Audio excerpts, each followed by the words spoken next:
May 20, 2024, Jiangzhou City. A new spatial rift has appeared. Monsters emerged from the rift. In response, the 3rd Division was ordered to attack them.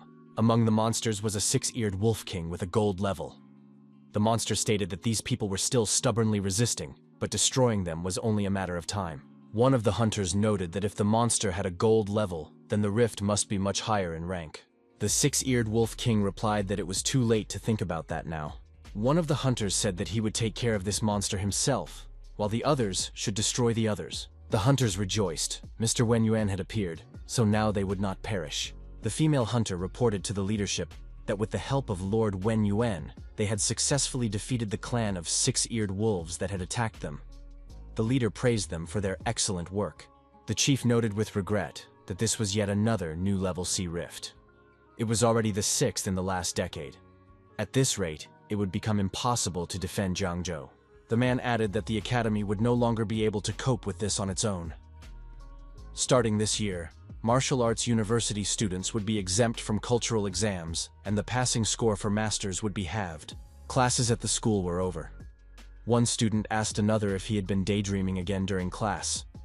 It would be a shame if he couldn't get into the martial arts university because of his low grades in cultural subjects. The young man said dreamily that he would like to sit next to the beautiful Yanzhan. Why did Subai deserve all this? Lin Yanzhan said that they would soon be graduating. Was Subai going to apply to the academy or the martial arts university? Subai's student replied that he didn't know. He had no idea. Go to the academy? His grades were average. What use were foreign languages or advanced mathematics nowadays? Go to university? His family was not wealthy. They couldn't afford such a luxury. Besides, he had no special talents. What should he choose? Subai thought he had fallen into another world.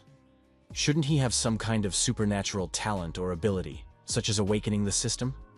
He began to doubt whether he had really been transported here. Lin Yanzhan suggested that the young man go with her to the academy. She had a way to help him get there directly. Subai was surprised. What kind of method was that? Lin Yanzhan asked him to keep quiet and not attract attention. The girl displayed a large table in front of him and said that it was her own system. Yanzhan asked what was wrong with Subai. Why was he sweating so much? Was he okay? Subai assumed that no one else could see it. The other students were outraged. Subai should immediately take his hands off their goddess. Wasn't it enough that he was sitting next to her? Subai needed to be taught a lesson. The teacher entered the classroom and told everyone to calm down. She announced some good news. Jiangzhou Martial Arts University had just published an important announcement on its website.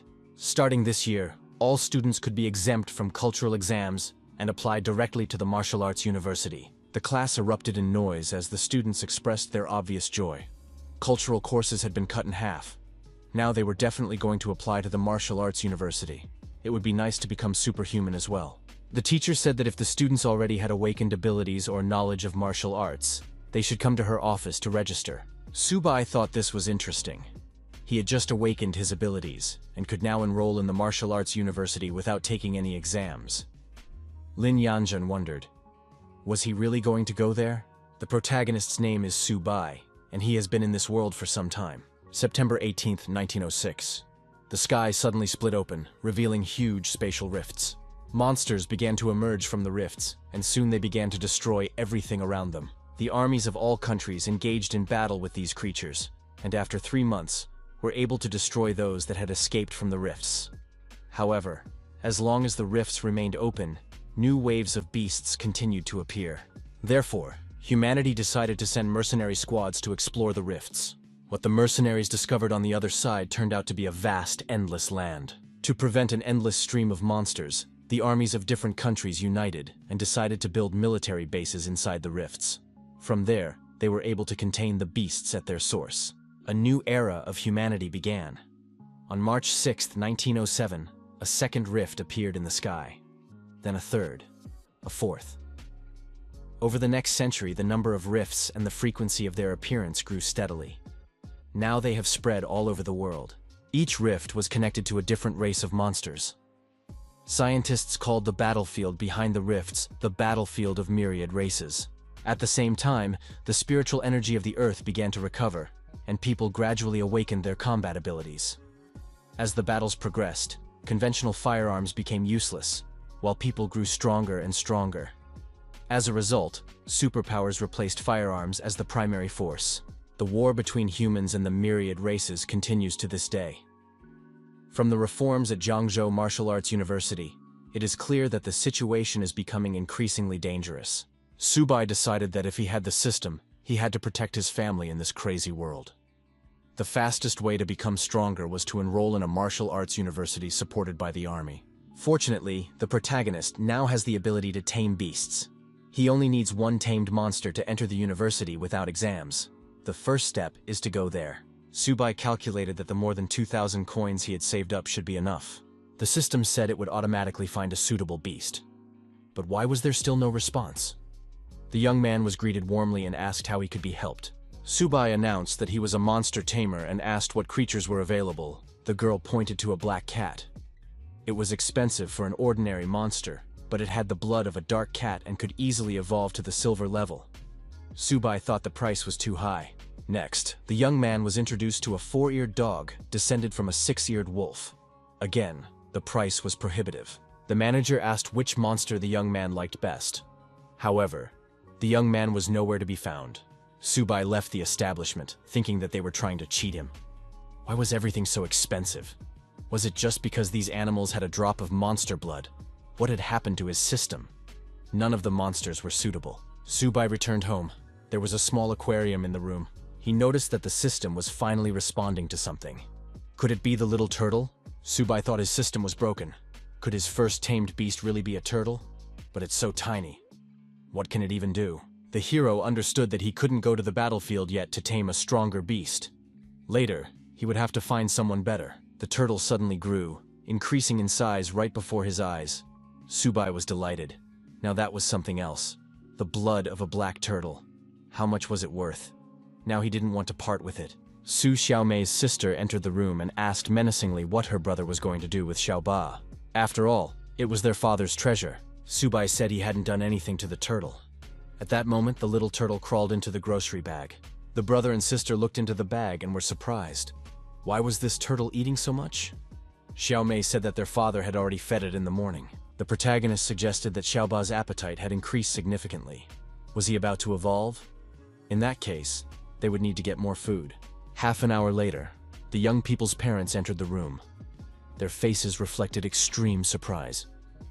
Had the house been robbed? The parents saw a large turtle. Could it be Xiaoba? Xiaomei tried to run away with a bag of groceries from the turtle chasing her. The woman was surprised. Could turtles really run that fast?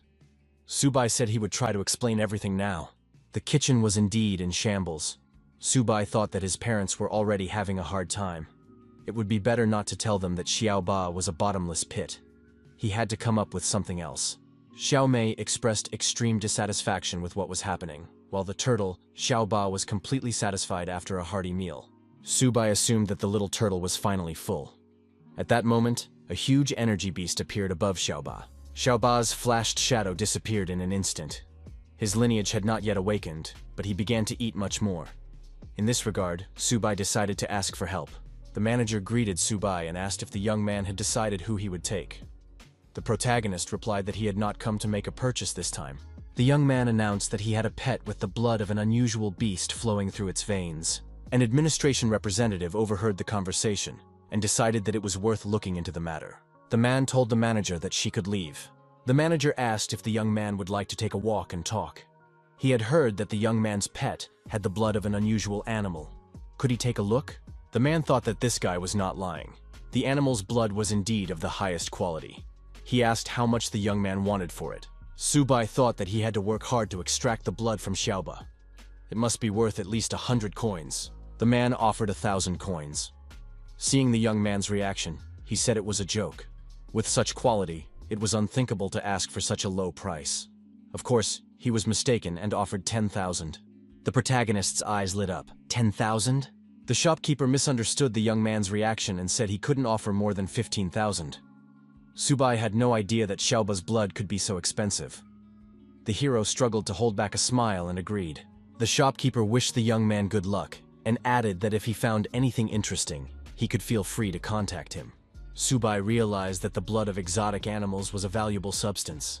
It turned out that this turtle was not ordinary at all. The phone rang. It was Teacher Lee. He said that the academic lists had been published and that there was important news. Subai had to come to school to fill out an application. He shouldn't be late. The young man tried to find out what the important news was, but the connection was lost. He was in a narrow alley. The protagonist received a message from the system. 3 people nearby were particularly aggressive towards the owner. They were no more than 10 meters away. Subai realized that these hooligans were already very close. And indeed, it was true. The gang leader said that judging by the shop owner's behavior, the young man had something valuable hidden away. They needed to search him. Subai said he just wanted to sell some things. He assessed his opponents and realized that only one of them was a fighter. That wasn't so scary. The bandit laughed and said that the guy was clearly afraid of them. Then Subai took out the turtle. Xiaoba hid in the shell. Subai swung and threw the turtle right at the gang leader's head. The turtle hit the bald man's head and flew to the side. The bandit thought it was very painful. Subai continued to fight back and kicked his opponent in his most vulnerable spot. The pain was unbearable. The other 2 bullies shouted that this young man was clearly asking for trouble. How dare he touch their boss? Subai ran away and asked the turtle how it was feeling. Xiaoba replied that it felt nothing. Subai noted that the turtle really did have incredible protection. Xiaoba wrapped his paws around the young man's fist, and Subai struck the bullies who were chasing him with the turtle. The villains were neutralized. The bald leader of the gang raised his head and shouted angrily that he would now destroy this boy. Subai told Xiaoba to hide his head and swung again.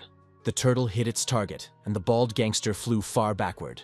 The villain fell on his back and screamed loudly, writhing in pain. Subai approached the thugs lying on the ground and said that they had brought trouble upon themselves. The young man looked at the turtle and wondered what it was eating. Xiaoba, ignoring what was happening, continued to drink the liquid. Subai shouted at the turtle to spit it out immediately. He snatched the bottle from the turtle's paws and realized that it was a potion of qi and blood. Such a bottle costs tens of thousands. Subai was angry at the turtle. It takes a warrior a month to absorb this potion. Could Xiaoba have digested it all? The next moment, the protagonist felt his strength growing. What was happening? It was an incredibly powerful potion. The hero's characteristics increased dramatically, and he gained a new talent. In addition, Xiaoba had noticeably increased in size. Subai remembered what they had been taught in class. Exotic beasts with power rarely reach 30 units. Xiaoba was already extremely powerful, even without activation. The hero told the turtle that it was time to leave. The academic results had been published. Now it was time to submit applications. In addition, there was another important announcement. The teacher announced that tomorrow, a representative of the Military University Admissions Committee would come to the school to test the applicants. This year, there are 2 guaranteed places. Lin Yanzhan asked if Subai had finally decided where he would apply. Was it still the military university? The answer was affirmative. Yanzhan said that the young man could enroll with her. After all, the military university sends students to the battlefield. Subai must understand how dangerous it is. Subai replied that someone had to go to the front lines anyway. He would go to fight to protect the people close to him. Yanzhan wondered, could she be that close person? A young man approached the girl and asked where Lin Yanzhan was going to enroll. Subai thought that perhaps, since she had not trained, the choice of university was obvious. Yanzhan replied that she hadn't decided yet. She needed to think about it. Teacher Lee reminded them that this was a very important decision. Everyone needed to take their report cards and discuss everything with their parents at home. Tomorrow they would have to submit their applications. The girl sank into a hot bath and called Subai on the phone. Lin Yanzhan said that she would also enroll in a military university and added that she had a surprise for the young man. Subai was surprised. Was Yanzhan serious? The girl said she had thought it through long ago. Subai said he had important things to do and they would talk later. At that moment, Xiaoba climbed back into the grocery bag. The protagonist said that Xiaoba was nothing but trouble. He was always eating and going to the bathroom. The young man added that he couldn't even imagine how awful it smelled after he went to the bathroom. Teacher Lee addressed the distinguished applicants from the podium and said that she wanted to introduce instructor Zhang Kai from the military university. Zhang Kai was a senior and also graduated from high school number 1. The instructor stated that a year ago, 126 students from the first school were admitted to the university, but only 65 of them survived. 2 years ago, 98 were admitted, and 32 survived. 3 years ago, 86 applicants became students, and only 11 of them are still alive. Zhang Kai added that he did not want to intimidate anyone. but he reminded them that admission to a military university was not just about getting a certificate. Applicants face dangers, difficult decisions, and the sacred duty to defend their country. The military university trains those who are strong in spirit and ready to become even stronger. Everyone liked the instructor's words, and the hall erupted in applause. After that, it was decided to begin assessing the abilities of the young people. Instructor Zhang Kai approached one of the applicants and asked if his name was Subai. The young man confirmed this. The instructor announced that the young man had been selected for direct admission to the military university and should prepare for the entrance exams. Subai was surprised. Was this really true? Zhang Kai added that a bus was already waiting for him at the school gate to take him to the university. The applicants looked at each other. Why had he received a direct invitation? Did he have some influential connections? Envy flashed in their eyes. After a while, the bus arrived at the university. The staff member in charge asked the young people to follow her. A huge monument with the educational institution's motto engraved on it towered above them. The sight was truly impressive. The girl told everyone to continue following her. Each of them would be given a training uniform and then taken to the dormitory. She pointed to the building and explained that the men's rooms were located there. They could change and rest. She would announce the time of the exam later. Subai headed for room number 303. From inside, he could hear a story about how the path of a martial arts master begins with an awareness of the importance of resources. The young man continued his story, adding that his father had once purchased 3 drops of blood from an extremely rare beast in Yushang, and then commissioned a master apothecary to create 3 vials of first-class elixirs. One of them was now in his hands. The listeners were amazed. Was it really the blood of a beast? The door to the room swung open, and the protagonist entered. He greeted them, introduced himself, and said that he would also be living there. The young man with the vial introduced himself as Han Jiagan. The other applicants also gave their names, Tao Jiakun and Fang Chao. Fang Chao said that they could do without formalities. After all, they were now neighbors. He also said that Han Jiagan had rare animal blood. Jiagan repeated his story about the 3 drops. Subai wondered if it was the blood he had recently sold. One of the applicants asked how much such a rarity would cost. Jia Gang replied that it wasn't that expensive. Each drop was valued at just over 30,000, and altogether they cost less than 100,000. Not a bad price. Subai thought that the shop owner had cheated him and made dozens of times more. He was definitely a swindler. The young men looked out the window and noticed a beautiful girl walking across the courtyard. If there was a beauty contest on campus this year, she would definitely be worth voting for. With her long legs and slender figure, she was simply a goddess. The attendant noticed that this was a men's dormitory and wondered who this beauty was looking for. The applicants buzzed with excitement. A real beauty queen had appeared on their campus. Who would get such a girl? The girl announced loudly that she was looking for a young man named Subai. The attendant shouted to the entire dormitory, "Who here is Subai?" The young man had to respond because a beauty was waiting for him. The protagonist told his roommates that he would be back soon and left the room. The young people were stunned. The applicants looked at each other. Could it be that the beautiful woman had come for this guy? How could he have kept this a secret? Lin Yanzhen said that Subai looked great in uniform. The protagonist smiled and replied that he would not deny the obvious. Yanzhen noted that the young man had become even more attractive. The applicants peered out of the windows and were surprised. The beauty was adjusting his clothes. Were they really that close? Lin Yanzhen asked about admission. Was he angry with her? The young man replied that he was not, but admitted that he had planned to apply on his own. He added that he understood that Lin Yanzhen had done it for him, and he was grateful. The girl was surprised. She thought he would be angry. Yanzhen reminded him that the entrance exam was the day after tomorrow and gave him an elixir of improvement to help him. Subai said that she had already helped him a lot, so she could keep the elixir for herself. The girl waved her hand and said it was time for her to go, but they would see each other again soon. His roommates began to ask the protagonist about this goddess. Were they acquainted? Subai replied that she was not a goddess at all. They were classmates and had known each other for a long time. The young people reminded him that they were friends and neighbors and asked Subai to introduce them to the girl. After all, it wasn't difficult. Jiagan suggested that they get together again for dinner to discuss everything in detail. The neighbors said that Subai could rest for now, and they would go prepare. Subai took out Xiaoba and decided to check what kind of elixir Lin Yanzhen had given him. Subai decided he should go out and get some fresh air. The young men had the chi potion in their hands. He said that the turtle was waiting for a treat. Subai smiled and asked if Xiaoba knew what would happen after drinking this potion. The young man said that he would not go to such a luxurious restaurant. The young people advised Subai to eat and drink well. Everything else was not his concern. Jiagan said that it was a great joy for all of them that Subai had come to the university and made friends with them so quickly. The first toast was raised for this. Subai replied that such formalities were unnecessary, as they were friends. Subai said that he and Lin Yanzhen had studied together in high school. He would talk to her later about meeting them. The protagonist noticed that he needed help. Subai added that he had the blood of some rare animal and wanted the young people to help him sell it. Fang Chao examined the vial and said that it was even better than Jia Gang's. Jia Gang agreed and added that he didn't think he would ever see anything like it. Jigan said that he couldn't give an exact price right now. However, he needed to contact his father, who would come and give his assessment. Subai said they had to hurry because the food on the table would get cold. His father answered the phone and asked if his son had spent all his pocket money again. He had sent his son to university so that he could become a strong master, not so that he could party every day. Jiagan assured him that he was not calling about money. He had something extremely serious to discuss. The young man told his father that his roommate had 7 drops of blood that he wanted to sell.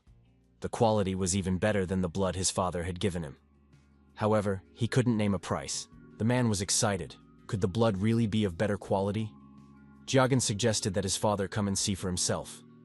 The man found out the address and added that he would take Master Cao with him. An hour later, Master Cao had already examined the sample and said that it was incredible. The energy here was the best he had ever seen.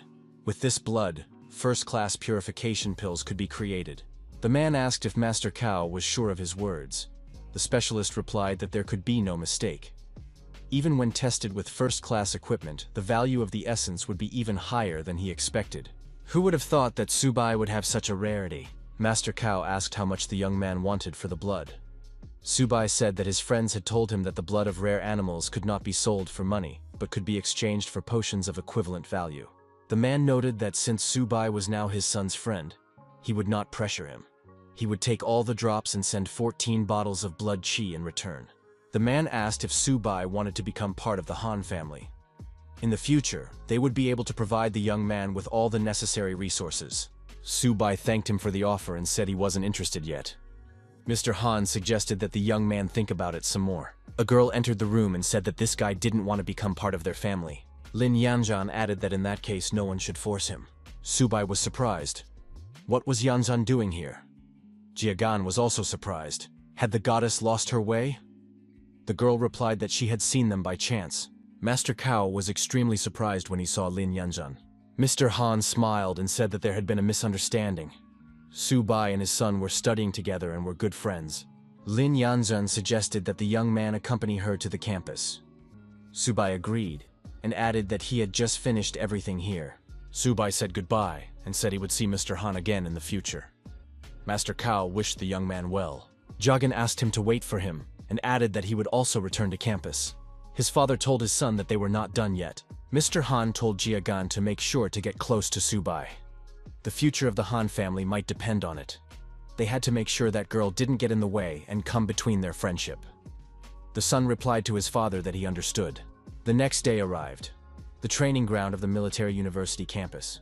The instructor announced that in the next few days there would be a special test for all first-year students. The location for this event would be the battlefield of myriad races. The cadets were surprised. Wasn't that too dangerous? The instructor replied that the main thing was to survive. It didn't matter if they failed the test. However, the area had been cleared and nothing would threaten their lives. The instructor added that a squad would be formed from the next 50 people. Each would have their own teacher and a bronze-ranked supervisor. He wished the cadets victory. Lin Yanzhan told the protagonist that they were in the same group.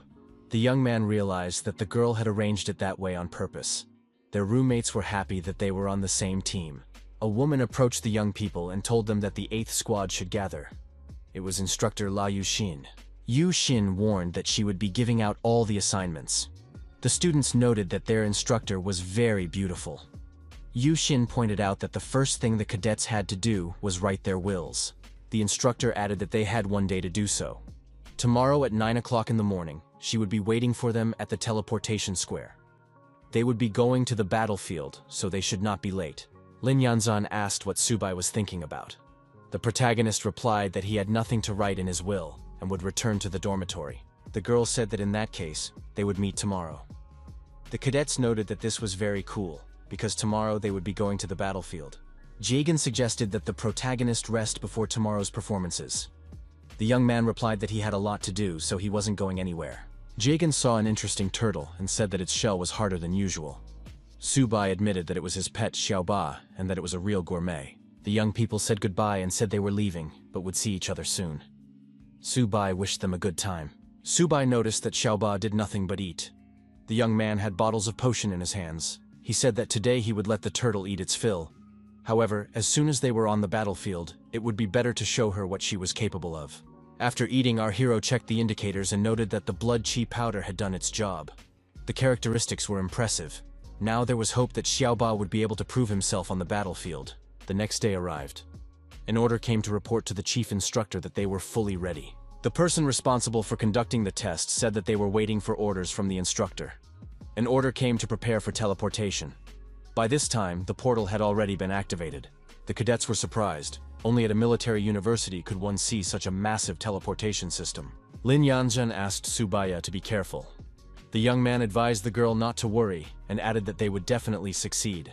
After a while, the cadets found themselves on the battlefield. The combat officer asked why the deputy battalion commander had come out personally.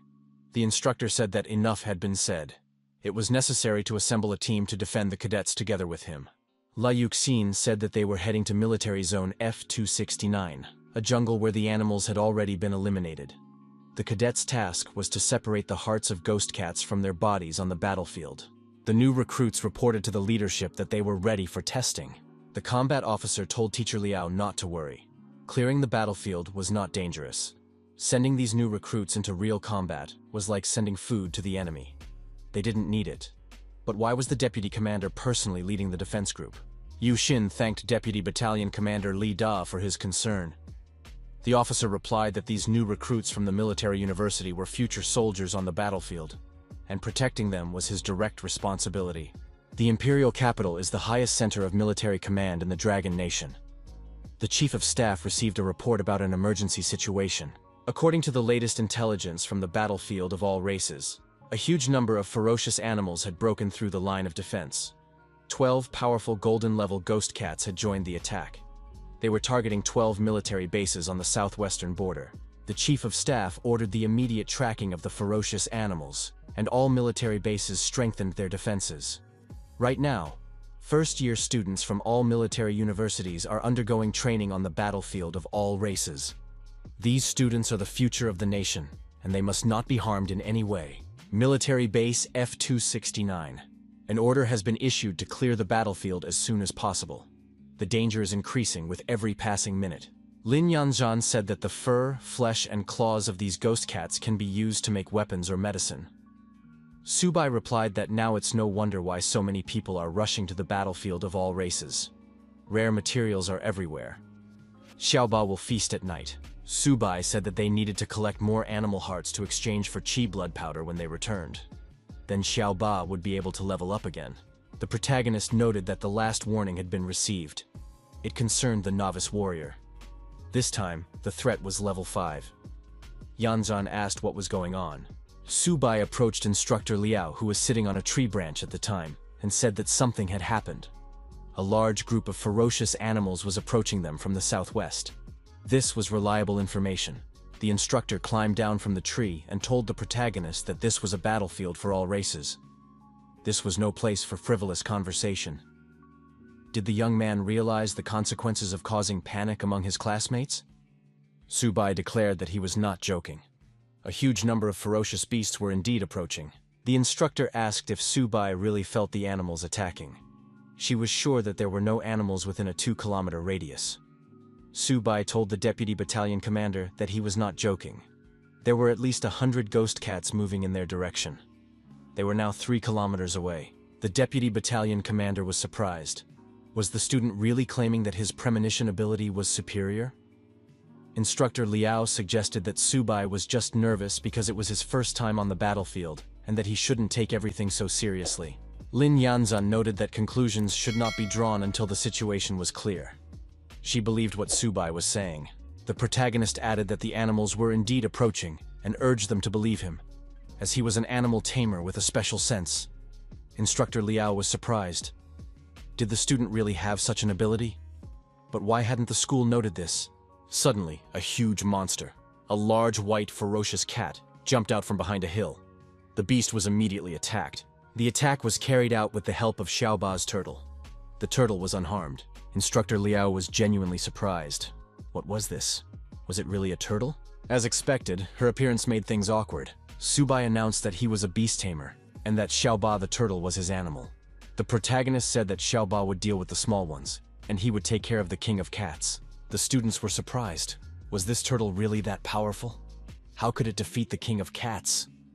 Lin Yanzhan thought, was this really Subai's tamed beast? Subai instructed Xiaobei to demonstrate the wild cat's capabilities. The students were amazed. Where did this turtle get such speed? The deputy battalion commander was amazed. Did Subai really have such strength? Instructor Liao also did not expect this, and noted that this student's animal training skills were exceptional. The wild beast swung its paw, intending to sink its claws into the turtle. However, something went wrong. The turtle's shell was much stronger than expected, and the wild cat broke all its claws. The deputy battalion commander said that this was insane protection. How could a mid-level creature withstand the blow of the king of cats' claws? But now was not the time for surprises. The order was given to finish off the king while he was surrounded. The armed soldiers covering the students set about their task. The deputy battalion commander jumped high above the beast and swung his sword. The young man knew that the weak spot was the stomach. Subai ordered Xiaoba to use his best move. The students were surprised. Why was the turtle spinning in place? What did best move mean? The book said that the weak spot of the king of cats was its belly.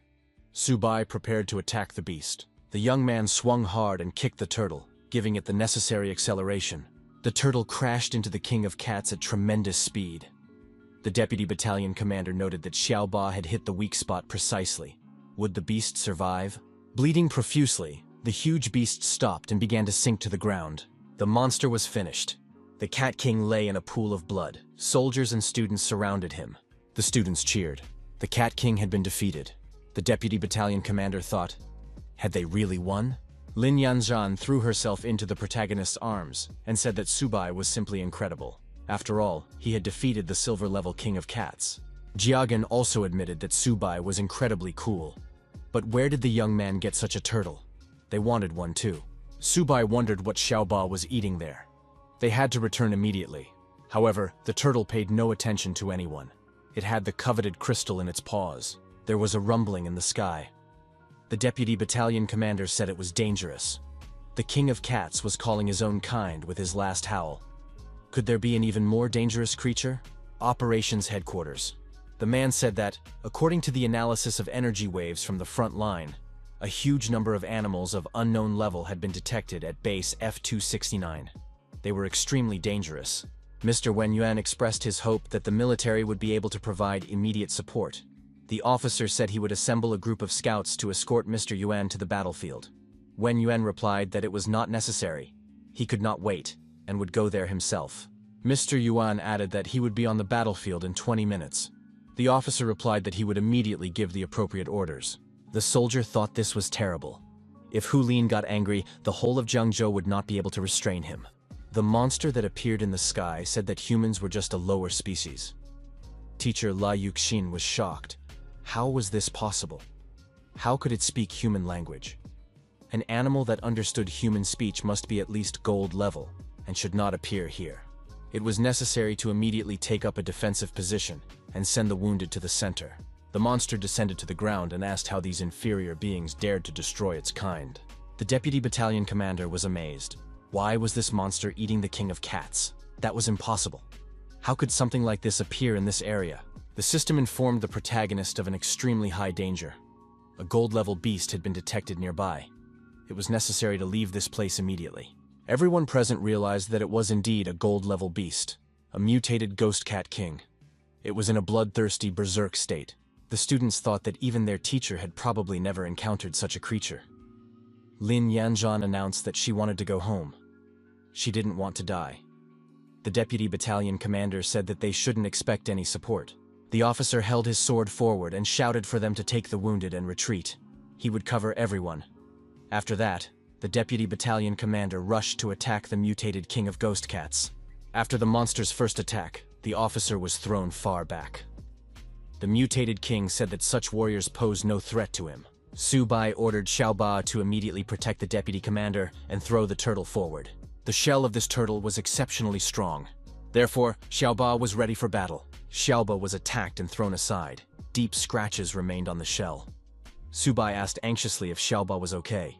Blood appeared from the protagonist's mouth. Lin Yanzhan was surprised. Was Subai really injured?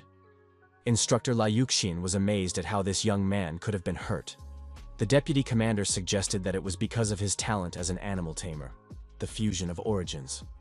Liu Yuxin objected that this was impossible and decided to check. There were no visible wounds or injuries. Could this guy really have the legendary animal tamer skill, merging origins? Subai calmly stated that he was fine. Liu Yuxin announced that Subai was indeed taking the attacks of the silver-level cat upon himself to protect the tamed animal. She ordered that he be helped immediately. Jiagan agreed and added that the young man should not be left alone. Soldiers and students from all sides rushed at the monster. The silver-level cat king growled that they were just a bunch of bugs in front of him.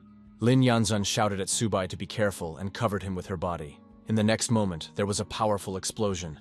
Subai realized that he had finally absorbed the crystallization of the silver-level cat king. The little turtle's level rose to bronze. Its shell could now absorb energy to restore its protective barrier, tripling its defense. Instructor Liu Yuxin immediately realized that she was looking at an evolved animal. The deputy commander was amazed. Could this creature really be of epic level? Lin Yanzhan asked Subai how he was feeling. He replied that everything was fine. Subai ordered the turtle to destroy the beast and indicated the direction of the attack. The silver-level cat king was struck and thrown far back. The deputy commander thought that Subai's tamed animal was only bronze level, but it already radiated a terrifying pressure. The monster rose on its hind legs and growled that it would destroy everyone. The soldiers noticed that the cat king had fallen into a rage and gone berserk. They had to retreat urgently, or better yet, scatter in different directions. The berserker growled that no one would leave alive and sent wild black cats after them. Everyone except Subai began to retreat in panic. He ordered the turtle to stop the berserker and put an end to his madness. The huge bronze turtle delivered an energy blow to the black cats, and the beasts, tucking their tails between their legs, were forced to retreat. Subai ordered the turtle to unleash its full power. A loud roar sounded, and a powerful energy stream burst from its mouth, aimed directly at the berserker. People were amazed by the power of this wave. Mr. Wen Yuan, watching from a high tree branch, thought, "Is it really over?" The battlefield looked terrifying. What they had to go through. The deputy commander gave orders and supervised the clearing of the area. Mr. Wen Yuan came closer and was delighted to see that Lin Yanzhan was unharmed. Instructor Liu Yuxin was surprised. What brought this gentleman here? The officer reported that he was the deputy commander of the military base. One of his units had joined forces with the university's teachers and students and engaged in battle with a large group of ghost cats. They managed to destroy more than 800 creatures, including several bronze level and one silver level. A representative of the gold level was also spotted. Losses are currently being counted and the wounded are being treated. Wen Yuan was astonished. Could it be that a golden level creature had appeared? It was hard to believe that it had been defeated. The deputy commander reported that it was Subai who had done it with his tamed beast. Wen Yuan asked if it was true that Subai had destroyed the Cat King. The young man modestly replied that it was a joint achievement of the deputy commander and the teachers, not his personal victory. Wen Yuan asked if Subai would like to continue his training at the Zhangzhou fortress after graduating from the institute. He was willing to personally mentor the young man. The hero thanked him for the offer but said he had not yet made a decision. The officer reported that the battlefield had been cleared and was awaiting further orders. Mr. Yuan ordered everyone to return to base. An order came in. All candidates must pass through the portal one at a time. The students were required to return and train properly, as this was the strongest group the deputy commander had ever encountered. The officer noted that these guys were special. Student Subai stood out in particular. He had enormous potential. Instructor Liu Yuxin couldn't even imagine how powerful he would become in the future. Upon his return, Subai was delighted to be back at the academy. The students were happy. It had been a truly exciting adventure. Lin Yanzhan breathed a sigh of relief. The heroes were greeted with honors. Student Subai was recognized as a true hero. The instructor said that he had already read their battle report. All of these students were true heroes of the university. Their grades would be the highest in history. Subai said he wanted to return to the dormitory, take a shower, and get a good night's sleep. The young man noted that this time, they had truly accomplished something great. Surely the university would count their military achievements. Jiagan wondered how many resources these merits could be exchanged for. After all, Subai had defeated a golden-level animal, which was a huge achievement. Now he would be able to exchange his reward for a whole basket of resources for training. Jiagan asked the protagonist what kind of turtle it was. He wanted one for himself too. At that moment, Xiaoba was sleeping soundly and having a pleasant dream. There was a knock at the door. Jiagan got up and asked who was barging in so early in the morning. Girls with gifts were standing at the door. They introduced themselves as members of the Zhongwu Student Council and brought the heroes breakfast prepared by their older sisters. It was impossible to refuse. The girls asked which of them was Subai. Jiagan let the girls in and said that the older sisters were incredibly kind. They would not let their care go to waste. The girls were still interested in which one of them was Subai. Each of them wanted to take a picture with him. Jiagan said that Subai had already gone out for his morning run. The girls were surprised. Why hadn't they been told right away that Subai wasn't there? The boys asked if Brother Su had become a celebrity. The girls suggested turning on the TV. The army channel was indeed broadcasting important news on huge screens. Meanwhile, Subai was jogging at the university stadium. The morning news reported that the day before, there had been large-scale attacks on army bases in several provinces, where tens of thousands of clans of ferocious animals were active. Among the attacking creatures were golden-level beasts. Many students from different provinces were injured. In these battles, the teachers and students of the military university heroically repelled the attacks. They managed to destroy one ferocious gold-level beast, as well as many others. Among the students, freshman Subai distinguished himself by single-handedly holding back a gold-level beast. Under the guidance of instructors and a bronze-level expert from the army, he performed an outstanding feat. All front lines were destroyed, but the military university emerged victorious from the battle. The country's army decided to collectively award the students and instructors of the university with a second-class merit award, the Great Wall Silver Medal. Student Subai will be awarded a first-class merit award and will receive the Great Wall Gold Medal. Everyone in the stadium cheered. The human race would now surely be victorious. Everyone wanted to meet this student. Subai thought it would be best to leave the stadium as soon as possible and hide in the dormitory or library. His sister contacted him and happily said that he was being shown on TV. Subai replied that he had already seen it. The girl added that his parents wanted him to come home. They were going to reward him. His father said that his son deserved the great honor. All the neighbors were talking about him. His mother said that his third uncle's younger sister had called. She said she wanted to introduce Subai to her girlfriend. Xiao Mei said that her brother should come and visit them, otherwise his fans would break down their door. Subai agreed. The test had just ended, and he had a 2-day break. He would pack his things and go home. The neighbors were shocked that the hero had returned to the family. Everyone came out to greet him. Subai was touched that everyone was waiting for him. Neighbors and relatives said that the great hero had returned. Xiao Mei was very happy to see her brother.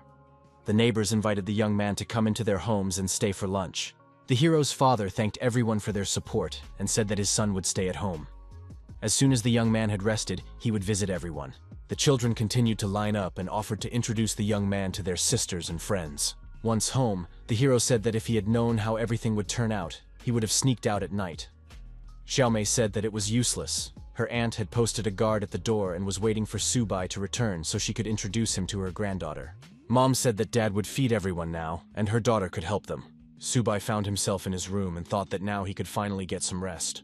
The young man logged into the system and checked the necessary information. Something surprised him. An animal for the contract had been found. A small kitten. Xiao Mei asked her brother what had happened. Subai asked if their family had gotten a cat. Xiao Mei pointed to the kitten and said that it was Bai. He was eating right now. Xiao Mei approached Bai and said he was very cute.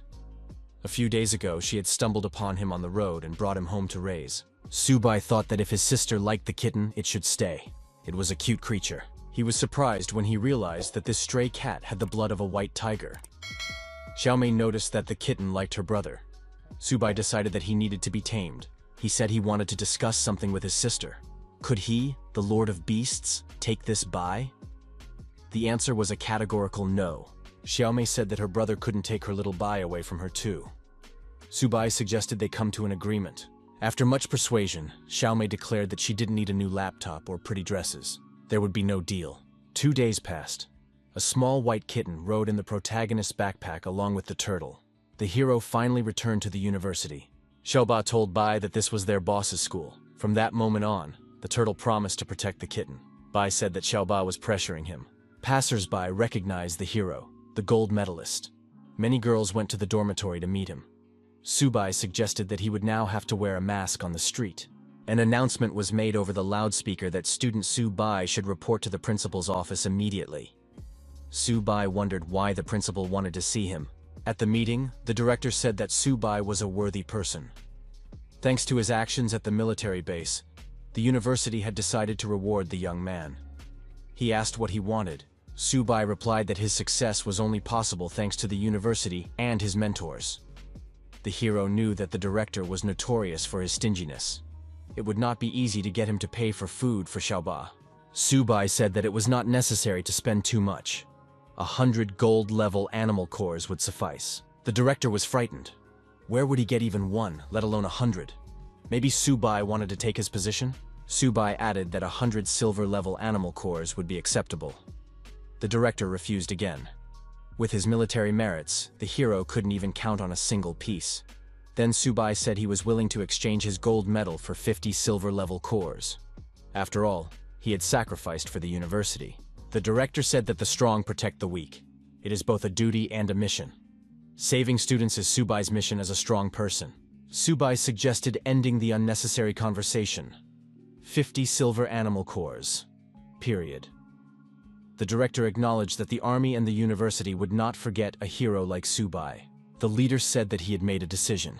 He was ready to allocate 10 bronze-level animal cores. Subai replied that this was not enough. The director decided that the young man was simply bargaining.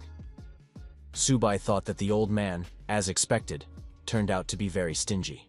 The director said that in addition to the award, he had something else to tell the student. The university had chosen Subai as the freshman captain for the 100 Universities League competition.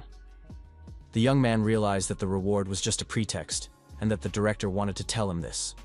He said that it was unfair. The director stated that as a student of a military university, Subai should bring glory to his educational institution. In addition, the awards from the league would be substantial. Subai said that experienced players participate in the 100 Universities League, and that it is not easy to get a rank. The man replied that he shouldn't be so timid and told him to get ready.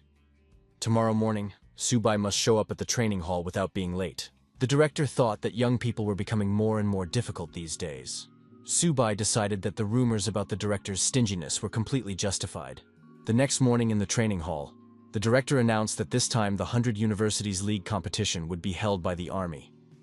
Although the Ministry of Education had allocated fewer resources than to other prestigious universities, he still hoped that the students would perform at their best.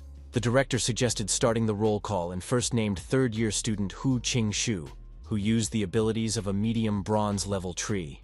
After that, the roll call continued, and other students were called. One of the students said that this was unfair. Their military university was founded later, so the resources allocated for training were much less than those of prestigious schools. The director replied that 10 representatives from the university would participate in the competition this year. All those present were the best students in each year. He then announced that Subai would be the team captain for these competitions. The protagonist decided that the director had made a mistake. The director added that this decision had been made by the university committee after discussion. One of the students objected. Qing Shu was stronger and more experienced than everyone else. Why was a newcomer made captain? Another student also said that Subai was only at the initial bronze level in terms of strength, a whole rank below Qing Shu. The director reminded everyone that they had all seen the news in recent days. Subai had destroyed a ferocious gold-level beast. If anyone wanted to be captain, let them do the same. Then Subai would immediately give up his place. One of the students said it could have been a coincidence. No one present believed him. Qing Shu was ready to challenge him right then and there. Subai thought that the old man had gone too far. Now he would become the target of universal criticism. The director said that there were no more announcements, and that the students could go and prepare. There were less than 3 weeks left before the competition. He was counting on everyone. Subai quickly left the room and said he had urgent business to attend to and needed to return to the dormitory. The students were indignant. Where was he rushing off to? One student said that Subai was actually a real coward. He was simply incapable of dealing with a ferocious golden-level beast. Qingshu added that when the competition began, he would make this guy regret what he had done. Subai brought Xiaoba some treats. 15 bronze animal cores should be enough to level up. Subai handed the core to the turtle, but the cat tried to take it away. The young man said that he also had something in store for Xiaoba. The protagonist noticed that the cat's level was too low. First, he needed to start with the Qi blood elixir. Meanwhile, the turtle's plate was already empty. Subai showed the turtle a bag of crystals and said that one bite could be worth hundreds of thousands, even millions. He asked how much it needed to evolve. Subai warned that if the turtle did not begin its evolution, he would give everything to the cat. The turtle took the threat seriously and began to transform. Its body glowed with a powerful light. Subai thought that Xiaoba's level had finally increased. Although the amount of talent had not increased, his abilities and parameters had clearly improved. He noted that Xiaobai's level had also increased. The little kitten had risen to a high normal rank. Now he was awakened. Subai noted that the kitten's agility was extremely high. It was a real leap forward. Both pets had completed their enhancement. It was simply fantastic. Subai thought that now all that remained was to wait for his animals to show their skills in the arena of the 100 Universities League competition. Jiangzhou Military University Library. The students did not expect it to be so huge. The woman at the library said that this institution existed even before the university was founded. The library is the cornerstone of Jiangzhou's heritage. She was surprised that the newcomer had 180 access cards. The woman showed him where to find books on animal training, which interested the young man.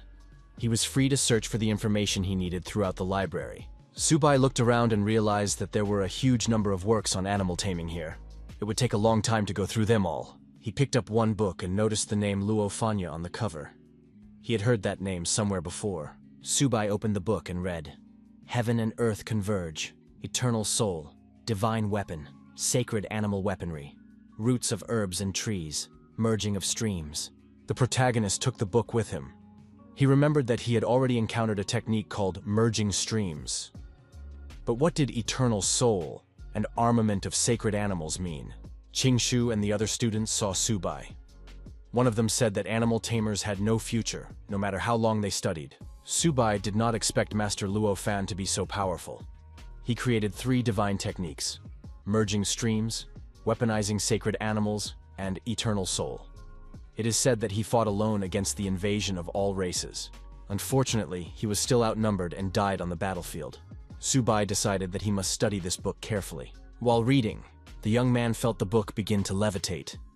He was overcome with surprise. It seemed as if some force was penetrating his body. Subai approached the library administrator and asked if he could borrow the book. The woman replied that the book did not have a classification number. It did not belong to the library, but he had taken it from the shelf, hadn't he? No matter how hard the woman tried, she couldn't open the book. Subai was surprised, because just a minute ago, he had been reading it without any problems. He took the book back, and it opened immediately. The woman decided that there must have been a malfunction, and suggested that the young man take the book and return it after reading it. Subai was surprised. Could he really take it for an unlimited period? The answer was yes. The administrator contacted the director and reported that the student had taken the very book he had left on the shelf. The director was amazed. Could the student really open it? The administrator confirmed this, and the director was pleased. The head of the academy said that perhaps Master Luo Fan had finally waited a century for that very person. If he had known about this in the underworld, he would surely have been happy. 2 weeks passed. It was announced that the 100 Universities League competition would be held in 5 main areas, designated exclusively for combat. 2 teams would meet in each area. The reporter announced that 8 military universities in the province would gather for the tournament. One of the streamers told his subscribers that this year it was almost impossible to get tickets to the 100 Universities League competition, so he would be broadcasting live for small donations. One student was surprised. Did the military university of Longyin really dare to come? They would simply be crushed. A student from a rival university replied that we would see who else would be crushed. The spectators took their seats according to their tickets. The huge stadium was ready to welcome the participants. Instructor La Yuxin appeared in the locker room and asked if everyone was there. One student replied that Subai had not yet arrived, but the rest were already there. Surely he wouldn't run away at the last minute. At that moment, the young man appeared at the door and said that he was not going to back down, especially at the last minute. La Yuxin noted that in a few days, this student's strength had increased significantly. The instructor said that it was good that the captain was already there. The pairing was about to begin, and everyone needed to get ready. Subai replied that he had already thought everything through. The host addressed the audience and asked them to remain silent. Just a month ago, myriads of beast races had thrown significant forces into weakening the human army. At that time, small groups of ferocious animals attacked rear military bases, and military university students in those provinces were almost completely wiped out. The host asked the audience, should they take revenge? The crowd shouted that humans must defeat and destroy all ferocious animals. The host continued, if the human race has such spirit, can the beasts avoid defeat? With that, he declared the 100 Universities League competition officially open. He explained the format of the tournament, team battles. Up to 5 representatives from each team participate in each match. The losers are eliminated, and the winners advance. The team with at least one fighter remaining is considered the winner. Now the pairs are randomly determined. Qingshu said that they would face Qingyun Military University. Longyun University had already faced Shinmin, but their lineup had not yet been determined. The academy director appeared nearby and asked what lineup Subai had decided on. Subai said that he would go first, and the other 4 would decide for themselves. The students were surprised. Was this really the captain's strategy? Qingshu asked if they should base their strategy on Qingyun Military University's lineup. What if the captain who went first lost? It would be a disgrace for the entire university. Subai told the team not to worry. He would not let them down. The director noted that the young man had grown noticeably over the past few days. His confidence and prudence were impressive. However, the director warned Subai not to go too far. He needed to leave his comrades at least a little booty. Otherwise, they would be offended, and it would be difficult for the young man to get along with the others later. After the first match, it was announced that Shinmin Military University had won. Instructor La Yuxin said that this year, Shinmin University was indeed strong. They had quickly defeated Longyang. Now it was Subai's turn. Subai headed to the arena and told everyone to watch him closely. Qingshu noted that he was interested to see the captain's abilities. Lin Yanzan declared that Subai must win the competition. The rivals met in the middle of the arena. The opponent asked our hero, "You must be the freshman who destroyed the fierce golden-level beast?" Subai did not deny it. Our hero's opponent turned out to be Li Lingfeng, a middle bronze-level owner and captain of the Qingyun Military Institute team. Subai opened his backpack and told Xiaoba to come out. Lingfeng was surprised. Is this really his animal? His opponent laughed. Did a freshman really bring his pet to the competition? Subai replied that he was in a hurry that morning and didn't have time to eat breakfast. The young man took food out of the bag, while Xiaoba stretched his legs intensely. The audience was surprised. Why did Subai bring a small turtle to the competition? Was there really no one more worthy at the military university? Instructor La Yuxin was surprised. Is Subai really eating peanuts and drinking Coke right in the arena? A team member said that their captain seriously underestimated the opponent, an intermediate bronze-level opponent. Will the captain be able to handle it? Subai said that Xiaoba had absorbed many animal cores and now should not disappoint. The turtle was determined to win. Li Lingfeng felt the powerful energy emanating from the turtle. Where could this animal get such strength? Could the turtle really be tamed? Xiaoba took the form of a black turtle. Lingfeng immediately admitted that the beast looked terrifying. The audience was also surprised. Where did such a huge turtle come from? Does it really have skin like that? It shines like armor. One eye is the size of a basketball. No wonder Subai was able to destroy a gold-level animal. Lin Yanzan noted that Subai had become even stronger. But when did Xiaoba grow so much? Subai told Xiaoba to hurry up. The turtle hurried and the opponent was deactivated. Lingfeng was lying on the arena. He admitted that the turtle was very fast. Subai asked Lingfeng to hold on a little longer. He wanted to finish his Coke before it was all over. Lingfeng thought it was an unexpected attack, and now he needed to gather all his strength. His opponent told the protagonist that now they would definitely find out who was stronger. Lingfeng swung to strike. The turtle was approaching. The opponent changed his mind, turned around and started to run away. The turtle set off in pursuit. The audience saw Lin Feng's eyes on the screen. They were filled with horror. Instructor La Yuxin was forced to admit that Su Bai had indeed won. The director noted that the younger generation was simply monstrous. A student said that the turtle was too strong. One of the spectators wondered, why didn't Qing Yun, the captain of the university, dodge such a strong but slow blow? He was told that the turtle's speed only seemed slow because it was very large. Even the holder of the intermediate bronze level could not stop this turtle. Xiao Ba is invincible. The host announced that Su Bai and Jiangzhou Military University had won the first match. Now it was time to bring the second representative of Qingyun University, Zhang Xuan, onto the stage. A girl armed with a machete appeared on stage. She decided to rely on speed to win and not let the turtle get close to her. Xuan was a mid-level bronze player. The audience watched as Zhang Xuan used her speed advantage to dodge the giant turtle's attacks. Xuan decided she had found her advantage. One strike was enough for her to win. La Yuxin noted that Zhang Xuan was dodging in search of opportunities. At such speed, the turtle couldn't touch her at all. Qing Shu noticed that Su Bai was once again underestimating his opponent. Xuan jumped high once again and said that the turtle was indeed strong. The girl jumped over the turtle, landed in the arena near our hero, and declared that she would now deal with the tamer himself. Su Bai thought it was too late to change positions. La Yuxin shouted that they were in trouble because Xuan was going to attack Su Bai directly. Yanzan shouted for the young man to be careful. Xuan approached to a dangerous distance, swung her arm, and declared that Su Bai had lost. The young man did not react in any way. The next moment, the turtle swung its tail, and Xuan, failing to reach her target, was forced to fly away. The students acknowledged that it was a magnificent swing. The move is called the Divine Tail of the Turtle. Lin Yanzhan breathed a sigh of relief. Her colleagues said that their captain had won again. Isn't that too fast? La Yuxin added that this guy was really very strong. Su Bai admitted that Xuan was very close to him, so Xiaoba hit her too hard. Nothing personal, said the young man, and wished the girl a speedy recovery. Zhang Xuan was carried away from the arena on a stretcher. Su Bai said that now he would take more serious action. The protagonist asked who was next to come out and fight him. The next candidate was also defeated. This happened several times. In the end, the judge announced that Su Bai and Jiangzhou Military University were the winners. The audience noted that Su Bai was eating peanuts the whole time while the turtle was fighting in the arena. However, the victory was still awarded to him. They had never seen such an invincible opponent. Yanzhan thought that the young man had won 5 victories in a row. Su Bai thought, why does that sound so strange? It's as if they are calling me a turtle. After the matches, La Yuxin congratulated the young man.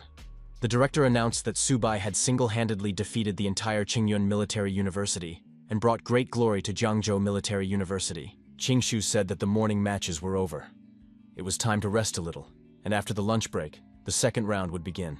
In the hall of the Fuchuan Military University, the instructor said that if they faced the Jiangzhou Military University in the next match, they would most likely send Su Bai into battle. One of the students admitted that his beast was practically invincible in close combat. What should we do? He asked. The coach continued. If they do face Jiangzhou, Mao Kai will have to fight this guy. He is the team captain and uses poison abilities. Therefore, it is necessary to keep your distance and use poison to take down the turtle. Mao Kai agreed and added that when the time came, he would keep his distance and use poison. In the hall of the military university, Xin Min was also receiving instructions. The coach said there was no need to be discouraged. Su Bai is strong, but his weaknesses are also obvious. The only way to win is to find an opportunity to bypass the turtle's line of defense and defeat Su Bai. The team captain said that the director was right. If we face Su Bai today, this guy can handle him. Zhang Xuan's strategy this morning was correct, but he lacked speed. The director added that Li Lingfeng had good speed and excellent fighting skills. We need to find the right moment and attack him. The host said that the morning matches were impressive. The students showed energetic determination and a fearless spirit. The second round will begin very soon, and now there will be a random distribution. The audience noted that the other members of the Jiangzhou Military University team would not even have to fight. Su Bai alone could handle the other universities. It's great to have such a member on the team.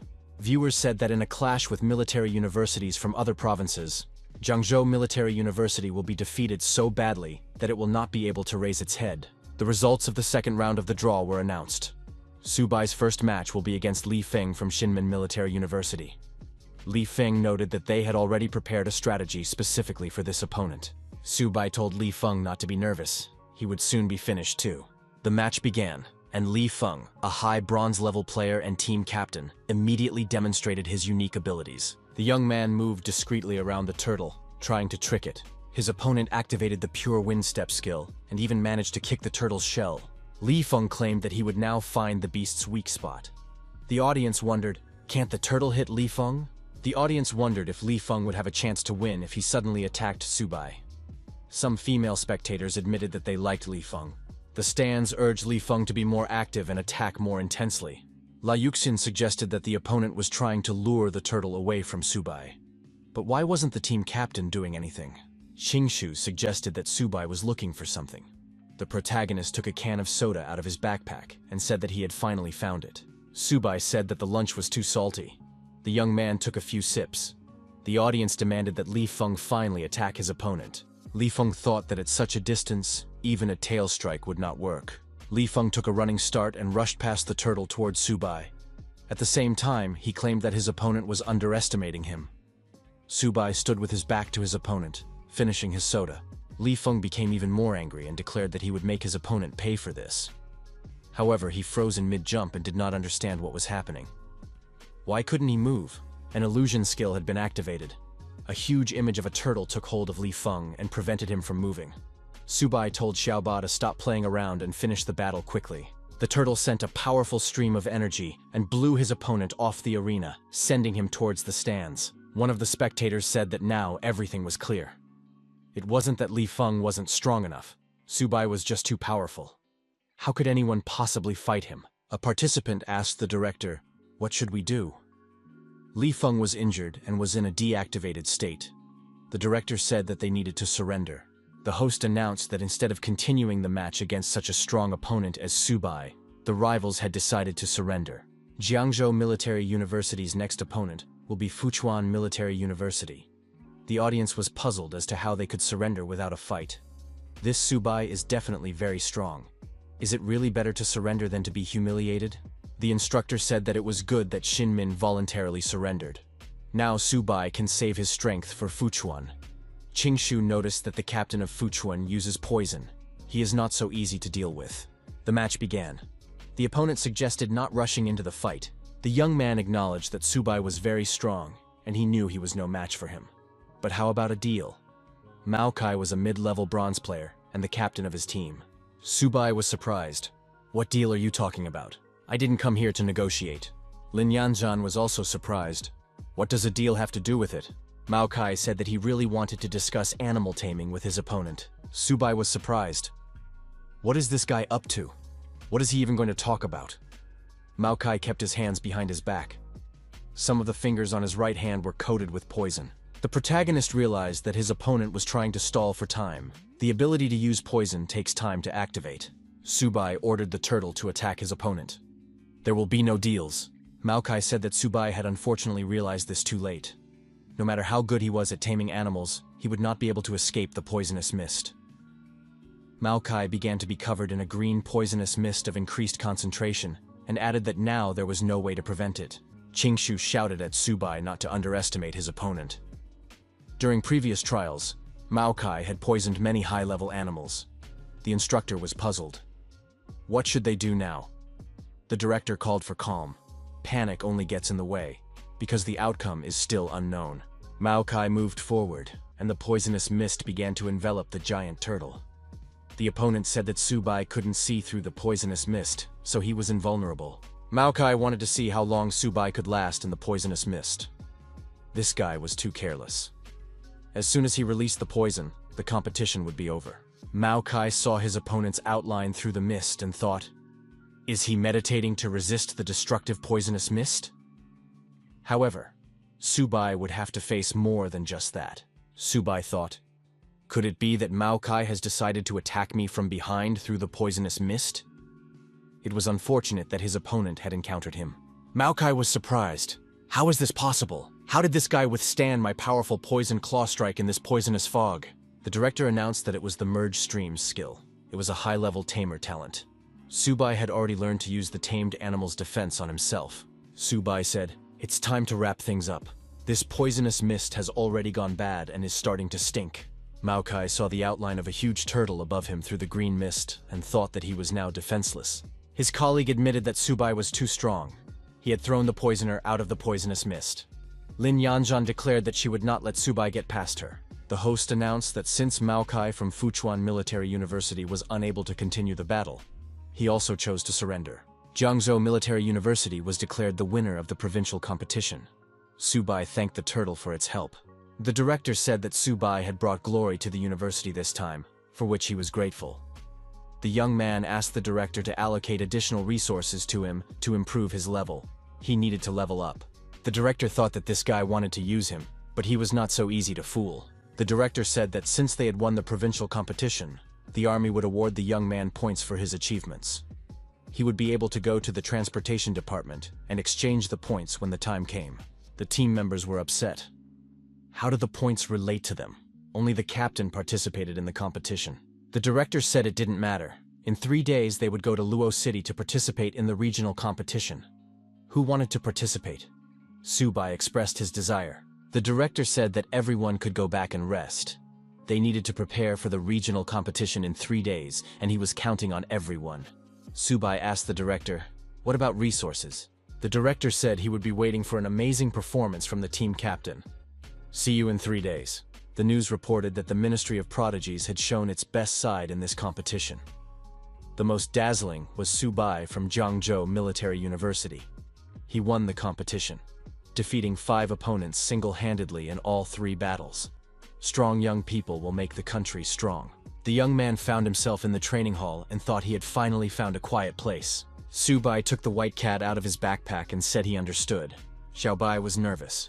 Subai said that he was only able to exchange his military merit points for 4 silver-level animal cores.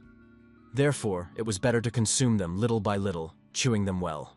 The white cat purred, its eyes expressing satisfaction, and began to devour the silver-level animal cores. Suddenly, Xiaobai began to grow in size, glowing intensely. Subai learned the necessary information. The high normal level had been raised to the initial bronze level. The little kitten was evolving into a sharp golden white tiger. Subai said that in that case, Xiaobai could eat a few more cores. Subai told the cat to eat calmly. No one would take them away.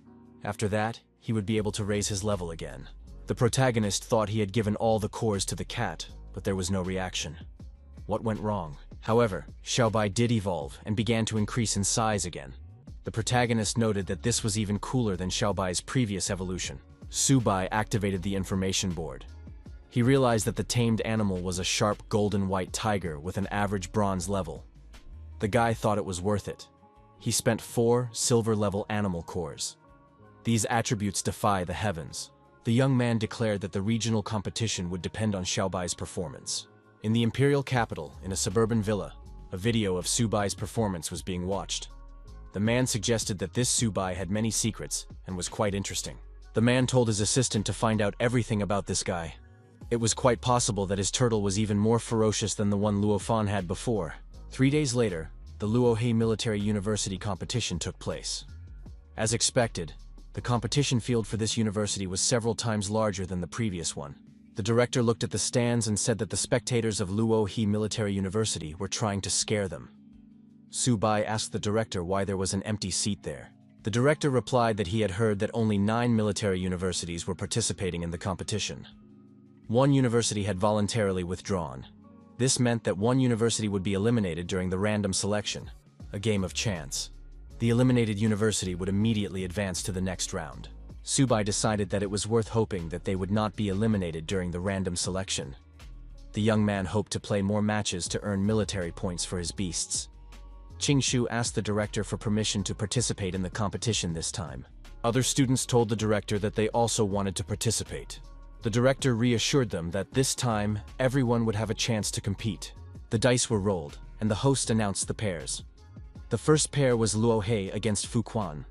The university that advanced in this round would go on to the second match. The director said that Subai was indeed their lucky charm. They would skip the first round and go straight to the next one. Instructor Liu Yuxin said that the young man was lucky and offered to buy him a lottery ticket. Subai was upset because he had missed the round. The host announced the start of the first round of the match. The representative from Fuchuan held on with all his might, while the representative from Luo, he continued to attack. 2 hours later, the end of the first round was announced. Next, the results of the second round would be announced. The university that skipped the round was again Jiangzhou. The audience assumed that there was some kind of shady dealings going on. How was this possible? Perhaps Luohe University was afraid of facing Subai and deliberately let them pass. An army representative called for order. After a thorough investigation, it was found that there was no evidence of bias or foul play. The competition continues. Director Zhang Zhou said that was great. They had at least taken third place in the competition. If they won one more match, they would be able to compete in the final. Subai thought, why was there another skip? Why aren't they giving us a chance to compete?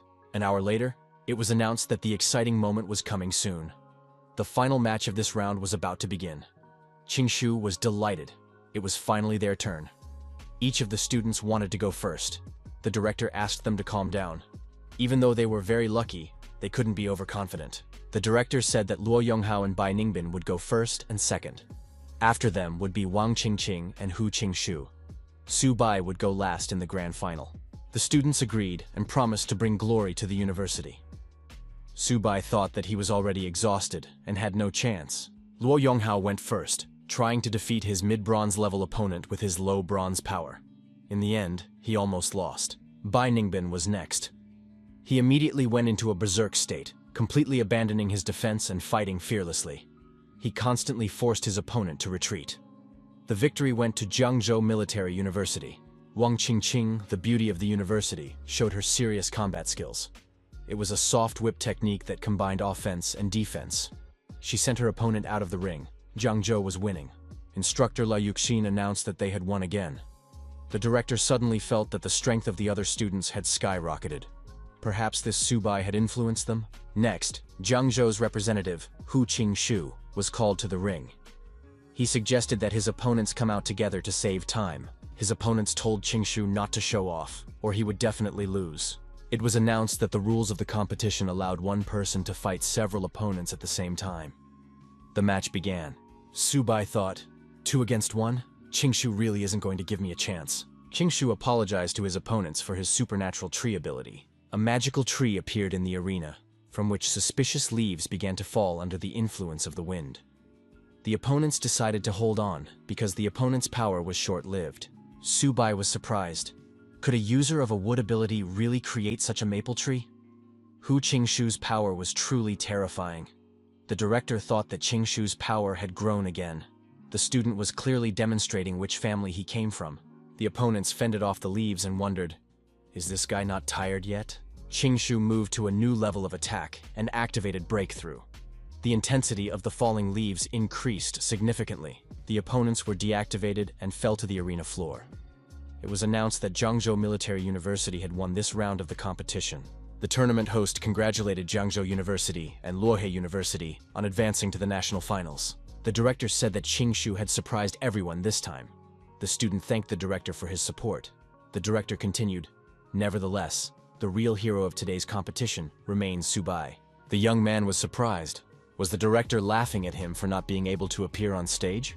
The director said that if Subai hadn't secured their passage through 2 rounds in a row, they wouldn't have won so easily. The man told everyone to rest and prepare for the next day. In a week, they would go to the national finals. This time, in addition to the Army Merit Awards that each student would receive at the competition, the university would allocate additional resources as a reward for training. The students were satisfied. Subai thought that this time he was returning empty-handed, and now he needed to figure out where to get the resources to feed his animals. The Lin family estate. Intense training sessions on hand-to-hand combat techniques are underway at the training ground. Lin Yanzan is sparring with interactive androids. The man told the girl that it was time for lunch. The girl replied to Uncle Wenyuan that she was not hungry yet and wanted to practice for another hour. Wenyuan thought that since Subai appeared in the 100 Universities League competition, she had been constantly watching his matches and training like crazy. She completely ignored the balance between work and rest. Lin Yanzhan told her uncle that the pills he had given her earlier were almost gone. Could he ask her father to give her some more? She wanted to increase her strength as soon as possible.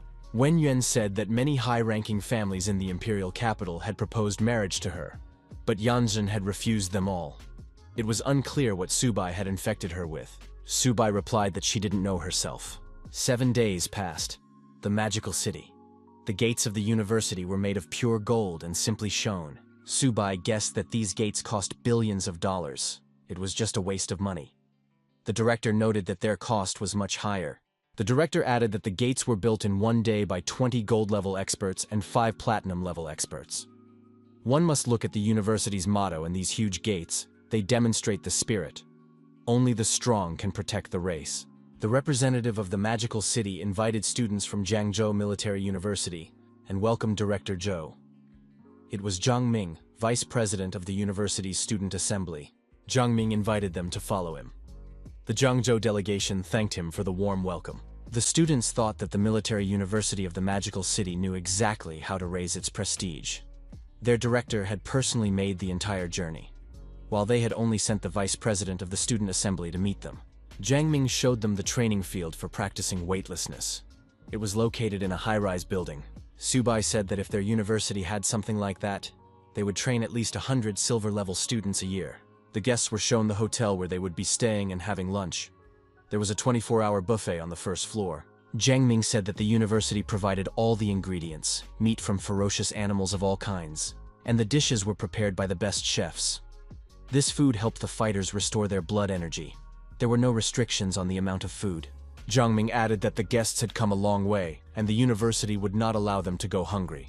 They could eat as much as they wanted, within reason. Subai was delighted and said that his beasts were in for a feast. The young man rushed to the buffet. Zhang Ming asked if this student was really that hungry.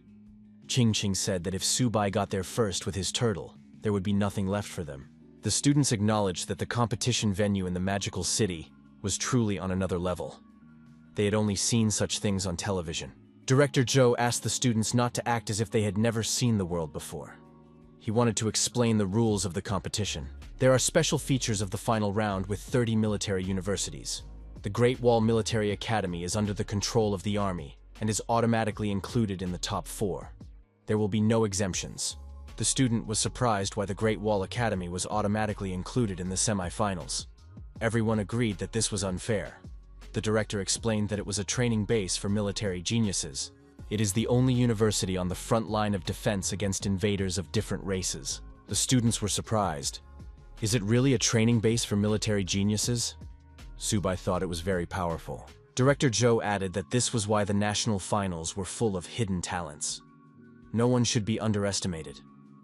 Subai should be allowed to participate, and Qing should be his support. The host announced that the teachers and students should take their seats. The finals of the competition between hundreds of universities were about to begin.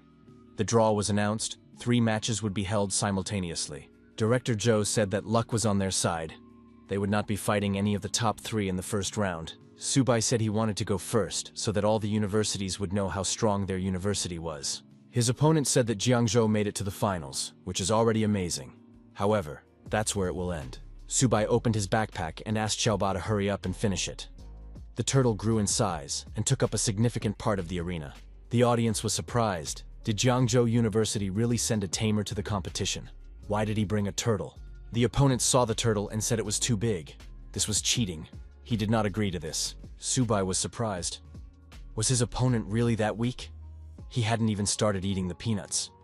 Stunned, the opponent believed that tamers should be weak, but they were so easily controlled by martial arts. The audience noted that this was the national final, and Subai brought a small stool. This was definitely disrespectful. The audience said that this turtle had insane defense and strength, and was definitely silver level. Now, a rival with a metal glove on her hand entered the arena. She said that Jiangzhou University should know them. The girl rushed to attack the protagonist and said that he would pay for everything. Subai was looking at comics on his smartphone at the time and did not react. Xiaoba began to spew flames from his mouth and literally blew the girl off the arena. She never reached her goal. The judge declared Jiangzhou University the winner. A colleague said in surprise that this guy not only ate peanuts, but also brought a stool.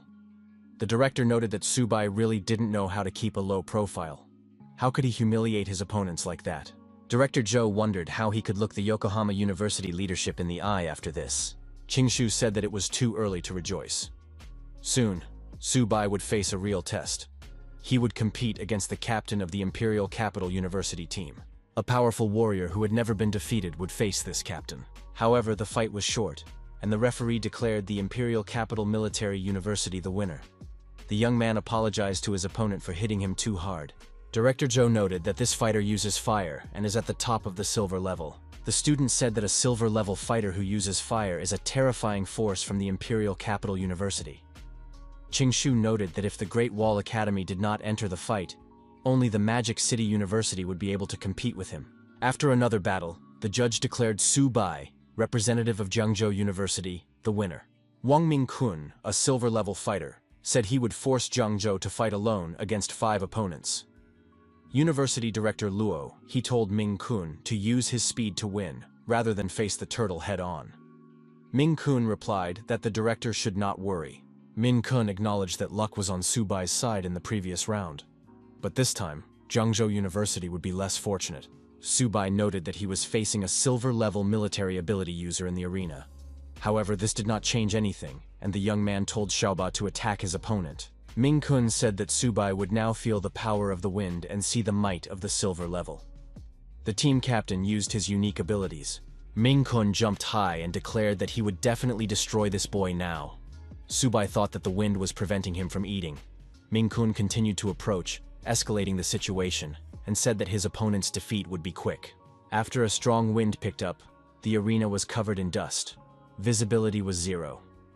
Mingkun apologized for the overly powerful blow and advised his opponent to rest or seek medical attention. However, when the dust cleared, Su Bai appeared. He continued drinking soda as if nothing had happened and asked what Mingkun had just said. Mingkun was surprised. Did Su Bai really know about merging streams? How was that possible? Could anyone have mastered Luo Feng's divine technique? Su Bai asked. Was the user of the wind ability confident in his speed? Su Bai opened his backpack and ordered Xiaobai to return. The turtle reduced its energy component and hid in the backpack. Instead of the turtle, Xiaobai, a white fluffy cat, entered the arena. The protagonist said that Xiaobai's moment of glory had arrived. The cat stretched after being in the cramped backpack. Mingkun laughed loudly. Did Su Bai really bring his pet cat with him? His teammates were surprised. What was Su Bai doing? Was he mocking his opponent again? First a small stool, then a can of soda, and now he had even brought a pet to mock him. Qingshu asked in surprise, was it from work? After all, the opponents used the power of wind. The director suggested not to rush. This was no ordinary cat. Mingkun demanded that Su Bai return the turtle to the arena. The protagonist advised Xiaobai not to hit too hard. This was just a match, not a battlefield. Xiaobai roared loudly, and an energy image of incredible size appeared behind him. Mingkun was forced to cover his ears with his hands so as not to hear the roar. Mingkun looked around and glanced at the audience. Did it seem to him that everyone really saw the huge energy image and heard the loud roar? Xiaobai had indeed grown in size and lunged at his opponent. The audience noted that this was not a domestic cat. It was a huge white tiger. Even in a zoo, you don't see tigers this big. Qingshu noted that this tiger was Su Bai's second tamed animal. The student was surprised. How was this possible? Even a silver-level tamer would find it difficult to tame a second animal. Director Zhou suggested that this young man had many more secrets that they did not yet know about. At one point, Xiaobai appeared behind Mingkun. The young man thought, could the beast have disappeared, leaving only its image behind? How could a white tiger be so fast? Mingkun looked around, but Xiaobai, moving quickly, managed to stay out of his opponent's field of vision. Mingkun decided to ignore the white tiger. He said he would win as soon as he defeated Su Bai himself. Mingkun accelerated, gained increased speed, and declared that Su Bai would now be destroyed. However, a huge beast appeared between the opponents and blocked Mingkun's path. Mingkun thought this was impossible. He didn't have time to think any further. The huge beast deactivated him, and he flew far back. The audience saw a huge white tiger on the monitors. The judge announced that Jiangzhou University had won. The stands were stunned again. Su Bai had defeated such a strong opponent. A mid-level bronze fighter had defeated the captain of a prestigious silver-level university, practically surpassing him. The audience felt that the white tiger was even more ferocious than the turtle. What kind of beast was this? The audience chanted the protagonist's name and claimed that he was the true winner. The judges were also surprised. They had never heard of Su Bai before. What year is he in at Jiangzhou University? Even the leading students from the capital's elite universities are not that strong. The judge noted that this year, Zhangzhou Military University had produced a real monster. This university would definitely rise in prestige right now. In the recreation hall of the Military University of the Imperial Capital, the observers admitted that the guy from Luo, he looked very weak. However, this country bumpkin brought 2 animals with him and even fed them in the cafeteria. The students said that if they encountered him, they would not let him go so easily. Team captain Cao Zixuan noted that Su Bai was too aggressive. If he made it to the semifinals, he would not get off so easily. The students agreed. The team captain was right. This country bumpkin needed to be taught a lesson. The referee announced that Su Bai from Zhangzhou University had won. In the next fight, the protagonist and the white tiger also emerged victorious. The audience congratulated Zhangzhou University on reaching the semifinals, shouting Su Bai in unison. Director Zhou looked up and said that heaven sees everything. Their military university had finally made it into the top 4. Colleagues congratulated the team captain. Thanks to this young man, Zhangzhou University was now at the top. Now no one would dare to look down on them. The director announced that Su Bai had indeed not let him down. The young man was the best representative of the university. Su Bai acknowledged that it was his duty. Mr. Zhou said that their mission to break into the top 4 had been accomplished. This would be the most glorious page in the history of Zhangzhou. The students' contribution would be generously rewarded. Su Bai objected to the director. There were still 4 major matches left.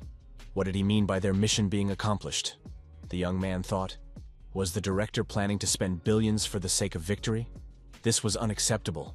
The principal explained that their goal was to secure a place in the top 6, and reaching the top 4 had already been achieved. Surely Su Bai wasn't thinking of battling the top 3 universities. Qingshu was also surprised. Is Su Bai really going to fight the top 3 universities? The protagonist asked, why not? Su Bai suggested that the director take a look at the Modu Military University. The gates alone cost nearly 2 billion.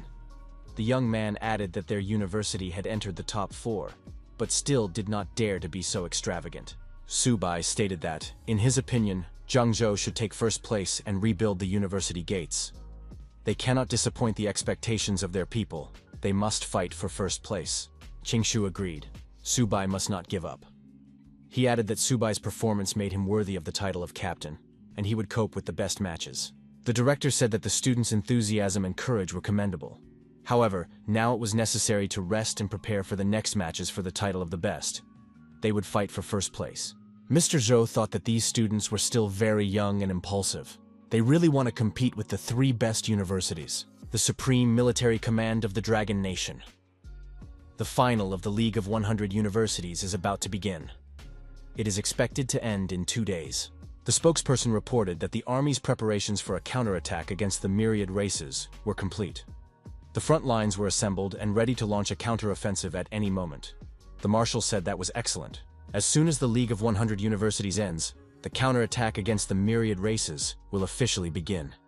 All students must go to the battlefield and fight. Representatives of the military command jumped up from their seats and declared in unison that they would fight to avenge the tens of thousands of students and teachers who had died. Those who oppressed the dragon race would sooner or later receive their deserved punishment. The next morning arrived. Hotel Modu. As always at this time of day, the protagonist meditated in the lotus position in front of the great philosopher's book. The tamed animals, as usual, ate their food. Su Bai decided he was ready and activated the sacred animal weapon. But something incredible happened. Su Bai found himself next to the food bowl instead of the turtle, and the turtle took the young man's place on the sofa. Su Bai was surprised. Had something gone wrong? However, the system reported that the young man had successfully received the exclusive talent of an animal tamer, teleportation. Now the tamer and the tamed animal could switch places, bypassing all restrictions. Su Bai realized that he and Xiaoba had not just switched places for no reason. The teleportation effect had worked. But what kind of skill was this? The turtle also felt confused, occasionally glancing at its plate. Su Bai put the animals in his backpack and thought that the new skills wouldn't hurt him. They could lead to unexpected effects on the battlefield. The protagonists called on their tamed beasts to fight against the 3 best universities. The host announced to the audience that after a day of intense battles, the League of 100 Universities had finally reached the level of competition of the top 4. Now, the Great Wall Military Academy would be presented and take the stage. The Great Wall Military Academy was originally a military base for the Great Wall Guards, founded in 1907, and was one of the first military bases built on the battlefield of the Myriad Races. Over the 94 years of its history, the Myriad Races have launched hundreds of campaigns against the Great Wall Military Academy, but the students and teachers have fought back, destroying countless Myriad Races animals and powerful warriors. The motto of the Great Wall Military Academy is, "As long as the Myriad Races exist, the wall will never fall."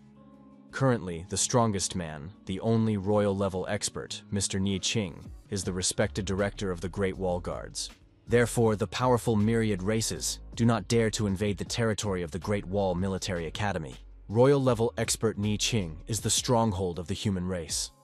For Jiangzhou Military University, fighting against the Great Wall is already an honor. The host said that the competition between the top 4 was about to begin and announced the results of the draw. First match, Great Wall Military Academy vs. Capital Military University. Second match, Modu Military University vs. Jiangzhou University. Zhao Jiaxuan, captain of the Modu University team, said that this was very boring. He wouldn't even bat an eye fighting against such weaklings. His colleague added, "Their opponent is Jiangzhou University. It's a real dump. Winning against them won't be considered outstanding. This university is a troublemaker. How did they even deserve a place in the top 4? The judge announced that the first to take the stage from the Great Wall Military Academy would be their captain, Han Zhan. He is a lord-level expert, the grandson of General Han Dan. His purple and gold armor is forged from diamond-level cores. Han Zhan urged them not to waste time and to deal with Wang Yan themselves. Would the captain of the Capital University dare to fight him?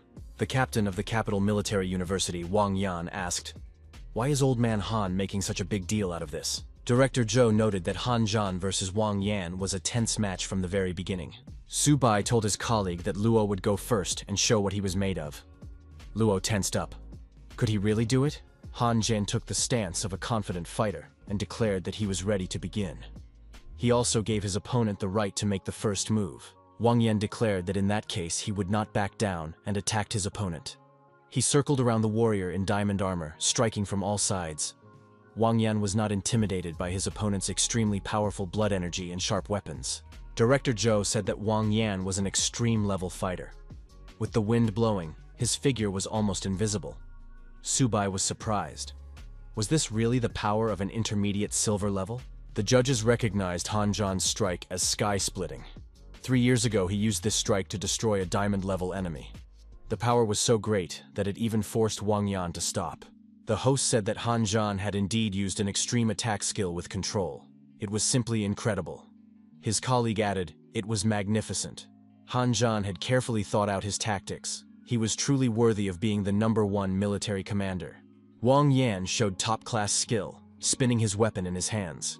He continuously delivered stabbing and slashing blows to his opponent. However, Han Zhan delivered a straight strike, and Wang Yan lost. The audience agreed that it was too cruel. Wang Yan was forced to admit that Han Zhan was magnificent in this battle. He also conceded defeat. The host announced that the first round of the battle between the top 4 had ended with a victory for the Great Wall Military Academy. The audience agreed that the Great Wall Military Academy was indeed very strong. Director Zhou asked Luo Yongqian if he was ready to show what he was capable of. The student replied that he was ready. Luo Yongqian stepped into the middle of the arena and said he was ready. The director reminded him that their goal was to give everyone a chance to participate.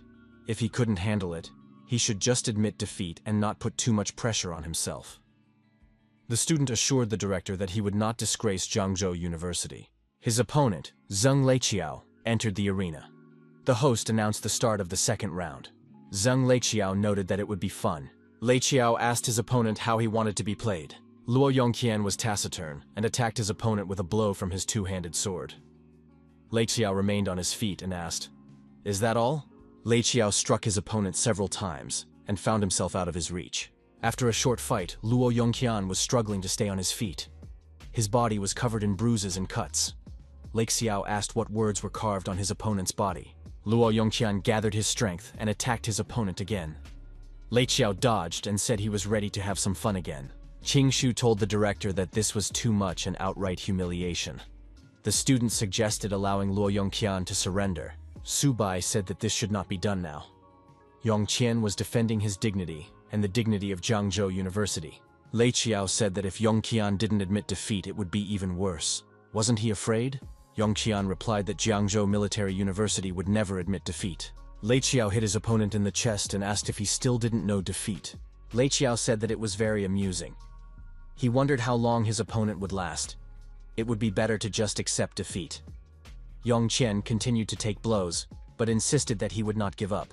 Completely exhausted and unconscious, Yongqian fell face down on the ground. The audience shouted that Lei Qiao had no humanity. It was too cruel. The referee announced that Modu University had won the first round. Su Bai said that Modu University had gone too far. Bai Ningbin said that now it was his turn. He would not allow this guy to behave so arrogantly. Director Zhou advised Ningbin to be careful and not to fight recklessly. Lei Qiao was delighted. Had another contender arrived?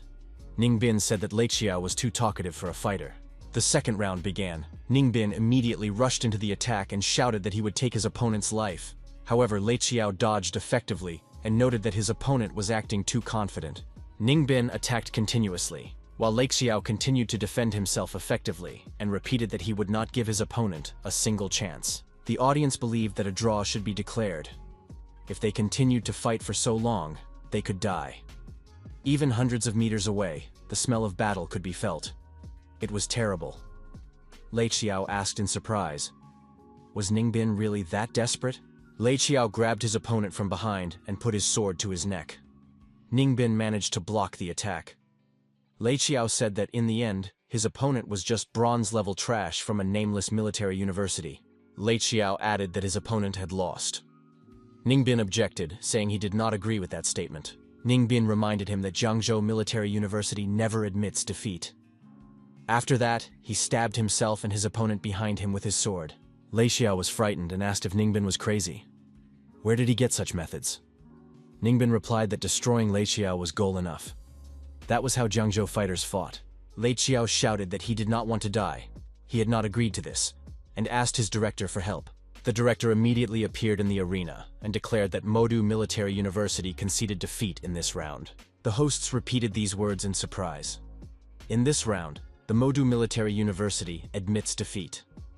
Director Zhou also jumped into the arena and rushed to his student Ningbin. Director Zhou said that the students of Modu University were behaving inappropriately. They humiliated their opponents in the arena, and when faced with the threat of death, they began to beg for mercy. The director of the rival organization told Old Man Jiang not to think that just because their Jiangzhou University had made it into the top 4, they had the right to challenge Modu. At that moment, a representative of the medical service appeared in the arena. Director Zhou noted that the lives of their fighters are also valuable. The opponent said that words are no longer needed. They will settle it in battle.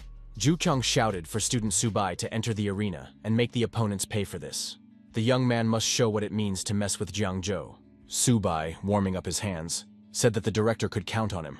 He would make the opponents pay dearly. Director Zhou noted that student Ningbin had brought glory to Jiangzhou University. Future generations would not forget him. Qingqing took the young man by the hand and said that they were proud of him. The main thing was for Ningbin to recover. Su Bai would definitely teach his opponents a lesson. Jia Xuan asked the director for permission to enter the arena. He was ready to wipe out this trash from Jiangzhou. The director told the young man not to rush. The final battle was still ahead. The protagonist stepped into the middle of the arena and declared that he was challenging the Modu Military University to a fight. Would they have the courage to accept the challenge? The audience shouted that they would make Modu apologize for such behavior. Su Bai must put his opponents in their place. Zixuan was surprised. Did Jiangzhou even deserve an apology? Huang Sheng told the director that he was ready to go out and teach them a lesson. Their rivals had to learn the difference between them. The director agreed and said that Huang Sheng would go out this time.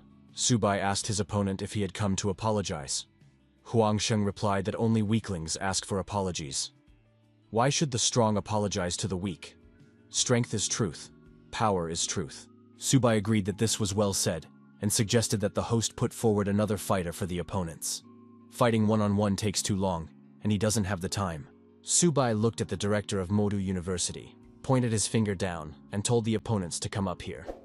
The director was surprised. Since when did Jiangzhou University dare to provoke Modu? The director told Zixuan to show with force that Modu's honor could not be trampled on. Zixuan appeared in the middle of the arena next to Huang Sheng.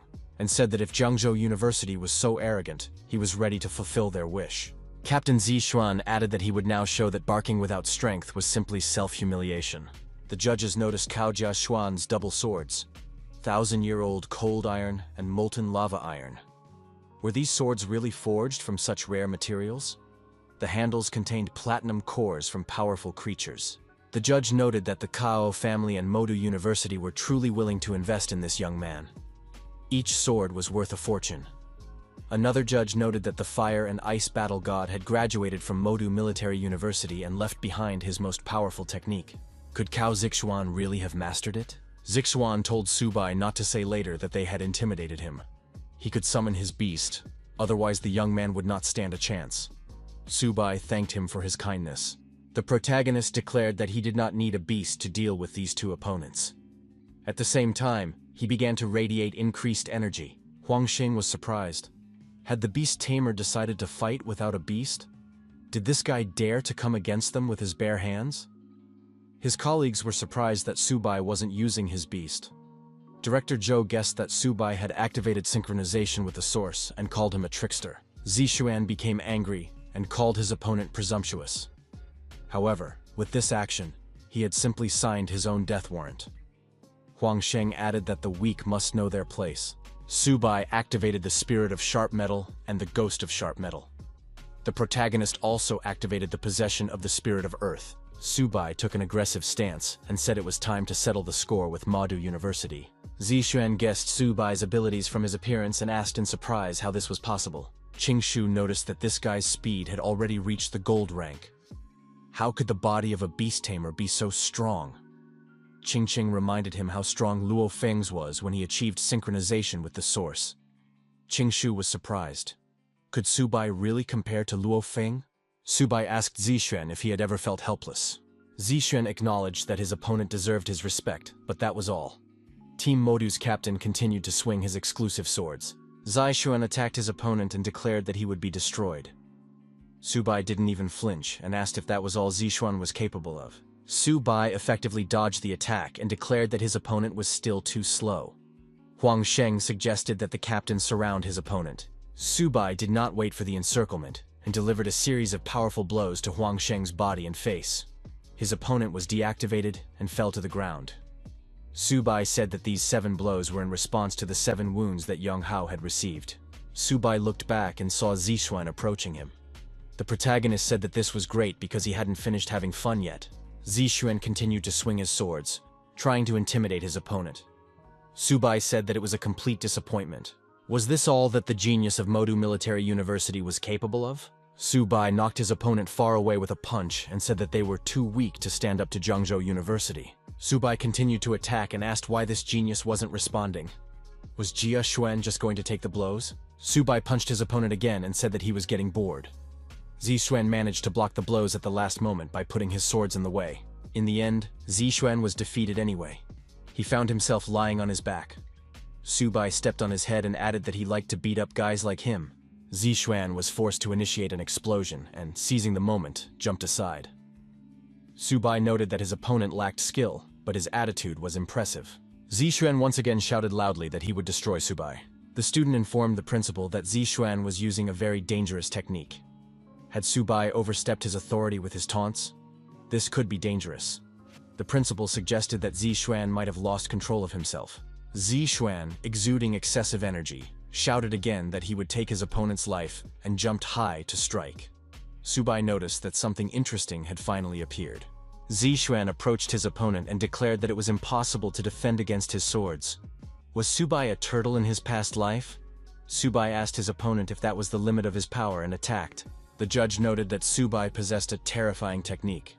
This fight even destroyed the gold-level arena. This is truly the power of the primordial flow. Looking at Subai, one is reminded of Luo Feng in his prime, and this is only the average bronze level. His talent is perhaps even more frightening than that of those from elite families.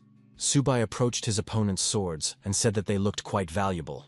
Zixuan objected that it was unfair and urged his opponent to put the swords back. Subai ignored the request and said that, judging by the behavior of Modu University, they were definitely not going to apologize or compensate for the damage.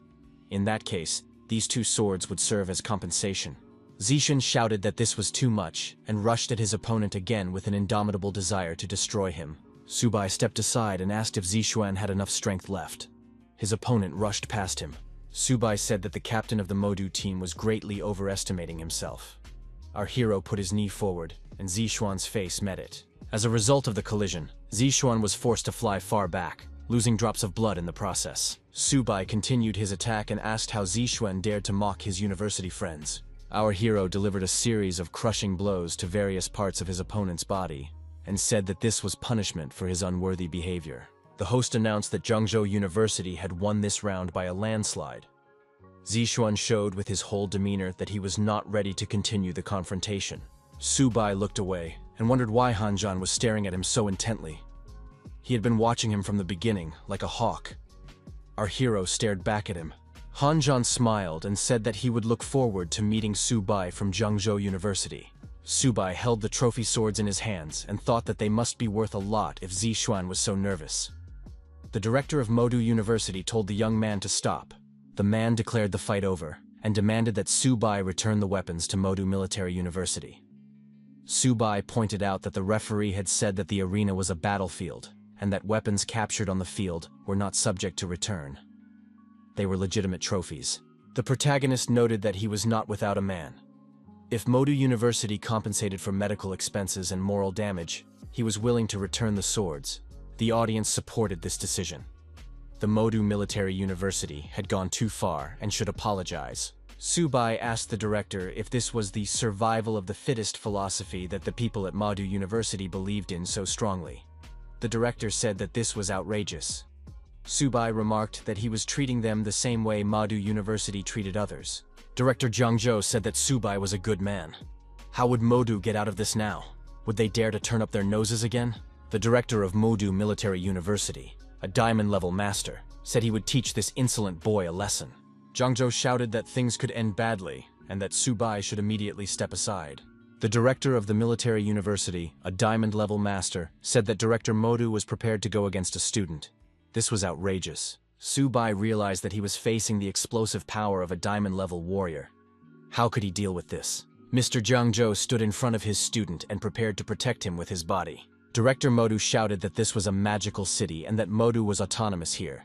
The military university should not interfere.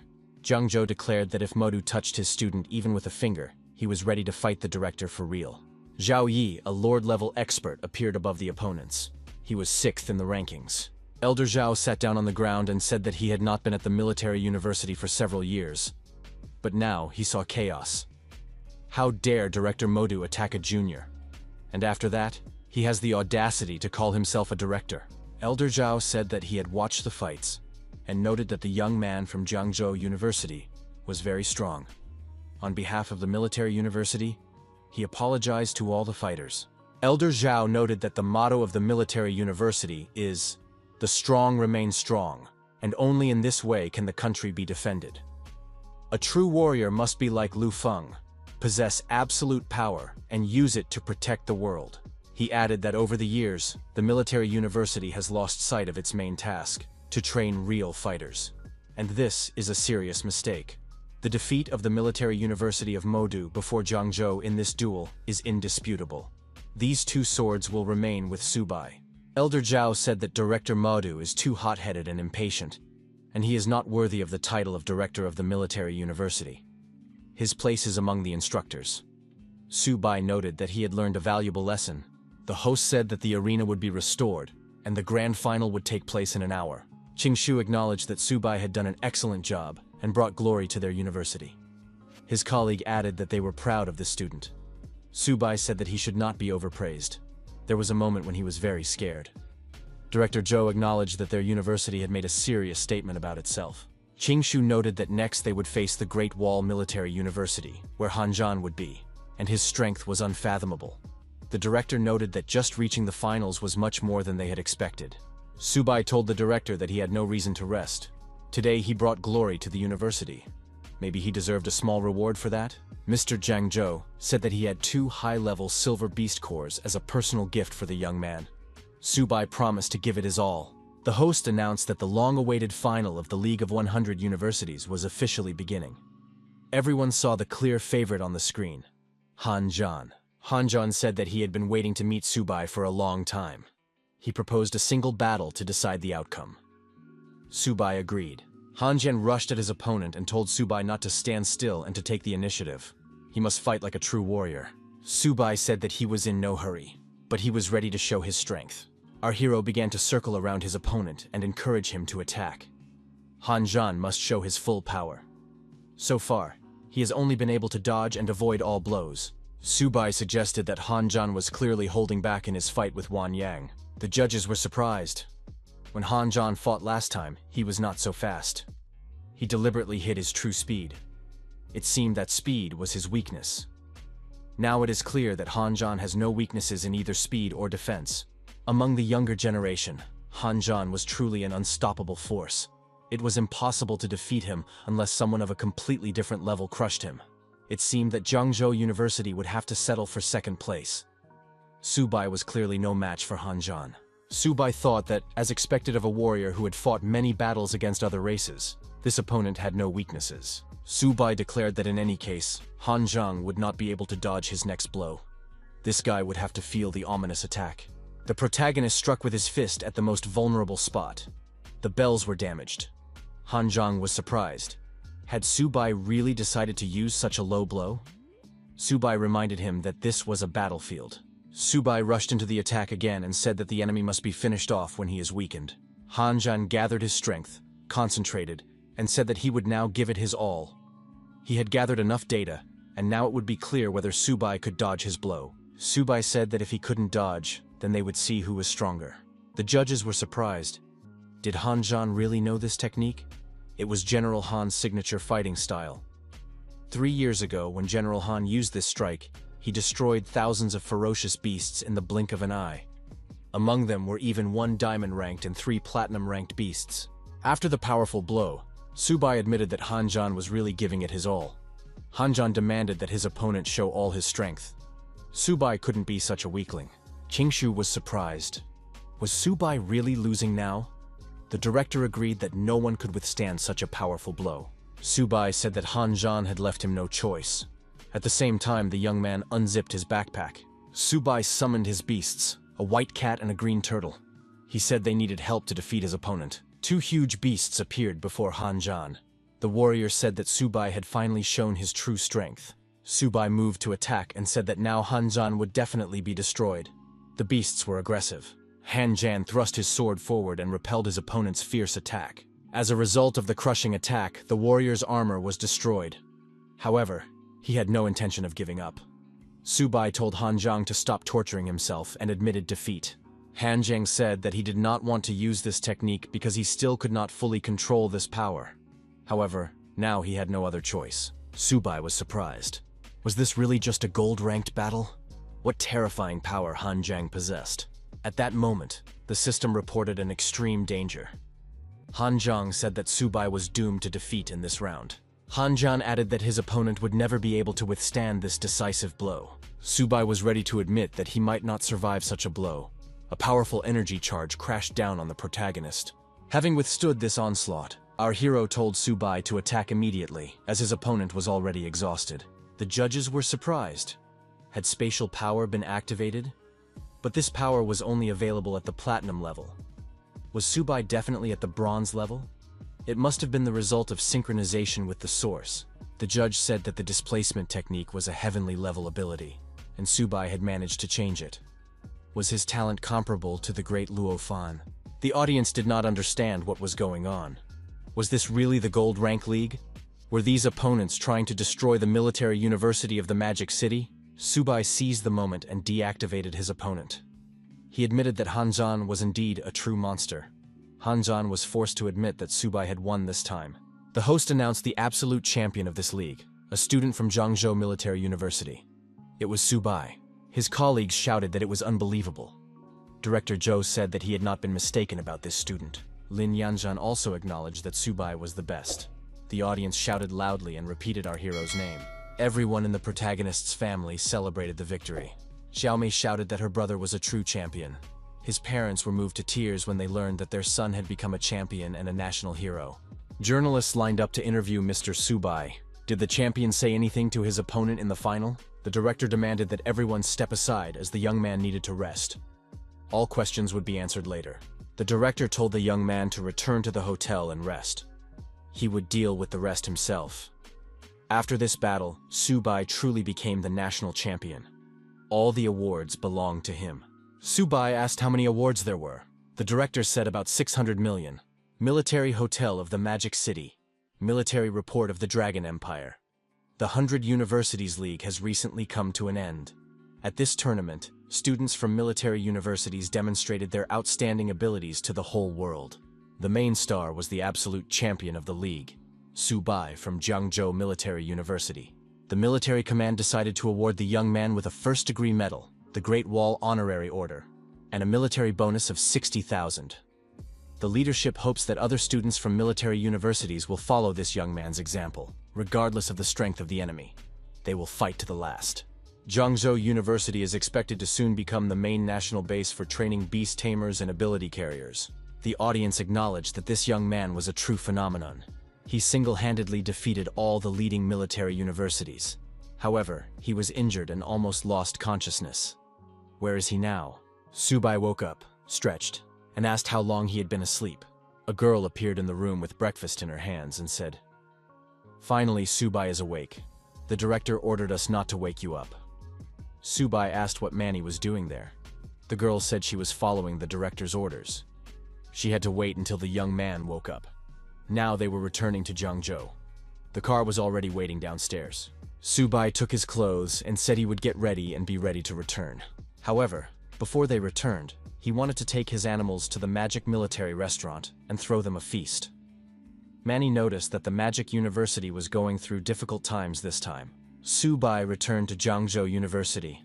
The young man was asked if he liked the gates of the Magic Military University. This year, they had 50 billion in funding. The hero returned in triumph. The gates were once again more impressive than those of the Magic Military University. The best universities should look dignified. The director reminded everyone that this year, Jiangzhou University had won a crushing victory in the League of Hundreds of Universities, which was a historic achievement. Next, the floor was given to the team captain, the best fighter of the tournament, Subai. The young man stated that there are no unbreakable legends. No matter how strong the opponent is, if you don't give up, you can defeat anyone. The director added that thanks to this victory, the state had increased funding for the university. Subai acknowledged that the main difference between them and the leading universities was the resources available for development.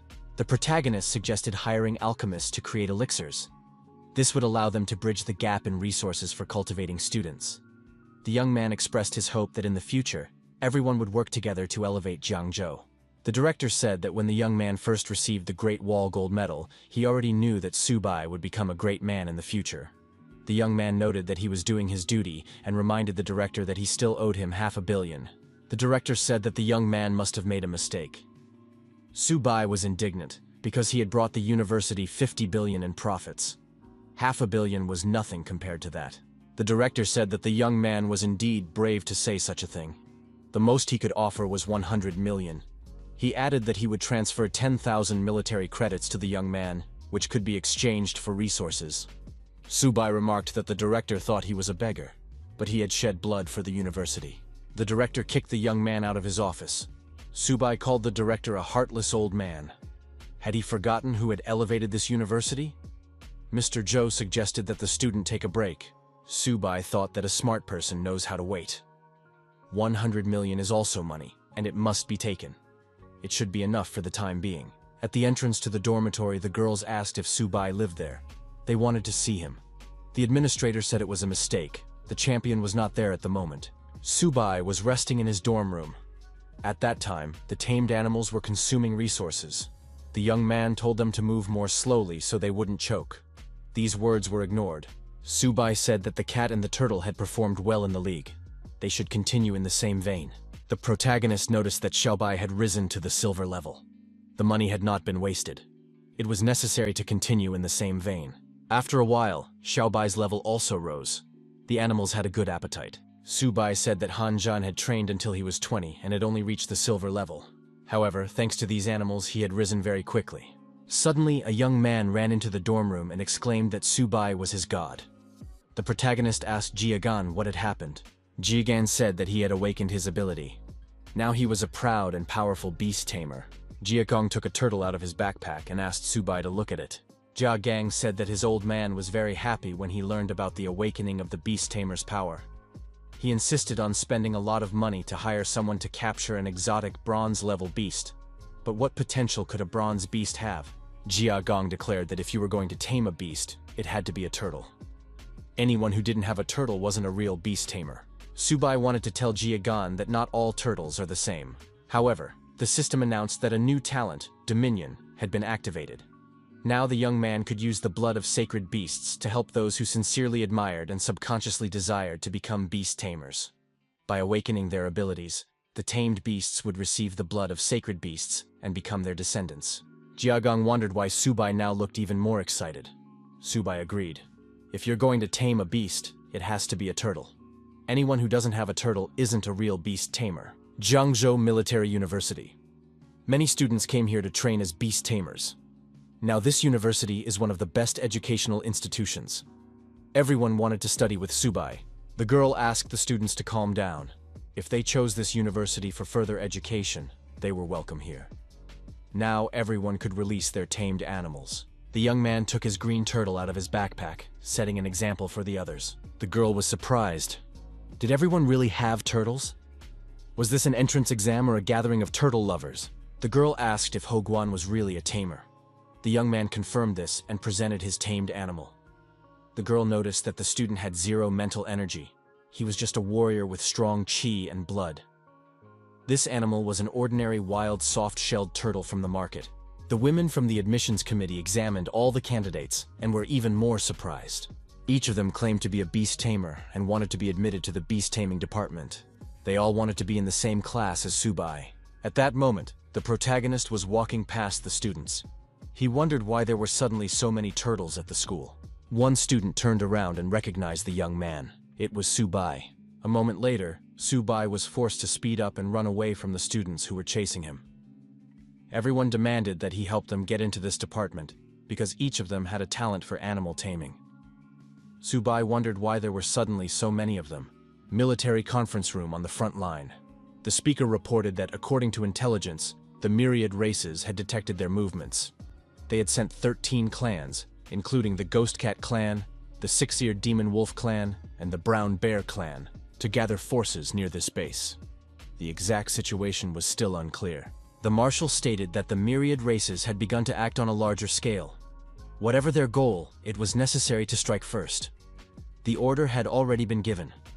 3 fighters from the current 100 Universities League would be sent to the Bishwe Reservoir for reconnaissance. The officer reminded him that this is a restricted area. Is the marshal really prepared to send students from the 100 Universities League there? They are not even graduates yet. It is too dangerous. The military advisor suggested that Mr. Neichin reconsider his decision. The marshal noted that the warriors of this nation and the students would sooner or later face the myriad races on the battlefield. He was confident that the students would accomplish their mission. Moreover, as long as he held the defense here, the royal forces of the myriad races would not dare to act recklessly. This made the reconnaissance mission critically important. The order must be carried out. Subai burst into the room and said that trouble had struck. The school was turning into a turtle breeding company. The headmaster noted that this student had arrived just in time. The director announced that the head of the Cao family, Cao Ming, was present. He had come today specifically to discuss with the young man the return of the Cao family's divine weapons. Also present were the honored guests, members of the Cao family. The young man was surprised. Did they really want to take Cao Zixuan's swords back? After all, the director of the Military Magic University had said that they were a gift. The honored guests declared that this was very presumptuous. These 2 divine weapons belonged to their Tao family. They would not have discussed this if Elder Zhao had not intervened. The honored guests assured him that they had come with sincere intentions and wanted to buy the weapons back. Why was the young man behaving this way? The director was surprised. Had these people decided to bang their fists on the tables at Jiangzhou University? Mr. Zhou stood up and said that these people were at Jiangzhou Military University, not in their capital of magic. Only Subai himself could decide whether to sell the weapons and at what price. The head of the Cao family told Subai not to worry and asked him to state his terms. Subai said that these two swords had been very useful to him recently. Mrs. Cow noted that in the future, they would all have to go to battle against the myriad races. Strengthening their power was the most reasonable choice. Instead of holding on to two pieces of metal, wouldn't it be better to exchange them for valuable resources for development? The protagonist noted that there was deep meaning in these words. The young man added that in that case, he would agree to 10 billion, and his soul would be at peace. The honored guests were outraged. Even forging new divine weapons would not cost that much. Subai said they were wrong. Perhaps these swords were not so useful in his hands. However, in Cao Zixuan's hands, they were his life. Did they really want to say that Zixuan's life was not worth that much? How long would it take to forge new divine weapons? Mrs. Chow declared that this was outright robbery. Director Zhou thought that the honored guests had seen how businesslike this young man was. One of the guests remarked that the young man was very cunning. Mr. Chow agreed and promised that the money would be delivered today. He expressed his hope that as soon as the funds were received, the young man would return the weapons to the Chow family. Saying goodbye to the guests, the protagonist promised to hand over the swords as soon as the money arrived. Subai asked the director, "If the Chao family is so desperate to pay a fortune for these swords, does that mean something serious is happening on the front lines?" Mr. Zhou remarked that the young man was very perceptive. The army had officially issued an order. All selected students and instructors must arrive at the front against the myriad races within 3 days. The director added that he was also going this time. In addition, the army had assigned Subai and Qingshu a special mission. The director stated that this battle would be humanity's first counterattack against the myriad races in a century. On the battlefield, everyone is a warrior. It is necessary to be ready to carry out the task without fear. The Imperial Capital Military University is a place where all the geniuses of the Dragon Empire gather. The director said that when humanity goes to war, the imperial military institutions are at the forefront. It is necessary to fight for the great Dragon Empire and for the eternal glory of the Yanghuang people. The Military University of the Magic City. The new rector said that every time war breaks out, the University of the Magic City is the first to rush into battle. If you can devote your life to serving your country, why dream only of returning alive from the Yumen Pass? The students replied that they wanted their names to be inscribed in eternal glory and become a blessing for humanity, invincible in battle. 3 days passed. The garrison fortress at the Great Wall. In another day, the great battle would begin. It was necessary to check the magical crystal cannons once more and make sure they were loaded. Mistakes were unacceptable. The enemy's movements must be constantly monitored. No scout should come closer than 50 miles to the Great Wall. Subai suggested that the director look at other elite academies. They all have armor, while the students of the Jiangzhou Academy only have their school uniforms. No guarantee of protection on the battlefield. Maybe they should buy armor? After all, they have money now. They can afford several hundred sets. The director acknowledged that in normal times they could simply buy equipment with money. But now there was martial law. All supplies were issued only for combat merit. Those who needed armor had to destroy the enemy and earn merit. A warning was received that the enemy was advancing. Everyone had to take up their positions. The military officer approached the university directors and said he had no time for introductions. The enemy had launched a surprise attack. It was necessary to support the army in defending the Great Wall. No one was allowed to leave the fortress without an official order. Director Zhou announced to his students that the enemy was advancing. All the soldiers of the Jiangzhou Military University must go to the Great Wall. The student confessed to the director that he was already scared. Mr. Zhou reassured the young man, because their task was only to defend the Great Wall. From the fortress wall, it was clear that a real nightmare had begun. A flood of monsters. Was it even possible to kill all these beasts? It was like a meat grinder. Director Zhou stated that the main force in the battle against the myriad races was the army. The university must provide support. Then the students would gradually get used to the battlefield. Subai reminded them that they had been warned not to start a fight on their own. But did that mean that tamed beasts could attack on their own initiative? He didn't want to miss the chance to level up during such an invasion. The director reminded him that this was a battlefield, and Subai shouldn't do anything stupid. The magical crystal cannons were brought to full combat readiness and opened fire to kill. The commander gave the order to reload the cannons quickly and prepare even faster for the next volley. Subai reported that the beast was already approaching. The director ordered everyone to prepare for battle. The commander ordered the platinum-level warriors to move to the front line. Even the gold-ranked fighters prepared to repel the enemy invasion. Everyone had to be alert and defend the wall. The platinum-level fighters approached the army of beasts and prepared for battle. The battle began. The student asked the director for permission to join the battle. He wanted to fight shoulder to shoulder with the garrison army. Sitting idly by was unbearable. The director said that this was no place for breakthroughs. The students were here to help defend the Great Wall. The army had specifically given orders to protect the students. Sending them into battle now would be a senseless sacrifice. When the students became real soldiers, they would have a better chance of destroying the enemies. The magical crystal cannons fired a volley, and powerful beams struck the enemies. The Platinum Warrior was surprised. What was going on?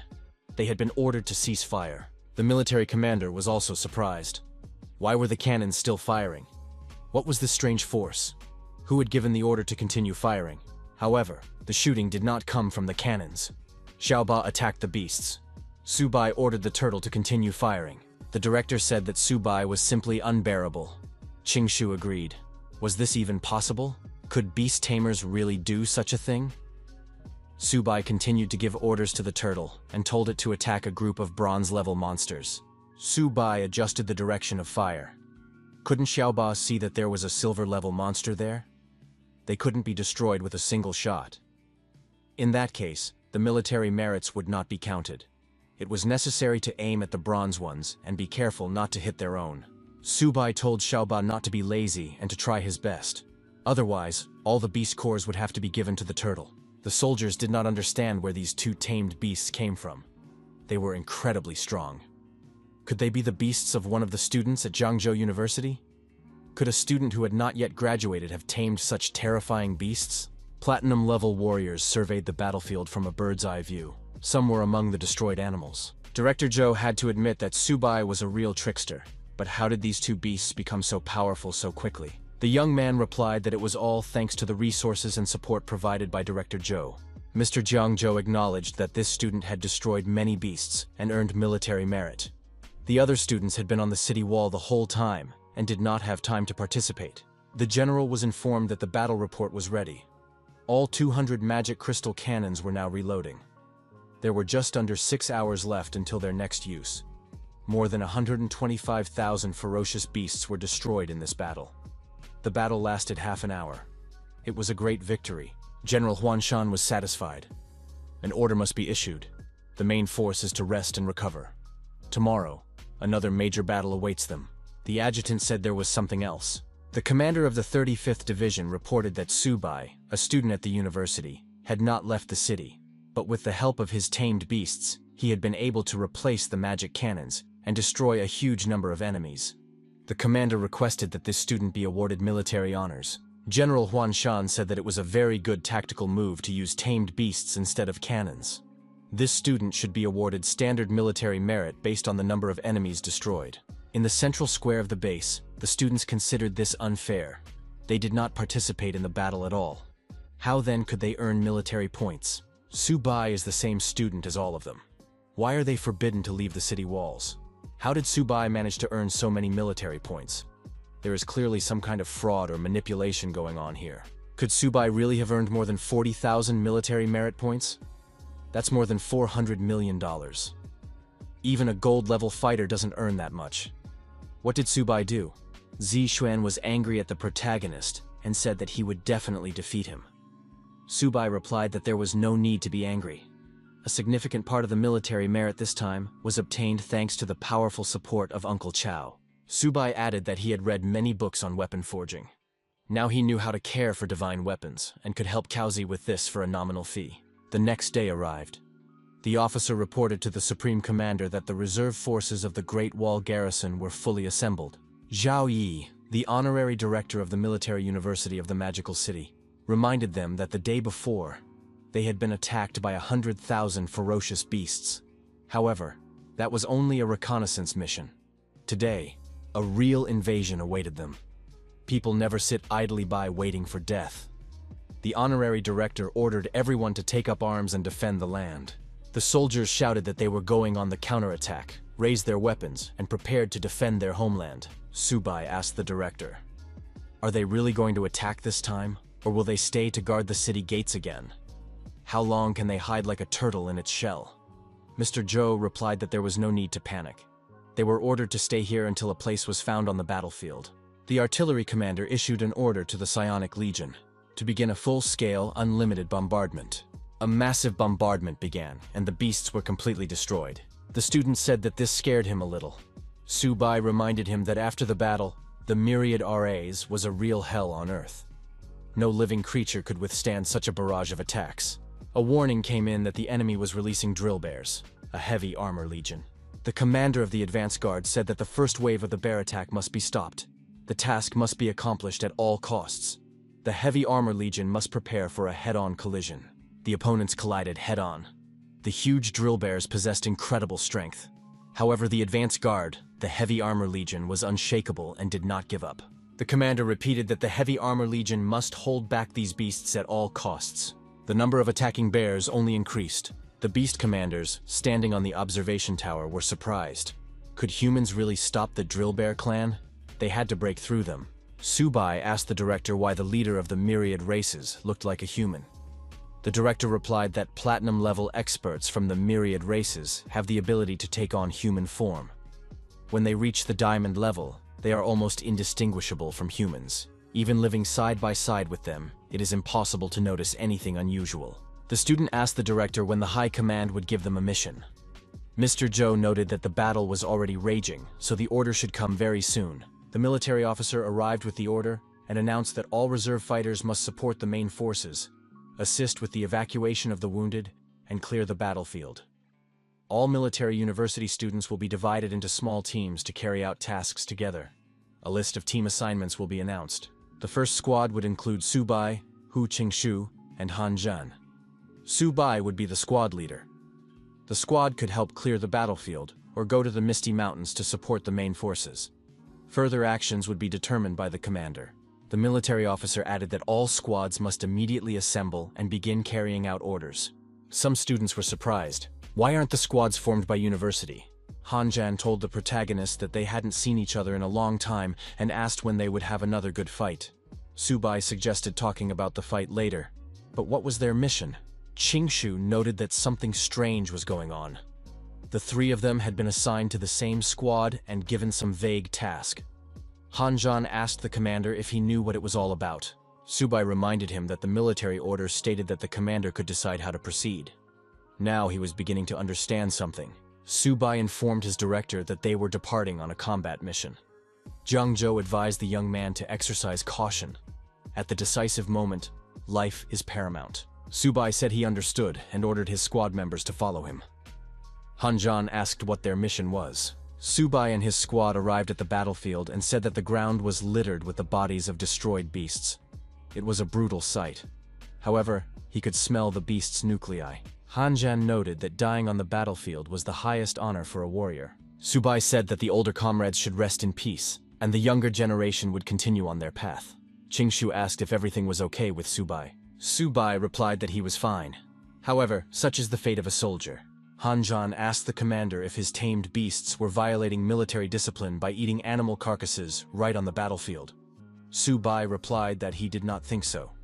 The beasts were helping them by lightening the task of clearing the battlefield, which was not easy.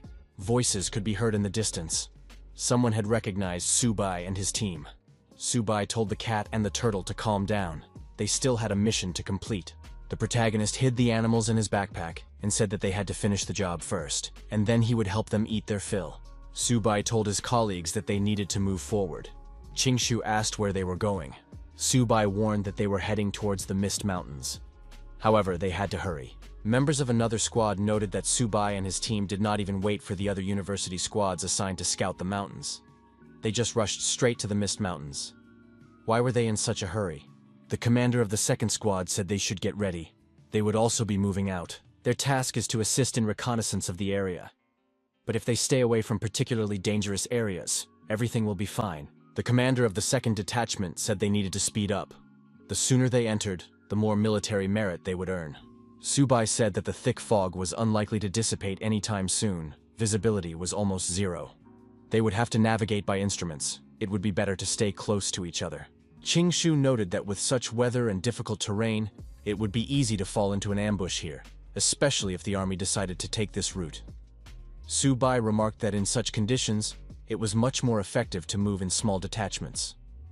Hanjan suggested approaching him. Hanjan was holding a blood mushroom, a first-level spiritual plant, one of the key ingredients for Qi blood powder. This fruit was more than 10 years old. In a shop selling materials, it could fetch more than 100,000. Subai noted that it would be foolish not to collect these mushrooms now. Subai said he had decided to pick mushrooms and called on his tamed animals for help. Qingshu reminded him that they still had a task to complete. Subai said that this place was a treasure trove of natural treasures. He was not going to leave empty-handed. Subai warned Xiaoba and Xiaobai not to eat these mushrooms, as they could be poisonous. Hanjan scanned the area and said that they needed to be careful. Energy surges had been detected ahead, and several wild beasts were approaching. A golden two-headed beast and 3 silver wolves appeared out of the fog. Subai said that they were early gold-level creatures, and that he could handle them on his own. Qingshu and Hanjan could continue their reconnaissance.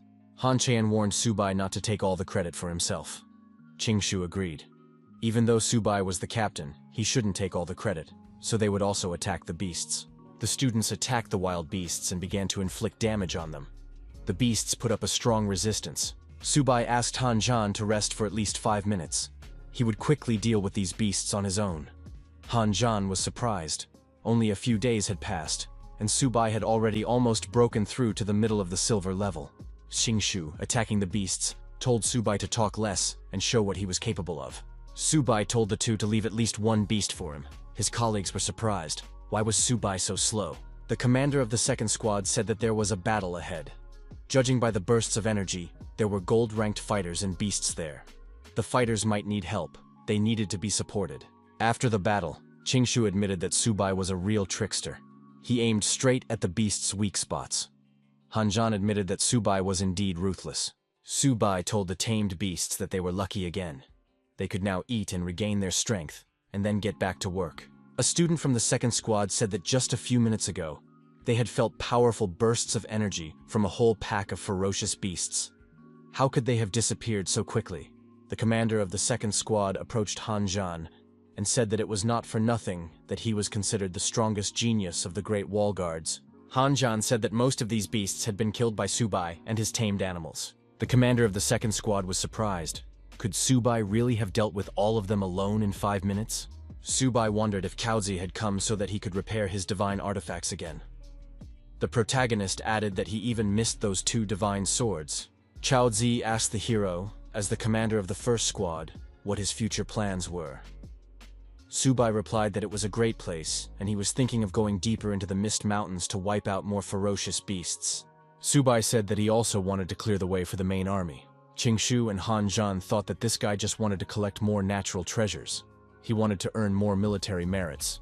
Caozi suggested going on the next expedition together. Whoever finds the resources first gets the spoils. Subai replied that he had no objection. So, there would be no fair sharing here.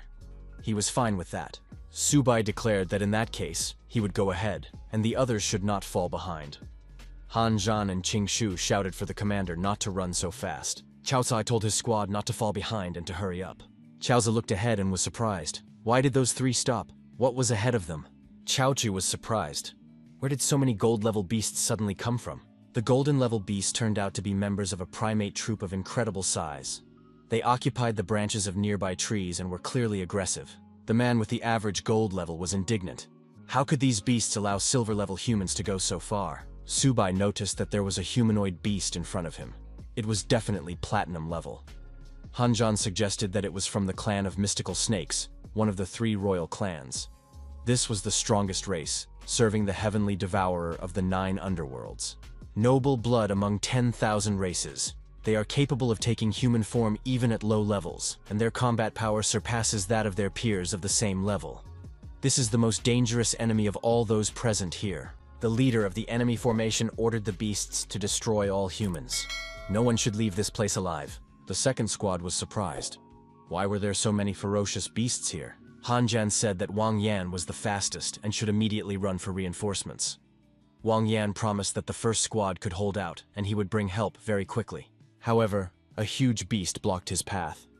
Wang Yan noted that now he would have to give it his all. Han Zhan asked if Subai could handle this black snake alone. Cao Zi confidently replied that he would cut down every one of these beasts. Subai summoned the cat and the turtle and told them to get to work. It won't be easy, he added. The leader of the enemy group asked if this man really wanted to fight him. In that case, he was ready to warm up. His snakes prepared to attack. Xiaobai immediately attacked the aggressive snakes, unleashing an energy blast at them. Qingshu had to admit that the power of the high-level golden beast was truly colossal. Han Zhan noticed that Wang Yan had managed to lure 3 beasts away, and that he was probably in danger now. Han Zhan told Subai to deal with his opponents as quickly as possible. Wang Yan would not last long. Subai replied that he understood.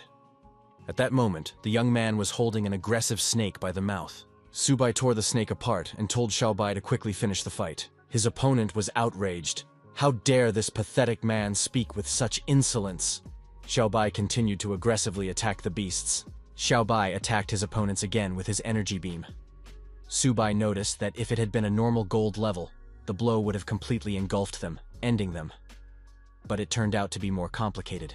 Another huge snake appeared, surpassing all the previous ones in size. The opponent said that this man was strong and that it was hard to believe that he had forced the beast to reveal its true form. Subai noted that the opponent still had at least a little bit of sense. He understood who to target. Our hero added that his opponent's speed was still no match for his own. The young man called on the turtle to attack his rivals. Xiaobai rushed into the attack and sank his sharp teeth into the body of the huge snake. It immediately began coughing up blood. Subai told Xiaobai to attack immediately and finish it off. The cat rushed to the turtle's aid. Han Zhan admitted that the 2 tamed beasts of the squad commander were simply incredible. They managed to corner the leader of the mystical snakes. Subai said he didn't want to play anymore. He had more important things to do, and he kicked the snake in the head with all his might. The snake lost its balance and fell to the ground. At that moment, Xiaobai sank his teeth into it. The turtle took a huge leap and was about to land on the snake. Subai told Xiaobai to move aside to avoid trouble. As a result of their joint operation, the huge snake was destroyed. Subai said that they had finally gotten rid of this rival. The next moment, the snake's body began to swell, and it was very dangerous. There was an incredible explosion. The members of the first squad were afraid for their commander. However, when the smoke cleared, Subai was safe and sound. He noted that this villain still had a trick up his sleeve against them. It turned out that the beast was still alive and tried to hide in the bushes. Han Zhan prepared his weapon and said he would take care of it himself. The mystical snake was already wounded and did not pose much of a threat. Subai agreed and added that he would let his colleague go this time. Subai said he was going to rescue Wang Yan. Han and Qingshu would stay here to clean up. Wang Yan was surrounded by ferocious monkeys. He admitted that this time he had underestimated the speed of these golden-level beasts. Although white monkeys with elongated arms are not considered agile, their physical strength is remarkable. Would he really meet his demise here? Wang Yangshuan said that even if he died, he would take at least 1 beast with him. The young man thrust his spear forward and rushed at the huge primates. However, the monkey was stronger and faster. It managed to dodge and counterattack Wang Yan. The young man dropped his weapon and flew far back. The monkeys continued to beat the man, striking him repeatedly with their hands and feet. Wang Yan hit his back against a tree, broke it, and fell to the ground. The young man thought that his end had truly come. The huge primate picked up the man's spear and swung it. Wang Yan asked why he was delaying. The young man added that one day the human race would exterminate all these monsters. Wang Yan said that it seemed he would no longer be able to fight Subai and Han Zhan. Suddenly, the protagonist appeared between the monkey and the man, and told Wang Yan to hold on a little longer. The young man set up a barrier and knocked the spear out of the monkey's hands. Wang Yan asked if Subai had really come for him. Wang Yan told Subai to avenge him and fell to the ground. The protagonist added that Wang Yan should not lose consciousness. Our hero became very angry and declared that he would tear these beasts to pieces. The turtle and the white cat were also nearby. The tamed beasts pounced on the primates. Subai grabbed Wang Yan's spear and swung it at the largest monkey. The spear throw was powerful and extremely aggressive. The spear stuck into the monkey's chest and threw it far back. The spear stuck into a tree. The monkey was pinned to the tree, its wounds bleeding. Subai told Wang Yan that he had been avenged and it was time to regain consciousness. Suddenly, the system reported that a target with the potential to become the heir to the white tiger's blood had been detected. At the moment, she was in critical condition. The master could use the essence of the white tiger's blood to prolong the target's life. Subai told Wang Yan to come to his senses immediately. There was a way to save him.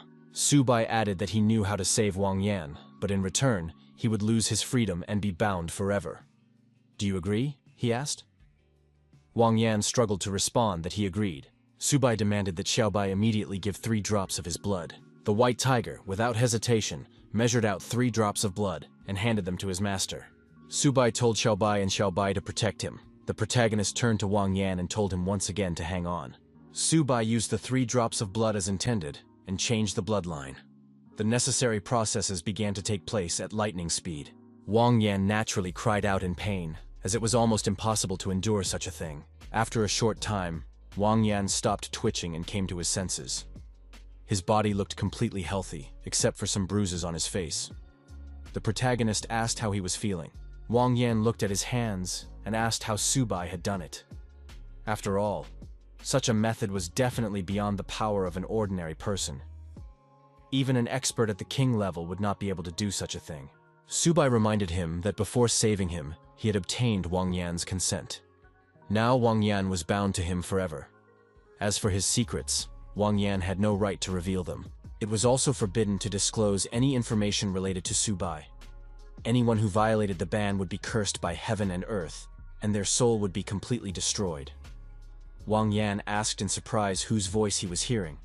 However, the young man accepted the warning. Subai said that he had spent a lot of energy to save Wang Yan. His life was much more valuable than the 2 swords in Chao Zi's hands. The price was very high. Wang Yan jumped to his feet and shouted for Subai to take care of himself. Suddenly, aggressive snakes began to crawl out from under the ground. The protagonist realized that he shouldn't have let that beast go. Now he would have to deal with the consequences. Subai told Xiaobai to immediately deal with this abomination. The order was carried out, and the snakes were torn to shreds. However, the young man assumed that they were not material. "What is going on? Why are there more snakes after they are destroyed?" he wondered. Hanjan and Qingshu came to help and asked, "Is Wang Yan okay?" Wang Yan said he was fine. Subai asked, "Why are those 2 taking so long?" Qingshu said that there was no end to these snakes. Someone was definitely controlling them. "We need to find this puppeteer. It must be that snake they didn't finish off earlier." Suddenly, a man appeared and said that some insects dared to challenge the 9 circles of Hell Clan. Qingshu noticed that Subai had thrown this villain back to his true form, and in a short time, he took on human form again. How did he recover so quickly? He wondered. The protagonist said that this guy was not as simple as he had previously appeared. He added that it was just a copy. It was practically impossible to destroy. The young people saw that the monster was holding the body of Zheng Leiqiao in its hands. An aggressive Chao Zi said he would destroy this scoundrel with his own hands. Hanjan acknowledged that his rival had become much stronger, and that it was necessary to exercise extreme caution. Chao Zi asked Subai to destroy this villain for him. He was willing to pay any price. Subai told Qingshu and Hanjan to take care of the rest, and he would deal with this slippery snake himself. The villain threw Leiqiao's body on the ground and said that this pathetic insect had a very loud voice. Subai warned that he would cut this scoundrel into pieces and make snake soup out of him. The clash between the rivals caused an explosion and thick smoke. The monster admitted that, as expected, the man was not so simple. Subai quickly emerged from the thick smoke and delivered a crushing blow to his unexpected opponent's back, forcing him to fly far away. The monster remained standing, but Subai admitted that his opponent had become much stronger. Subai told his tamed beasts that they would form a 7-star formation of 3 devils. It was necessary to surround the villain. The 7-star formation of 3 devils was the greatest secret technique that the protagonist could use, utilizing the fusion of the source. It allowed the protagonist to combine his powers with those of Xiaobao and Xiaoba. The villain was about to experience a triple blow, and the protagonist said that this scoundrel would be destroyed right now. The monster remained standing and admitted that the technique was quite ingenious, but unfortunately, this man still lacked strength. The villain transformed into a 3-headed snake of incredible size. Hanjan noticed this and told Subai to be careful. More snakes appeared and rushed straight at the commander of the first squad. Subai looked back and saw that the aggressive snakes were very close. Urgent action was needed. Wang Yan shouted that he felt a terrifying power, but that was impossible. Subai couldn't lose so easily. Kaozi demanded that Subai immediately report whether he was alive or dead. Subai shouted loudly. Xiaoba and Xiaobai immediately joined in his cry. The three-headed snake was surprised. How dare his opponent grow stronger right before his eyes? The snake aggressively attacked the protagonist, directing a powerful energy charge at him. Han Jan admitted that the attack was too strong. Subai was in danger. Something had to be done urgently to save him.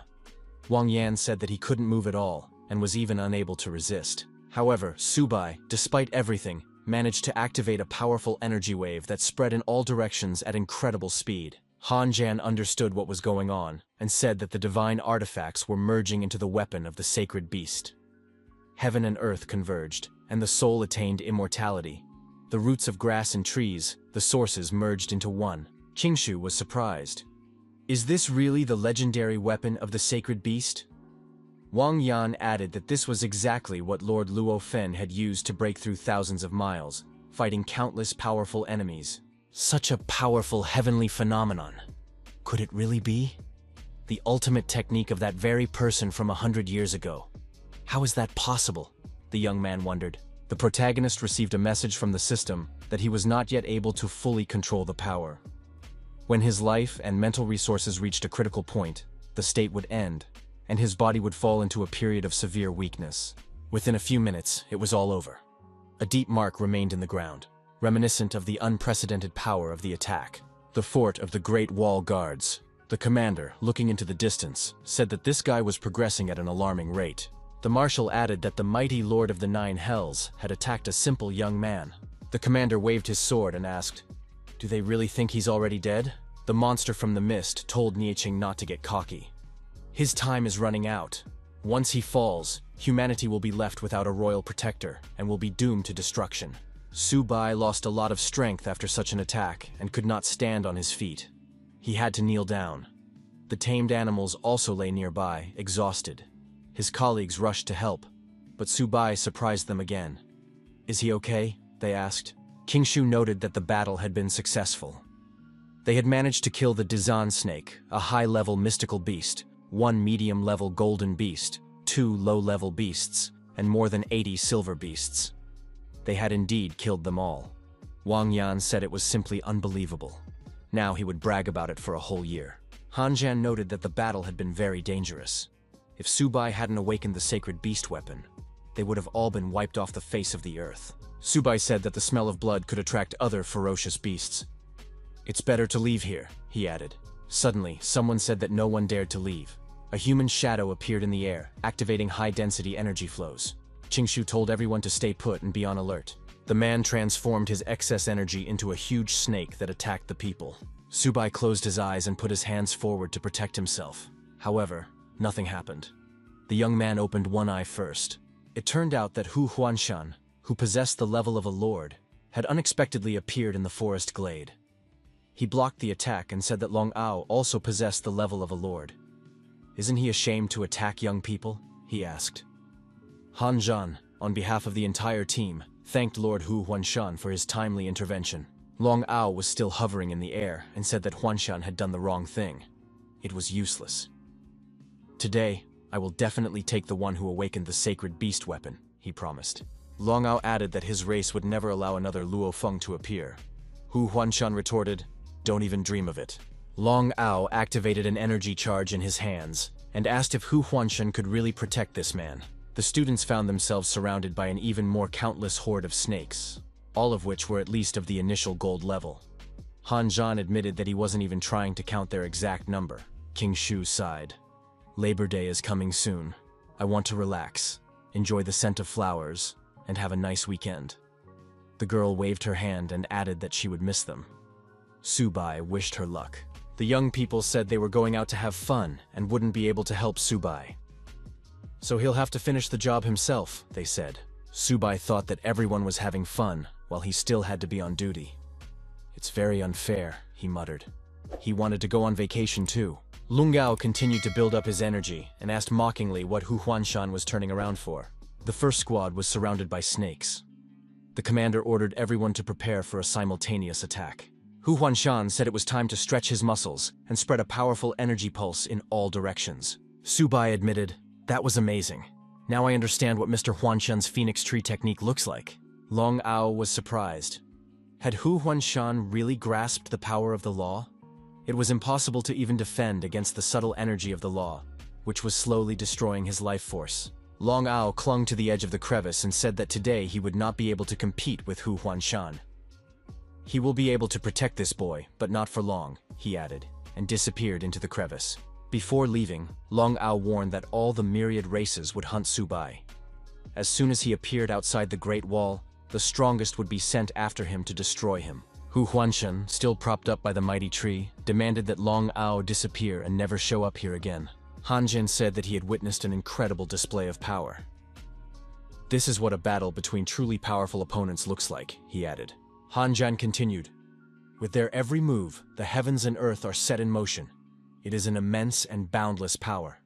Subai admitted that he also wanted to reach that level. Hu Huanshan said to Subai, remember, no matter how strong you are, there will always be someone you cannot defeat.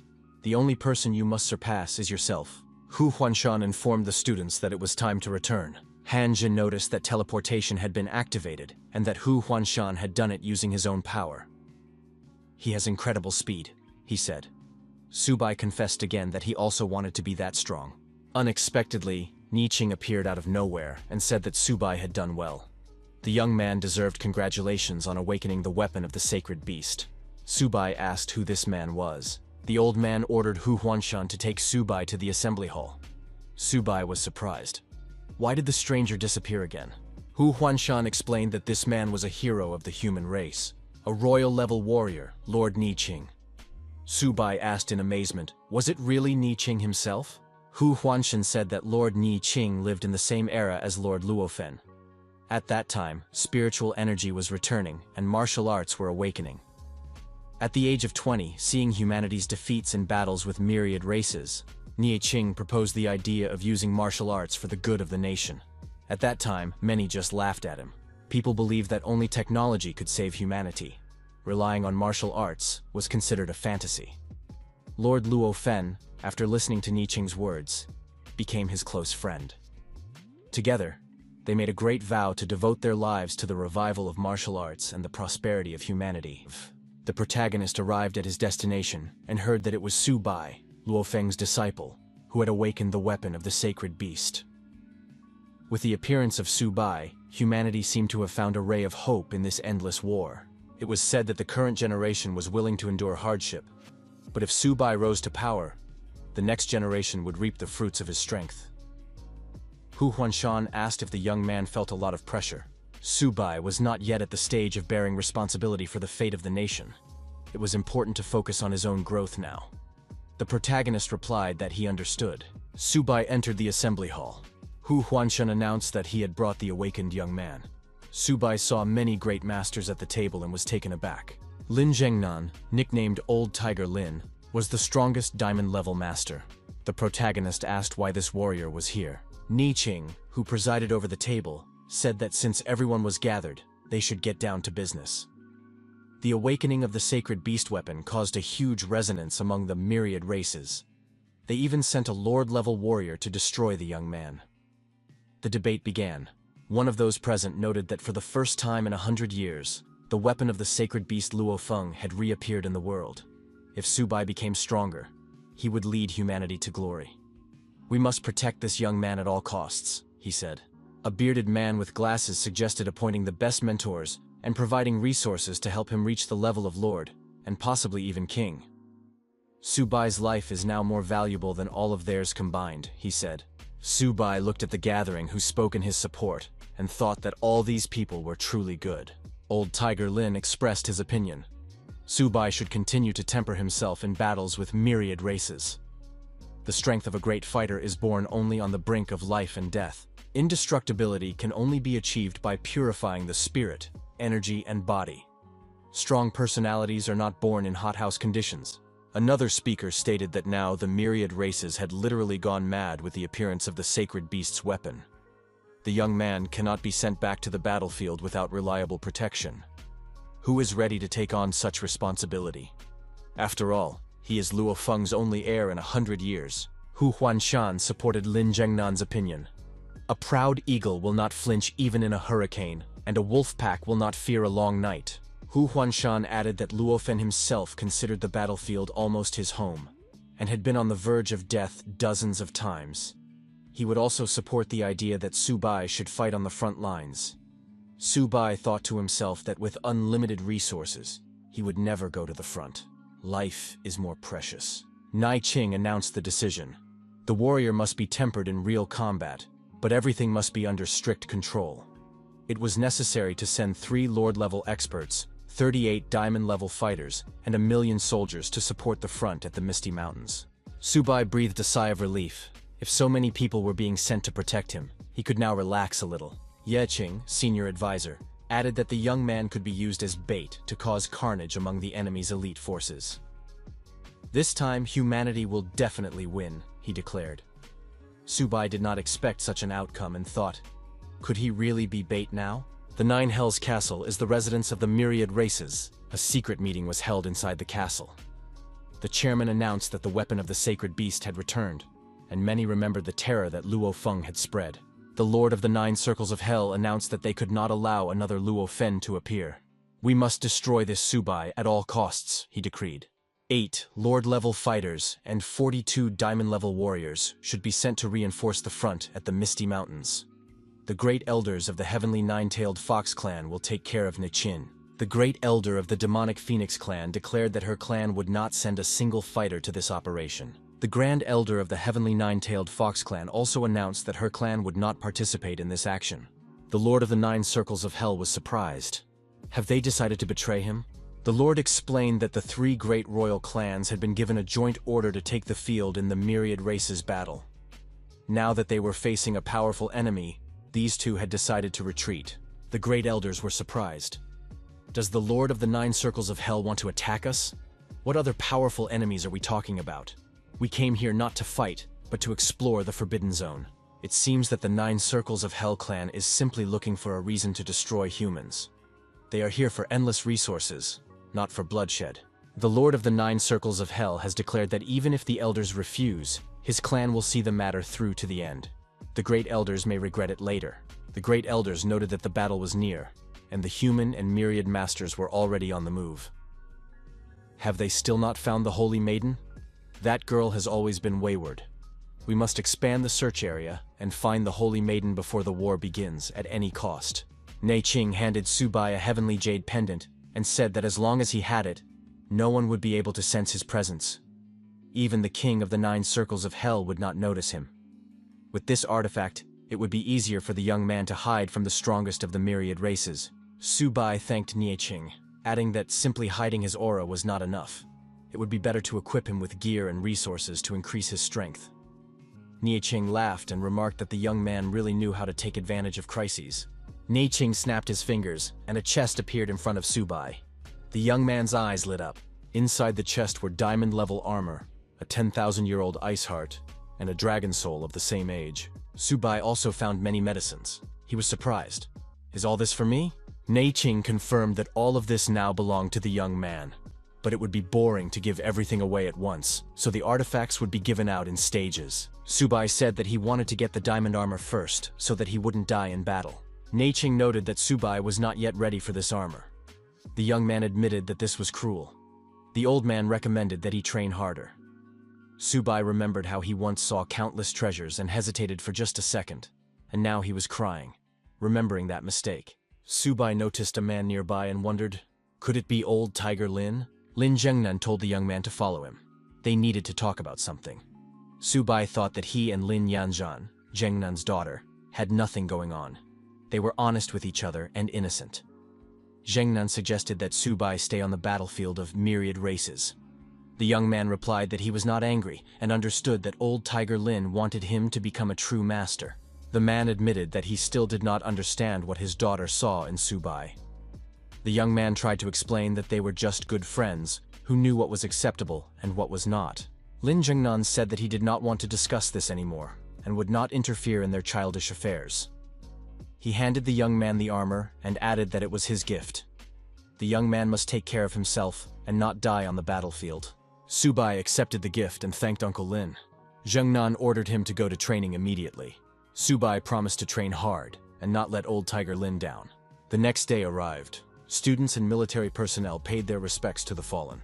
Chaozi said that Zheng Leiqiao should rest in peace. Hanjian noticed Subai's appearance. Hanjian was surprised and asked where Subai got such excellent equipment. Niqing addressed the warriors of the human race and announced that the army of the myriad races was already moving towards the Great Wall. There were more than 1 million enemies, but even if the humans were outnumbered, they would still win.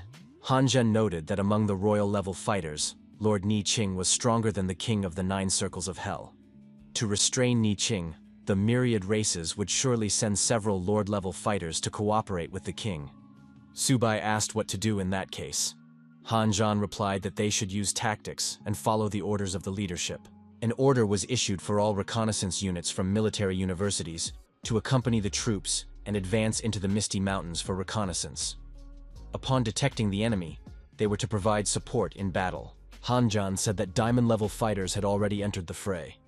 Qingshu warned of the need for caution. The aura here was unstable, and treacherous enemies were surely hiding nearby. Subai noted that the only enemies here were armored wolves and horned demon deer, but they were weak. One of the students declared that he would take care of the armored wolves and rushed into the attack. Hanjian, wielding his weapon, noted that the enemies were afraid of them escaping.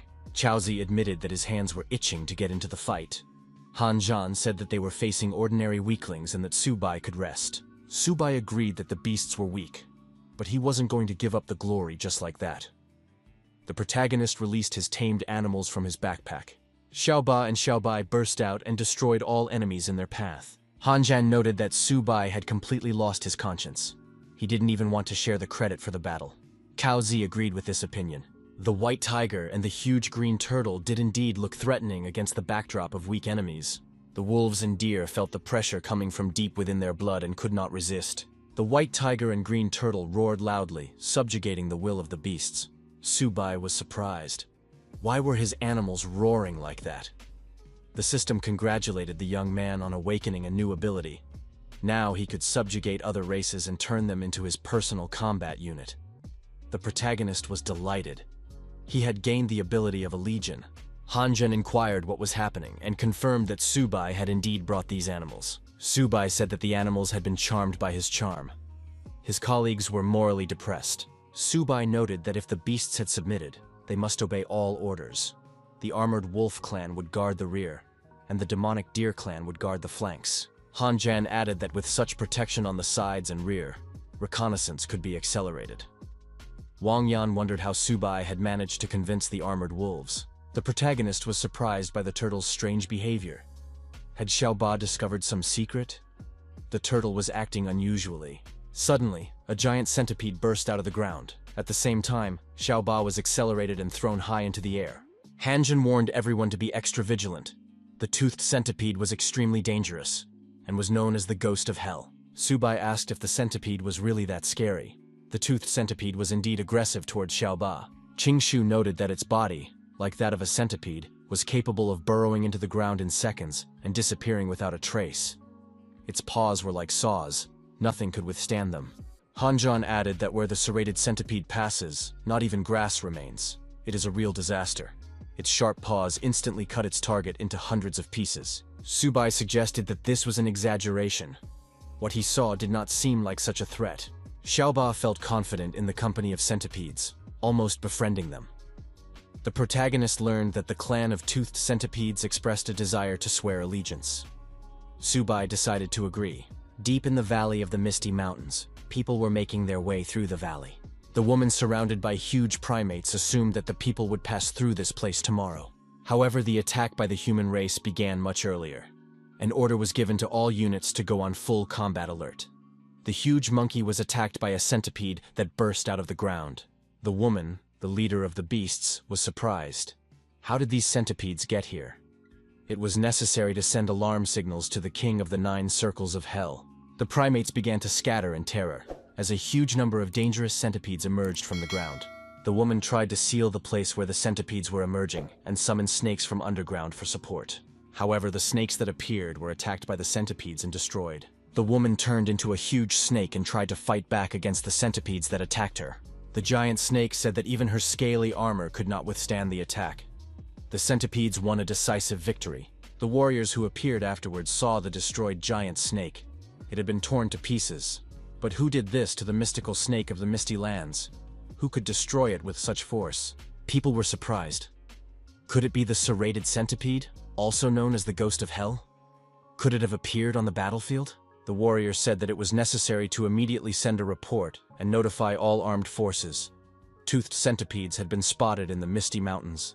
If anyone from the human race encountered them, it was necessary to retreat immediately. Under no circumstances should they engage in battle with them. The first squad continued to advance deep into enemy territory. Hanjan reported that according to the map, the entire ridge of the Misty Mountains stretched for more than 300 kilometers. They had been on the road for a long time, but for some reason had not reached Clearwater Lake. Subai was indignant. Did his colleagues doubt the route he had mapped out? Chingshu suggested that they had gotten lost after all. Subai believed that this could not be the case. The problem was probably with the map. Hanjan said that the map could not be wrong, because it was a military map. Subai thought that he might indeed have made a mistake, as he had always been poor at navigating. Hanjan was indignant. Why hadn't Subai warned them about this earlier? Chingshu asked what they should do. Who would lead them to the Clearwater Lake if he was also bad at navigating? Subai was indignant. It turned out that everyone was confused about the directions, but for some reason, only he was being blamed. Hanjan now did not understand how they would be able to get to this lake. Subai said that in that case, they would have to resort to the last proven remedy. The young man took a green turtle out of his backpack. Subai gave the turtle a crystal and said that it should lead them to the Clearwater Lake. The turtle ate the crystal and confidently moved further along the road. Subai said that now they should not get lost. Chingshu said it was good that they had Xiaoba. Otherwise, they would never have found their way out of there. Hanjan expressed confidence that they were now moving in the right direction. The young people noticed that the fog was becoming less dense, which meant they had emerged from it. Subai said that the turtle was very good. It really knew how to find its way. However, what the students saw before them did not resemble Clearwater Lake at all. Where had Xiaoba led them? Hanjan checked the military topographic map and declared that they were on the edge of Clearwater Lake. Suddenly, a huge dragon appeared above the young people. The students were puzzled. The decision was made to flee. The young people turned around and quickly began to put this decision into action. Subai asked the turtle where it had led them. It couldn't be that the three of them had gone beyond the boundaries of the map and into unknown lands. Hanjan couldn't keep up with his colleagues and shouted for them to wait for him. After a while, the young people noticed that the creature had disappeared and decided to take a short break. But what was it? Where had it taken them? The map indicated that the edges of the lake were safe. Subai said he had a feeling that the map couldn't be trusted. The map didn't show such a dangerous place. Could Xiaoba really have led them astray? A girl appeared in front of the young people and said that they were nobodies. How could they not even try to protect her at such a critical moment? Why did they only think about themselves? Subai was surprised. Where did this girl come from? Hanjan admitted that he was so focused on escaping that he didn't even notice her. The system reported that the hero had discovered a demonic phoenix with the blood of a scarlet bird. The clan of demonic phoenixes is proud and difficult to subdue. It is necessary to find a way to tame it. Subai was surprised. Could it be that the scarlet bird he was looking for was a child? The girl was indignant. Who did he call a child? The young man must be careful, otherwise the Holy Virgin would burn him alive. Subai thought. Maybe he should hit her so she would come to her senses. The girl asked what he was up to. How dare he approach her? The girl became angry and burst into flames. How dare this man show disrespect to the Holy Virgin? He would regret it. Hanjan thought that this girl was not simple at all. It seemed that she really did have a violent temper. Subai said that children who don't listen will have to be taught a lesson. The girl was outraged. Did this thing dare to raise a hand against her? The young people prepared dinner from the game that lived in the surrounding area. Hanjan asked Subai if he wanted a chicken leg. Chingshu added that they needed to regain their strength to fight again. Subai told the girl to stop fighting and offered her some food. The child replied that she wasn't done yet. When the elder of her clan shows up, then we'll see who wins. Subai said that when the elder appeared, he would defeat her. Right now, they needed to eat. The girl demanded justice and insisted that they let her go. Hanjan handed Subai a chicken leg. He admitted that the roasted chicken smelled wonderful. Hanjan noticed that it was a bronze fire rooster. Subai said that this was not surprising, as it was an extraordinary bird. The girl said that she had already eaten a lot, and some bronze birds would not surprise her. The girl asked what spices had been added. Did food really taste better when roasted over a fire? Subai asked if the holy maiden wanted to try it. Subai salted the chicken leg and said that it would be even tastier with spices. The girl admitted that it smelled delicious. The holy virgin tasted the chicken leg and declared that it was the most delicious leg she had ever eaten in her life. The girl swore that from that day on, she would eat such food every day, because it was much tastier than the elders' spiritual ingredients. Subai said that everything could be very simple. If she wanted chicken legs with every meal, she had to obey and do everything he said. The girl agreed and promised to do everything as long as he gave her chicken legs.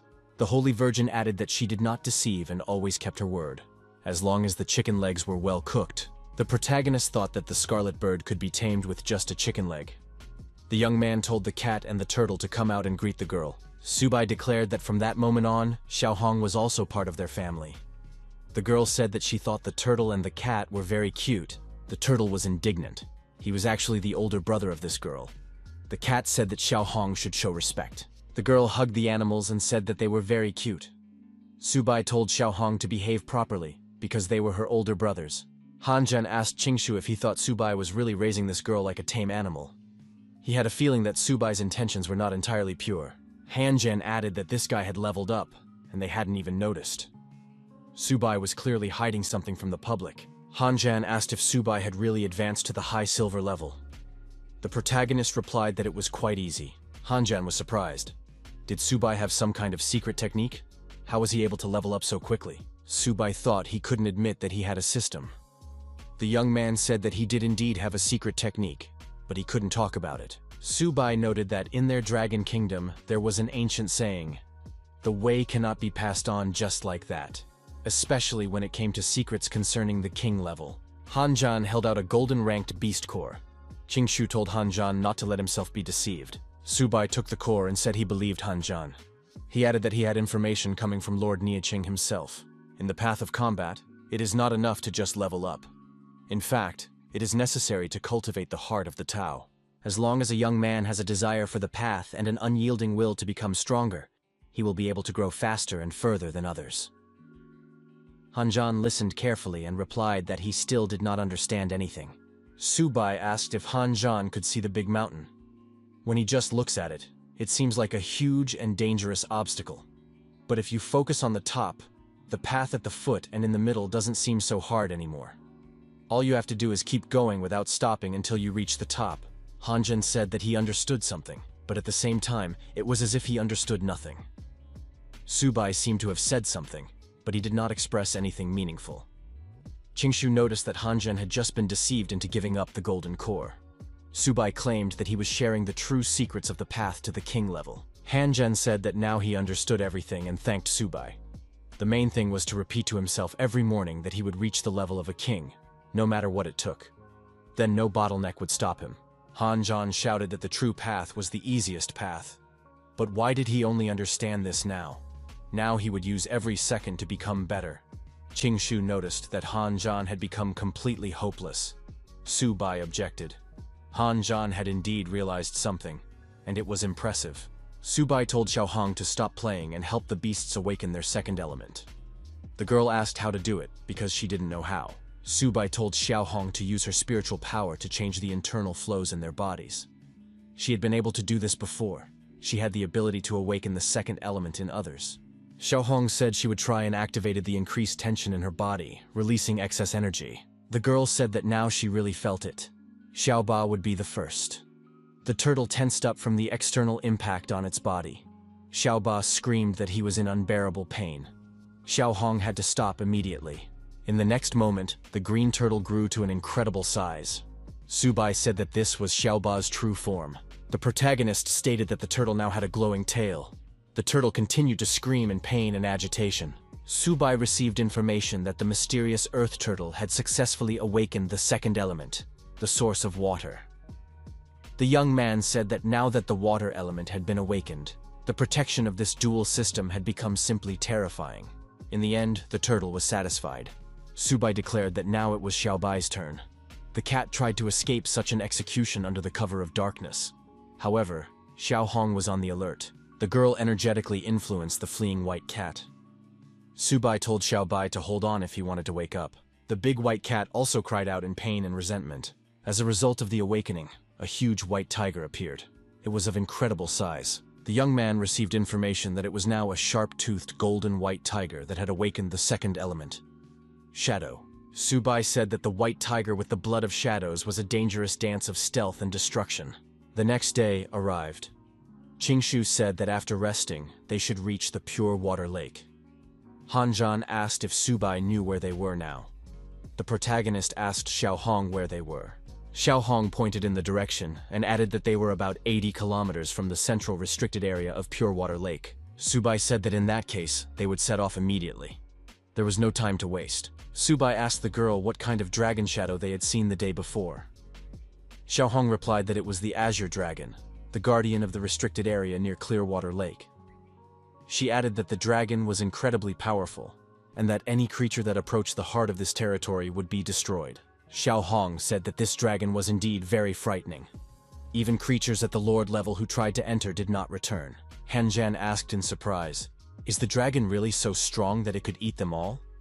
Qingshu asked, "If the Azure Dragon is really there, why hasn't the King of the Nine Circles of Hell tamed it yet?" Xiaohong replied that at one time, the King of the Nine Circles of Hell had gathered the elders of all three great royal clans, but even then, they had been unable to subdue the dragon. Qingshu was surprised. Even the King of the Nine Circles of Hell couldn't handle the dragon? Wasn't it too dangerous to rush forward like this? Subai ordered the system to analyze the presence of Azure Dragon blood nearby. The protagonist decided that today he would tame this dragon. If it was really here, then all 4 divine beasts would be gathered. Based on the scan results, the system reported that Azure Dragon blood had been detected nearby. However, the carrier's current power was insufficient to tame it. The egoist thought, even the system warns that the Azure Dragon is very dangerous. Indeed, they should retreat. The commander of the first squad suggested that his colleagues step aside for a moment. The young man asked the girl if she knew the way through the Misty Mountains. Xiaohong replied that the roads in the Misty Mountains change with the weather, so she didn't know the right way either. Subai said that this could be a problem. Qingshu noted that if the Misty Mountains were west of Clearwater Lake, perhaps they could just go east and find their way out that way. Hanzhan said that the problem was that they didn't even know where east was. The protagonist suggested using the sun for orientation. Qingshu noted that the sun on the battlefield of Myriad Raz was extremely unreliable. Moreover, the fog in the heart of the mountains was so thick that nothing could be seen. Xiaohong told her mentor that she knew of a small tribe's village nearby.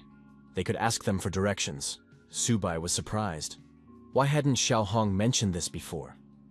Qingshu noted that their little phoenix had saved the day again. Xiaohong said that the tribe was called the Spirit Snake Clan. The nearest settlement was within 1,000 kilometers of Clearwater Lake. Subai said that was great and ordered the girl to take them there. They headed for the Spirit Snake Clan. Xiaohong said that the Spirit Snake Clan once had a platinum-level warrior, but he had led the tribe's elite into battle. Now, only the elderly, sick, and wounded guarded the village. The strongest among them was the elder, who was at the peak of the gold level. The expedition made its way further through the forest. Peeking out from the bushes, Xiaohong pointed to the village of the Spirit Snake Clan. Subai was surprised. There was a snake's nest right on their course. Hanzhan said that although the clan was small, judging by the number of snake holes and the aura around them, they had more than 10,000 wild animals. The exact number of creatures guarding the territory was unknown. Hanzhan suggested attacking from different sides to lure them out of their burrows. Once they were separated, they could be destroyed piece by piece. Qingshu said that was too dangerous. It would be better to catch one golden beast and interrogate it. It would have to reveal the location of the passage. Subai said that these two only think about how to fight. We must not forget that Xiaohong is the holy maiden of the royal clan. Hanzhan asked what Subai suggested doing, what his strategic plan was. The protagonist replied that he had a brilliant plan. Information came in that the envoy of the ancient royal clan had arrived. It was necessary to greet him with honors. Young men in black cloaks accompanied Xiaohong. Subai announced that the holy maiden of the ancient demon Phoenix clan had arrived and should be greeted appropriately. The snake said that she could sense the aura of the royal blood of the ancient demon Phoenix clan. It was a great honor for them to receive such noble guests. She was accompanied by 3 high lords from the Hidden Land and the Mist Snake clan. The old snake said that the second elder of the spirit snake tribe respectfully greets Lady Demon Phoenix and the 3 lords of the Misty Lands. The 4 great lords have honored them with their visit. They apologize for such a modest reception. Subai asked if the clan had any spiritual materials or medicinal herbs, as it was necessary to gather everything available to restore their strength. Hanjan quietly asked what Subai was doing, since they just wanted to ask for directions. Qingshu was also surprised at what medicinal spiritual herbs they were talking about. Subai told the 2 to keep quiet. The second elder said that if the honored guests had come from afar, the spiritual snake tribe would definitely give them a proper welcome. After a while, the guests were offered small spiritual fruits as a sign of respect. Hanjin said that these were 4th-level spiritual berries filled with powerful spiritual energy. One such berry could completely restore the strength of a gold-level warrior in a matter of minutes. Subai said that it was already late, and that they would most likely stay here for the night. The protagonist pointed to the building where they would be staying and asked for a map of the area. Hanjan was surprised. What kind of overnight stay was he talking about, since the sun was still at its zenith? The second elder said that this building was the residence of the chief of the tribe. Without his permission, no one was allowed to enter. The second elder said that he would immediately order a new spacious house to be built for the guests, if they did not mind. Subai said that if their chief were here, he would not dare to refuse. Or did the second elder mean to say that the holy maiden of the ancient demon Phoenix clan was not worthy of the house of some chief of this miserable tribe? Xiaohong set her fingers on fire to intimidate the snakes. The snakes immediately recognized it as the burning aura of the ancient demon Phoenix clan. Subai told the second elder that they would only stay for 1 night. Permission was granted, and the young people went to the clan chief's residence. Subai reminded them that he was waiting for the map. Subai entered the building and assumed that treasures were indeed hidden here. However, they had to wait until the map was brought to them. Hanjan said he was thirsty and asked for water to drink. After a while, the second elder brought the map as requested.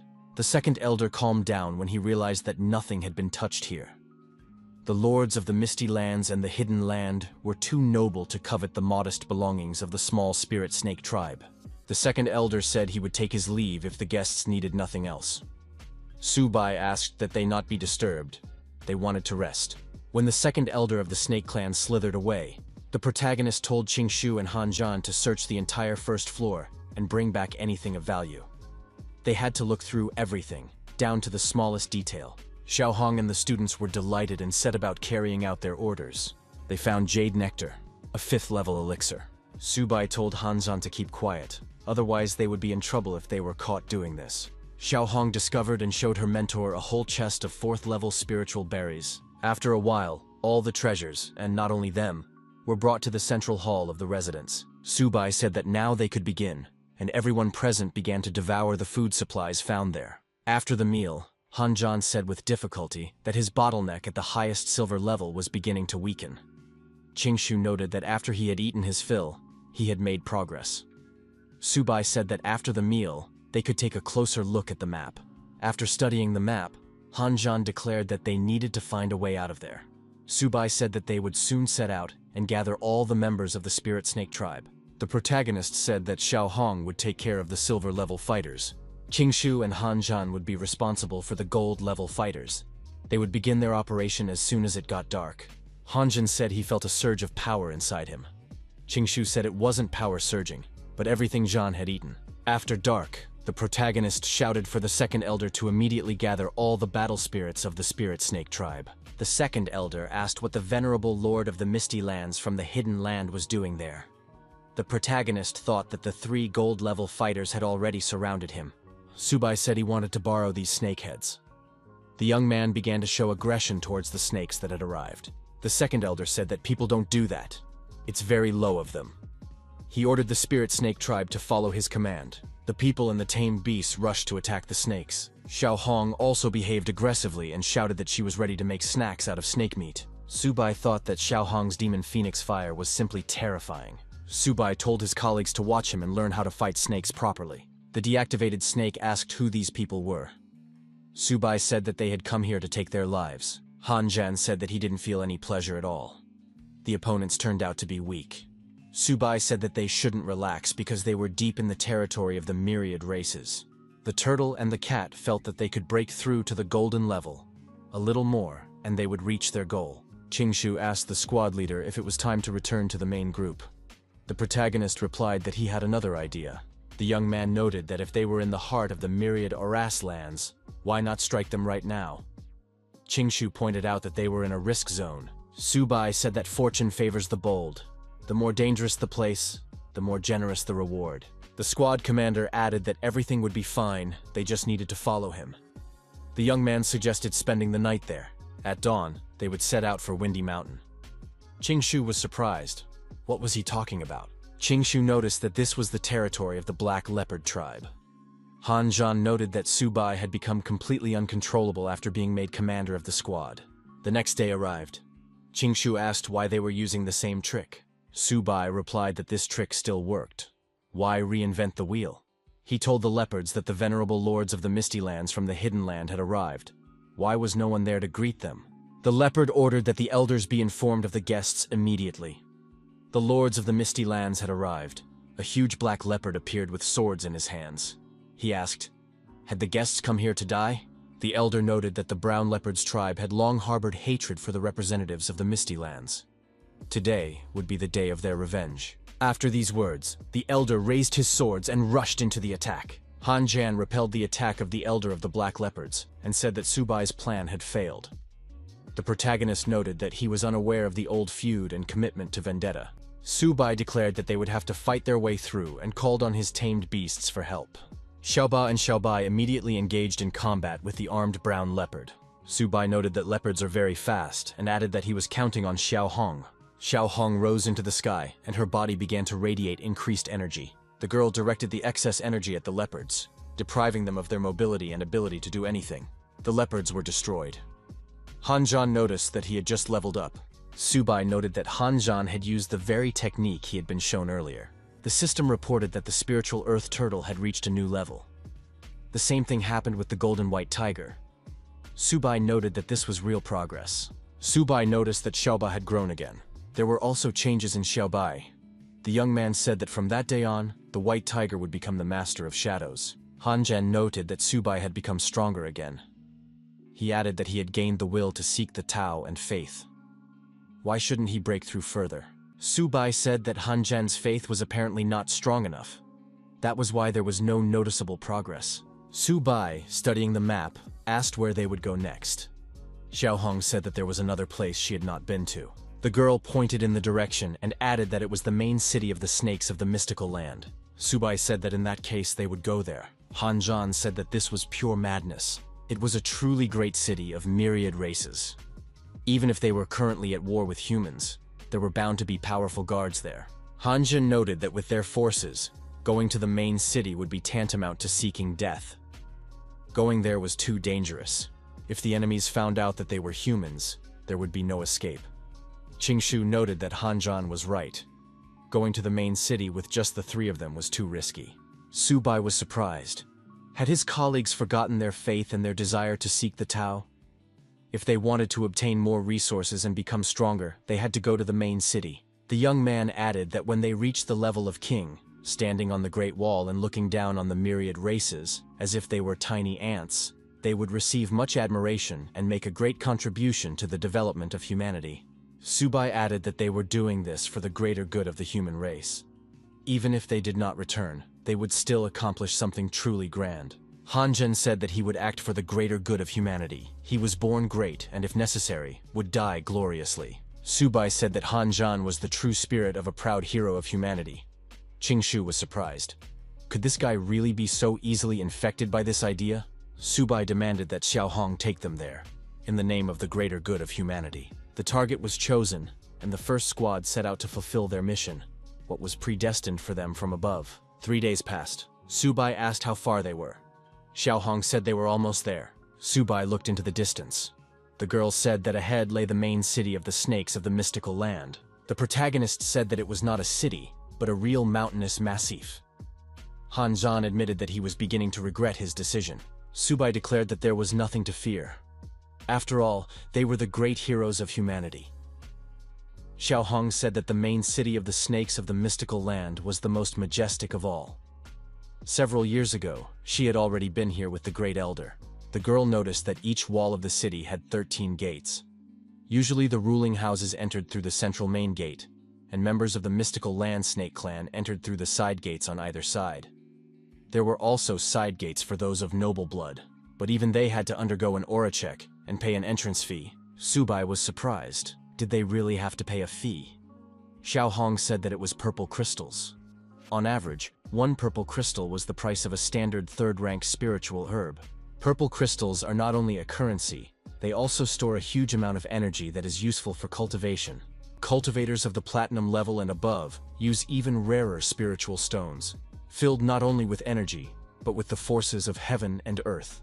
Subai reminded her that Xiao Hong was a venerable holy maiden. Did she really only have one measly crystal? The girl replied that it was a spatial bag with about 100 cubic meters of usable space inside. Xiao Hong added that she was actually quite rich and poured jewels out of the spatial bag. Qingshu said that Xiao Hong was a real little rich girl. Subai was surprised. Did all of this belong to Xiao Hong? The protagonist said that it was unsafe for a child to carry so much money with her.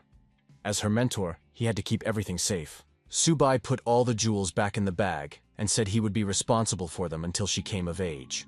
The young man thought that this time he had hit the jackpot. Han Zhan suggested they stop talking and enter the city. Subai said that he would once again imbue his friends with the aura of the mystical earth snakes. This aura lasts for 7 days, so if they enter through the side gate, they can save on the toll. Subai added that this method never fails. It would be possible to see the reaction of these beasts. All the beasts present bowed their heads to the young people. The guards welcomed the 4 venerable elders back to the main city. Subai noted that they had received a warm welcome and were already in the main city. The protagonist looked around and said that there were ferocious beasts everywhere. But what is going on here, he thought. No one expected there to be so many wild beasts in the main city. Qingshu noticed that their forces were considerable. The foundation of the myriad races was much deeper than previously thought. Human warriors were no match for them. Xiao Hong said that the 3 royal clans kept the lower classes in an iron grip. Now the king of the 9 circles of hell had raised an army of 10 million, but she was sure that 9 million of them were just cannon fodder. The real elite were only the relatives of the royal family of the 9 circles of hell, and the clan of snakes of the mystical earth. Qingshu said that it was no surprise that Lord Huanshan did not take this army seriously. That is the real reason. However, no one expected the main city of the myriad races to be so lively. Subai suggested that they split up, because if they stayed together all the time, the work would proceed too slowly. Subai said that he was a partner and warned them about this right away. The young man gave each of his colleagues a purple crystal and told them to act according to the situation. They would meet at the city gates. As they parted, the protagonist said they didn't need to thank him. Qingshu called the squad leader greedy because he had a whole bag of these crystals. Qingshu said he would look for a place where he could read ancient books. Would Han Zhan go with him? Zhan replied that he was interested in weapon shops. Subai looked at the tall building ahead and said that it must be the place. What treasures are there? He asked. Could this be the treasury of the capital city? He wondered. The wall was not very high and easy to climb over. Xiao Hong pointed to a dragon flying by. Subai thought he was lucky this time. It was good that he didn't try to climb over the wall right away. The young man said that he was familiar with these ruins. He thought he had seen them in some ancient book. Subai said that he remembered it was a flight ban. The Dizhu Xuanmen clan had indeed spared no expense. With such a barrier, even a diamond-level expert could not climb over the wall unnoticed. The protagonist was curious about what they were hiding inside. Xiao Hong noticed someone approaching. The lord approached the guards to check on them. The senior guard reported that the service was proceeding normally, and no violators had been found. Subai and the girl were hiding around the corner at the time. Subai told Xiao Hong not to go anywhere and to wait for him there. Our hero decided to test Xiaobai's new ability and became almost invisible. That is, translucent. The commander of the guards ordered the door to be closed behind her. Subai followed. Then the protagonist deactivated the snake using a shadow attack technique and became visible again. The young man decided to see what treasures were here and why they were so carefully guarded. Subai discovered a whole mountain of amethyst crystals. It was a real stroke of luck. Now, even if he wanted to, he couldn't become poor. Subai saw someone's shadow in the distance and thought that there was someone else here. Could it be a representative of the Dizhu Xuanman clan? He said, demanding that whoever was hiding come out immediately. There were 2 people hiding. It turned out to be Qingshu and Han Zhan. They were also surprised to see their commander here. One of them had gone shopping, another to read books, and the third had decided to visit the weapon shop. However, all three met here. Qingshu said it was a strange coincidence. Subai noticed that the two had tried on thieves' gear. Hadn't they always been righteous? How had they managed to get past the guards? Hanjan said that they had discovered a tunnel. He wandered through it and somehow ended up here. Subai said that talking was inappropriate now. They had to take as much as they could carry, and it was better not to make any noise. The squad leader added that the two should not follow him. Hanjan reminded them that greed had never done anyone any good. The young men's backpacks were stuffed to capacity, and they said they couldn't carry anymore. Suddenly, a bell fell off Hanjan's backpack and hit the ground. It made a loud noise. The guards detected movement in the ancient temple and went on full alert. The sergeant of these guards was also discovered. When he regained consciousness, he said that the ancient temple was being robbed, that the barrier had to be activated at full power, and that no one should be allowed to leave. Subai said that they needed to flee, otherwise they would be doomed. Suddenly, everything around them shook. The criminals were running away, and they had to be caught. The elder ordered the entire city to be sealed off, every house to be searched, and the intruders to be found. The criminals ended up on the roof of a building, from where they could watch as the entire guard was put on full alert. Hanjan suggested that they were in big trouble. Qingshu agreed with this assumption, and added that the entire city was blocked off, so there was no help to be expected. Subai said that he knew the saying, "The most dangerous place is the best hiding place." Xiao Hong appeared in front of the guards and shouted that she had seen people. The girl pointed in the direction where these people had been spotted. The guards reacted quickly, but were immediately deactivated by the protagonist and his friends. The young people made their way into the vault. Xiao Hong asked what they were looking for. Subai replied that he had a feeling there were treasures hidden there. Xiao Hong pointed out the hidden door to the master. Subai said he couldn't see anything. The girl explained that the door was sealed with a spell so that people couldn't find it. Xiao Hong activated a hidden mechanism, and the door opened. Subai said that the Xuan men were very cunning. It was no wonder he hadn't noticed the door before. Xiao Hong added that there was a powerful energy downstairs. The young people descended the stairs that were just behind the secret door. Downstairs, they discovered the Tree of 1,000 Wishes. The protagonist was surprised. "What is this strange tree?" Xiao Hong said that it was forbidden magic. How did the Dizu Xuanmen clan dare to grow such a thing? Are they really aiming to become the 4th royal clan? Subai thought he had heard that name somewhere before. The Tree of 1,000 Wishes. The system reported that this tree contained countless fragmented laws of power. The tree was directly related to the Great Catastrophe. This chance could not be missed. Xiao Hong added that the Dizhou Xuanmen clan had committed a terrible deed. To grow the Tree of 1,000 Desires, they needed tens of millions of snake-like monsters. Subai climbed to the top of the tree and asked the girl what it was. Xiao Hong replied that it was an 8th-rank spiritual fruit. The Dizu Xuanman clan sacrificed countless lives to obtain this fruit. Subai picked the fruit and said that it was the size of a fist, but weighed more than 100 jin. The young man added that this was the first time he had seen such a spiritual fruit in his life. "What is this fruit good for?" he asked. Xiao Hong said that this fruit contained incredibly terrifying energy. It helped masters of the Lord level increase the concentration of their blood. When the concentration reaches a certain level, they have to destroy countless of their own kind. That is why the method of cultivating the Tree of 1,000 Desires was declared forbidden by all 3 royal clans. Subai said that in that case, they really couldn't leave this tree here. The system explained that in order to transplant the divine tree, it was necessary to first awaken its divinity. One had to place a hand on the divine mark. Subai said that this tree could not be left here and reached out his hand to its trunk. The trunk expressed dissatisfaction. Subai touched the tree and said that he was ready. The activation of the tree's divinity began. The protagonist noticed the appearance of a spatial rift. But how is this possible? Could these be the small disturbances? He thought. Xiao Hong asked in fear what the mentor had done. After all, space had begun to collapse. "We must leave here immediately, or we may be sucked into the rift. If we don't leave now, it will be too late."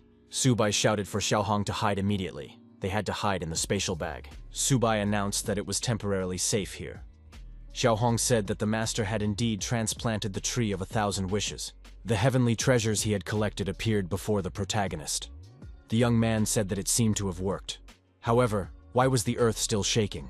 Subai was outraged when he realized that the tree was devouring his heavenly treasures. The young man showed aggression towards the tree. Could it be that all his spiritual materials were stolen by this tree? He thought. Xiao Hong was frightened and told the master to be careful. At the Great Wall Defense Army base, Ni Qing visually recorded the release of energy. The military man said that this energy was incredible and seemed to go beyond the laws of nature. Ni Qing was surprised. Could something even stronger than the king of the 9 circles of hell have awakened in the depths of 10,000 raws? The soldier was surprised. Could it be an entity that surpasses the level of a king? Ni Qing ordered to immediately contact the reconnaissance team and find out what was going on there. The royal city of the heavenly 9-tailed fox. The 9-tailed fox assumed that it was a divine-level power. But how is that possible? The forbidden area has not yet been opened. Where could this divine energy have come from? Why did such a terrifying force appear right in the main city of the Dizhou Xuanmen clan? We must send scouts there, the royal city of the 9 circles of hell. The elders said that this energy was too terrifying. What is going on there? Why did such a nightmarish flow appear in the main city of the Dizhou clan? What is going on there? Asked the assistant. I don't understand, and I'm going there immediately to obtain the necessary information. The Forbidden Lake of Bishu. A huge dragon lies dormant at the bottom of the lake. The Forbidden Tomb of Swords. The swords are on high alert. The Forbidden River of Falling Sky. Everything here is also subject to the standard schedule. The divine race of the Eternal will soon return to the world of the living. Please do not leave. The bullet of the battle of 10,000 races. Everyone present is surprised. What is really happening? Is it really an earthquake? But everything comes from the main city. Could it be the tree of 1,000 wishes? He thought. The monster thought, if the 3 royal clans find out that he used forbidden arts to cultivate it, he will be finished. The animals saw that the Dizhou Xuanmen clan had gone on the offensive and decided that they needed to retreat. After all, it was impossible to fight in such chaos. Chaos broke out among the ranks of 10,000 RAS. The brown bears were indignant. How could these beasts from the Dizhou clan just take off and run away? Subai also did not understand what was happening. Did he initiate all this? The elder appeared in the sky, exuding excessive energy. She asked the young man how he dared to touch the sacred tree. Subai thought that now he would have many serious problems. The 9th elder of the platinum rank ordered her assistants to seize the young man. Subai thought that if he didn't run away right now, it would be too late, and he would be finished. The 9th elder began to pursue the commander of the advance guard. Subai tried to run away as fast as he could. At the last moment, our hero managed to activate a protective barrier and defend himself from the 9th elder's attack. The attack on our hero did not stop because he had destroyed their clan's sacred tree. Now, even tearing the young man to pieces would be too easy a punishment. Qingshu felt a sharp surge of energy. Could it be Subai again? Han Zhan prepared his weapon and told Subai to run away first. He would personally delay the 9th elder. The monster woman attacked Han Zhan, and the young man flew to the side. She asked, "Does he really think his armor can withstand my attack?" Subai asked if Han Zhan could handle it. "If not, we can run away together." Han replied that they should leave, and he would cover their retreat. Han Zhan said that the monster woman should try to catch his sword art. His opponent replied that these were all pathetic tricks. Such attacks could not harm her. The man would have to say goodbye to life. Han Zhen changed his mind about taking such a big risk and shouted for them to wait for him. He also activated retreat mode. Subai threw a spiritual fruit to his friend and told Han to swallow it quickly so he could restore his energy. The monster woman continued her pursuit and said that none of them would escape her alive today. The first squad did not listen to the monster's words and only increased their speed, running away from danger. The female monster was surprised. Is this really the speed of the gold level? After 3 hours, our heroes continued to move at an accelerated pace. The monster said that they couldn't let these people get away. The female monster did not understand where they could be hiding. This is the forbidden zone of the Falling Sky River. If you go further, you may end up at the Azure Pond. The students hid behind a rock and decided to take a break. It seemed they had shaken off their pursuer. Han Zhan asked what sacred tree they had been talking about and why the monster woman kept mentioning some tree. Subai said it was a long story. The main thing now was to regain their strength and get out of there as quickly as possible. The 9th elder of the platinum rank was nearby and declared that none of them would leave. They would have to identify them personally. Han Zhan grabbed his weapon again and told Subai to leave first. The monster ordered the return of their clan's sacred tree. "In that case, I grant this man a quick death," he added. There was a powerful explosion, and Hanjan was thrown far back by the shockwave. Subai was surprised. How dare they call this tree of desires sacred? The young man added that he had rid them of this evil. The ninth elder said he would see how long this man could hold out. Hanjan once again said to leave this monster for him. He added that he was not joking. It is better to leave one than to perish all at once. The victory of humanity is what matters most. Subai and Qingshu, running away, said they would wait for Han nearby. The ninth elder rushed after them and asked, "Are these people still trying to escape?" Hanzhang appeared in front of the huge snake and said that he was his enemy today. The ninth elder threw Hanzhang far away and declared that this man was overestimating himself. His life is not worth the life of an insect. Hanzhang jumped to his feet and grabbed the snake by the tail. The young man declared that he was not finished yet. The ninth elder swung his tail and threw the man far away again. Hanzhang fell to the ground again, and this time, blood flowed from his mouth. Subai and Qingshu managed to reach the Azure Pond. Subai was surprised. "Why is it so quiet here? Is the Azure Dragon not at home?" At the edge of the forbidden area, the monster asked its mistress, "Why is it so strange here? Usually, any living creature that enters the forbidden area is immediately attacked." The monster said that their sacred tree was still in the hands of the fugitives. "Under no circumstances can we let them go." Suddenly, the sky darkened, and a huge dragon appeared in the air. It was the Azure Dragon, and the monsters decided to retreat immediately. Subai treated his tamed animals to crystals and told them to eat as much as they wanted. Qingshu was surprised. How can Subai eat so calmly? The pursuers could appear at any moment. Subai was surprised. Does Qingshu still not understand? This is our forbidden zone. They wouldn't dare come here. Otherwise, those two elders of Xuanling would have been here long ago. The protagonist noted that in any case, they couldn't stay here for long. They had to decide where to go next. Qingshu suggested returning to the Misty Mountains and joining up with the main forces. Subai replied that they had already caused too much commotion on foreign territory. If they moved back, they might encounter the Xuanling clan. Subai suggested returning to the heart of the 10,000 races and launching a surprise attack. Qingshu decided that the commander of the detachment had gone mad. There would be not 2 platinum masters hunting them, but many more. The protagonist said that this time they would take a different route and make a small detour. Qingshu asked if Subai knew the way. Subai replied that he knew the way. Besides, they could always try to find Hanzhang. Trees die if they stand still, but people live as long as they keep moving. Subai said that they were about to set off and that the assistants should hurry up. Subai told his colleagues that he had recently realized something. If you encounter an opponent of platinum level or higher, you can forget about fighting. The only thing that makes sense is to use your strength to speed yourself up and slow down your enemy. In that case, there may be a chance to escape. Qingshu agreed. The gap between the gold and platinum levels was too great. Moving through the forest, Subai held back his friend and told him to be careful. Movement has been detected on the right. The young men noticed wild beasts leading a captive, and that captive was Hanzhan, his hands tied behind his back. The beasts claimed that no one could save this man now. Subai said that if they rushed in recklessly, Hanzhan would be in serious danger.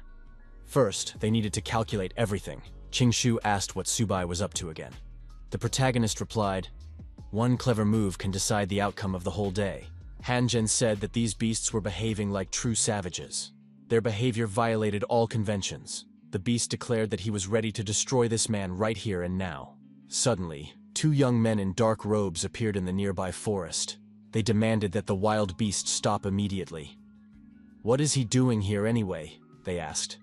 The wild beast reported that he was acting on the orders of the 10th elder and was escorting the man back to the clan's territory. Hanzhan was delighted. "Have they really come for me?" Subai hit the prisoner on the head with his hand and told him to be quiet. Subai clarified, "Is this the escort squad? They are tasked with supervising the transport of the prisoner and collecting military supplies from the Cat clan." The beast said that the supplies had already been delivered. The envoy noticed that the transmission was crackling, so a new batch was needed. Subai was surprised. "Does this guard dare to question the clan's orders?" The beast replied that it was an honor for him to serve the messengers. The guard, the messengers, and the prisoner arrived at the territory of the Ghost Cat clan. Subai said that he would interrogate the prisoner himself, and that the guard should immediately summon the clan elder.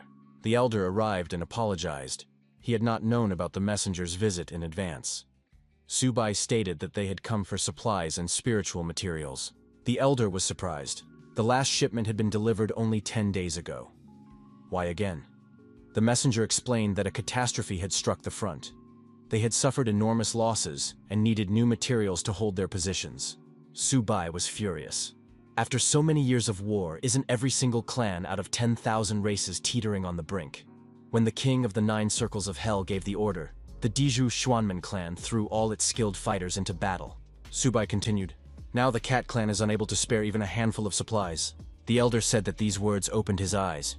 "If so, our clan will give all our supplies, 10,000 units of low-level spiritual materials." The messenger said he would report this to the king of the 9 circles of hell, and the clan would be recognized for its merits and awarded an honorary title. The elder told the messengers to follow him. In addition to the low-level materials, their clan had prepared spiritual stones for the respected messengers.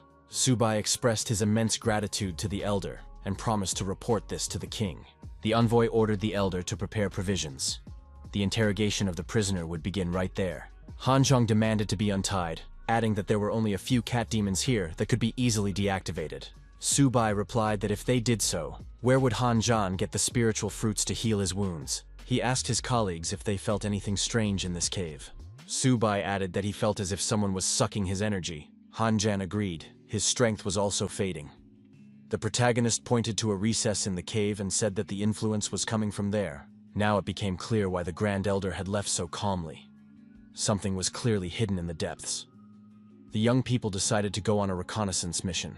In the next room, they discovered statues of ghostly cats. But why were they all kneeling? Inside the barrier, they found the skeleton of the elder of the cat clan. Above the skeleton stood a human statue with a sword in its hands. What could this mean? Subai suggested that this might be a sacred place for the cat clan. He looked back and shouted that there was danger behind them. At the last moment, our hero activated the protective barrier. No one was hurt. The ghost cat ran deep into the cave. The young people were surprised. Had the statue come to life? All the statues came to life and surrounded the people. The students huddled together, forming a circle of defense. Qingshu declared that he would delay these animals, and the rest should retreat immediately. He activated his unique abilities and used his energy to attack the ghost cats. Hanzhong noticed that the cats had slowed down, so now they could try to deal with them.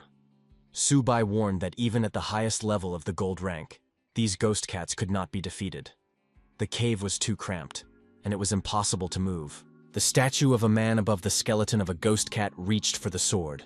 The sword was thrown and fell near Hanzhong's feet. Subai said that it was an excellent weapon and perfectly suited to Hanzhong.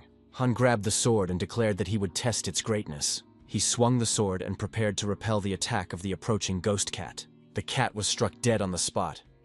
Subai noted that the sword possessed incredible power. A real find. Hanzhong said that this alone made it worth coming here. The young man with the sword suggested breaking through and getting out of the cave. Our hero noticed something and ran alone in the opposite direction. The elder of the ghost cats exclaimed that they were unscrupulous thieves. They pretended to be members of the Dizhou clan to deceive him and desecrated the clan's sacred lands. For this, they must pay with their lives. The elder gave the order: destroy these 3 people and do not let them leave. The ghost cats rushed at the heroes. The elder shouted that he would tear their bones apart and flood the mountain ridge with their blood. Hanzhong said that there were too many of them, and it would be impossible to break through. Qingshu asked what to do. Subai replied that it was his business. Subai called on Xiaoba, Xiaobai, and Xiaohong for help. He ordered them to work as a team of 3. The elder of the ghost cats declared that the first thing to do was to deal with the summoner. Subai told his assistants not to hold back and to destroy all the ghost cats. Qingshu was attacked but said he was alive. Subai suggested eating a spiritual fruit to restore strength and acid-alkaline balance. Subai reiterated that everything was up to him. They had managed to escape from the capital of the Dizhou clan, and were certainly not going to get stuck in a tiny village of ghost cats. All the assistants divided up the roles and prepared for a synchronized attack. Subai said he would start with the biggest enemy. He added that he was only facing a gold rank. How dare he be so insolent? The elder's time is up. The elder did not expect this. He declared that his opponent had activated the sacred weapon of the beast. This could not be.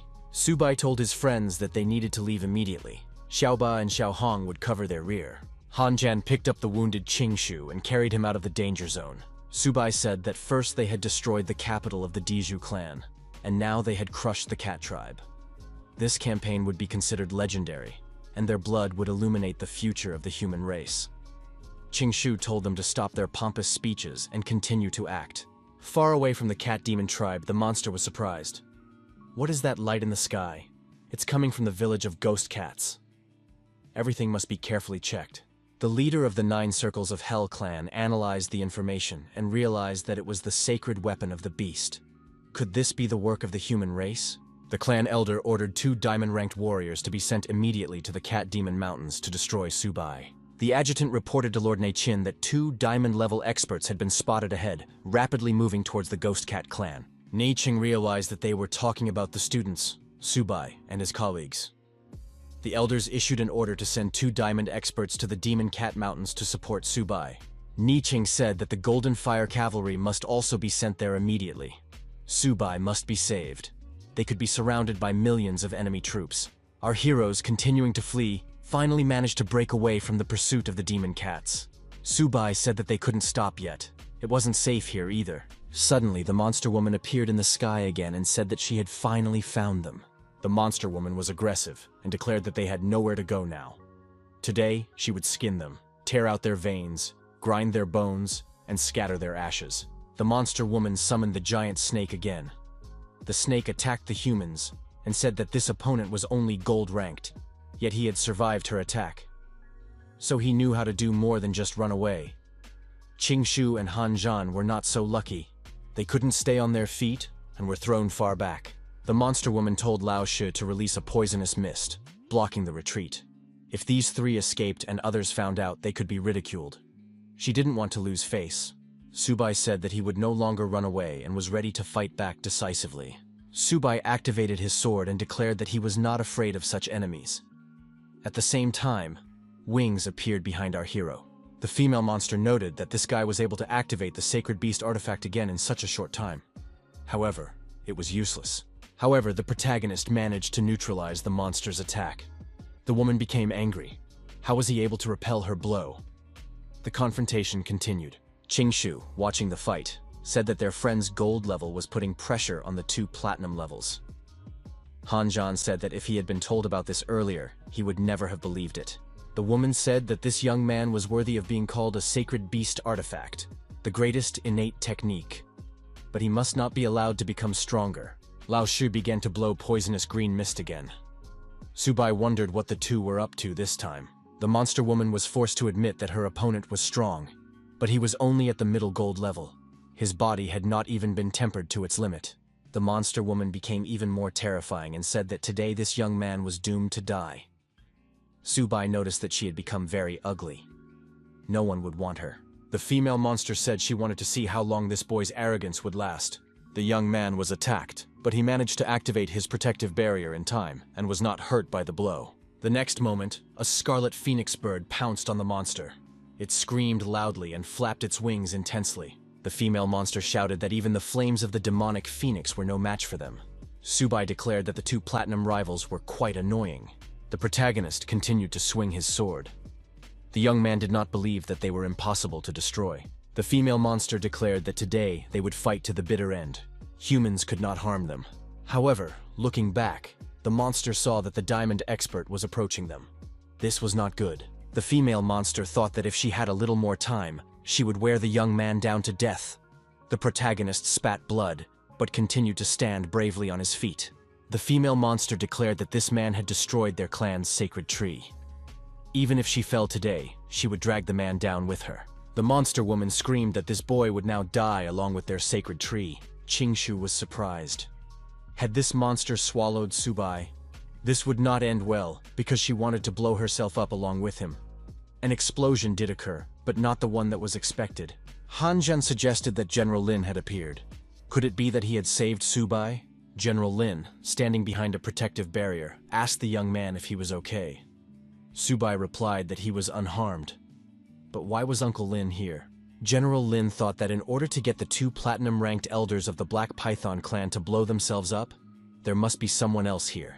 General Lin said that these young people had done a great job forcing their 2 opponents to blow themselves up. Now they had to return to base quickly. They couldn't be late. 2 shadows appeared in the air. One of them said it was already too late. The other shadow added that they had finally found these people. They were the Diamond Expert of the Black Python clan and the Diamond Expert of the Great Bear clan. The Bear clan expert was surprised. Could Lin Zhengnan be here too? The battle continued on the battlefield. A huge flash on the horizon was visible from afar. The Supreme Elder said that a mountain of demon cats was attacking them. Reinforcements must be sent to the mountain of demon cats immediately. The assistants reported that reinforcements were already on their way. The Diamond Expert of the Great Bear clan lifted a huge stone above his head and said that General Lin had destroyed the elder of his clan that day. Today, he would make the general pay with his life. The Diamond Expert of the Black Python clan said that today they would destroy everyone and sacrifice them to the king of the 9 circles of hell. The Diamond Experts attacked the people with all means available. General Lin, using his unique abilities, continued to maintain the defensive barrier. General Lin told the students to leave immediately, saying he would take care of things himself. Subai wondered if Uncle Lin could handle 2 diamond-level opponents on his own. The general shouted loudly, hadn't they heard? To leave was his order. Hanzhan told Subai to retreat first and bring reinforcements. They couldn't disobey the order of a combat general. Suddenly, the ground shook in front of the students, and cracks appeared on it. The young people stopped in surprise. The Diamond Expert of the Great Bear clan said that these 3 would not escape him. Subai suggested that his comrades fight this giant. The Diamond Expert of the Black Python clan said that Lin Zhengnan would not be able to save himself, yet he was trying to save others. The opponent attacked the combat general, releasing magical snakes in front of him. General Lin said that the 3 students would not be able to defeat a diamond-level expert. It was necessary to continue retreating. Subai called on Xiaobi and Xiaobai to attack from the flanks. Xiao Hong went on the offensive head-on. They had to give it their all. The Diamond Expert of the Great Bear clan said that no one could save these kids. Now they would all die. The attack was launched, and our hero and his assistants were scattered in different directions. The protagonist said it was too painful. Hanjin said that Diamond Experts are truly terrifying. They are capable of controlling nature. How can we deal with them? The giant said that his opponents should tremble. Unexpectedly, the Diamond Expert of the Great Bear clan was attacked by the Golden Fire Cavalry. Of course, he did not expect this. The Fire Cavalry warriors said that they had come here on the orders of Lord Ni Qing to provide whatever support they could. It was necessary to protect Subai and fight against the myriad races. Qingshu said how good it was that the Golden Fire Cavalry had arrived. Han Zhan agreed. Now they were saved. Subai declared that if reinforcements had arrived, it was time to counterattack. The Diamond Expert of the Great Bear clan was surprised. Had the humans really sent the Fire Cavalry? The protagonist told his tamed animals that it was time to give a worthy rebuff. The attack on the Diamond Expert was organized according to all the rules of warfare. Xiao Hong towered over the turtle, activating her unique fire abilities. The Diamond Expert of the Great Bear clan activated a protective dome, trying to avoid a massive attack. He declared that the Great Bear clan was invincible. The Diamond Expert of the Black Python clan agreed that General Lin truly possessed impressive power. It was no wonder he was called the future royal level. Lin Zhengnan said that today, all enemies would be destroyed, and no one would leave here alive. The confrontation continued. The Diamond Expert of the Black Python clan told the old bear that their opponents had the advantage in numbers. What should they do now? The Diamond Expert of the Great Bear clan turned into a huge animal and roared loudly that he would tear all his opponents to pieces. The Diamond Expert of the Black Python clan said that the advantage was on their side and that it was necessary to retreat. The huge bear declared that he would cover their rear. The Black Python could retreat. Subai was surprised. Had these 2 decided to just run away? But just a moment ago they had been walking with their heads held high. The protagonist told Xiaobai to teach them a lesson. The turtle growled menacingly and released a powerful energy charge aimed at its opponents. The Black Python's Diamond Expert was surprised. How was this possible? Did this monster really have such abilities? The turtle continued to attack the giant bear, and as a result of this attack, the bear lost its head. The giant white tiger. Xiaobai knocked the Black Python clan expert to the ground and pinned him down with his claws. The opponent said, "Is this how a shadow attacks?" The battle was also in full swing on the battlefield. The military effectively attacked the beasts, saying that they would destroy every one of the myriad races. The leader of the 9 Circles of Hell clan appeared from the crevice. He assessed the situation with a sharp glance. Ni Qing appeared from the crack opposite. The commander said that if Ju Yu made even one move, he should not blame him for being merciless. It would be better to admit defeat. Zhou Yu replied that if it weren't for the fact that the two clans, the demonic phoenix and the heavenly fox, had retreated before the battle, the human race would have been wiped off the face of the earth today. Even if Nie Qing's power was superior, he should not think that he would have an advantage against the combined might of the three royal clans. Nie Qing replied that their race had been gathering strength for 100 years for this counterattack. Zhou Yu calls himself a king, but dares to challenge the heavens. Such insolent behavior will only lead to destruction. The leader of the 9 Circles of Hell clan said that Nie Qing has less than 20 years to live. What right does he have to talk about the heavenly Tao? Nie Qing is almost useless. Zhou Yu issued an order. The troops must immediately retreat to the Lotian River, located near the Demon Cat Mountains. The protagonist, who was near the Demon Cat Mountains, said that they needed to urgently join up with the main army. Han Zhan, riding on a turtle, said that they were moving too slowly. Qingshu told Han to stop complaining. He should be happy that they had a comfortable ride. General Lin climbed onto a high rock and told the students not to move. Military movements had been spotted ahead. Su Bai asked what was happening there. Lin Zhengnan reported that the Luotian River must be ahead. Su Bai asked why there were so many troops from the Myriad clan here. General Lin said that the people had won the battle on the front lines, and their opponents had been forced to retreat to the Luotian River. They needed to quickly bypass them and return to camp. Han Zhan was delighted because the human race had won a great victory. The Myriad race's clans would not last long. Su Bai inquired how much credit they would receive when they returned. Qingshu was surprised. What credit were they talking about? They had not participated in the fighting. The human camp before the battle. The general said that Su Bai had indeed pulled it off. He had even managed to take the holy maiden of the ancient demon phoenix clan with him. Su Bai objected that he hadn't taken anyone away. Xiao Hong had decided to follow him herself. The girl, holding a chicken leg in her hands, said she wanted to be close to her mentor. After all, the chicken legs he gave her were very tasty. Nie Qing said that this was very good. With a single chicken leg, the young man had tamed the holy maiden. Su Bai was truly worthy of the title of Luofeng's heir. Nie Qing added that they had all done very well. Now they could rest. Tonight, there would be a feast in honor of their victory. Su Bai asked the Grand Elder about their rewards. Nie Qing promised not to shortchange anyone. The young people thanked him and said that in that case, they would indeed go and rest.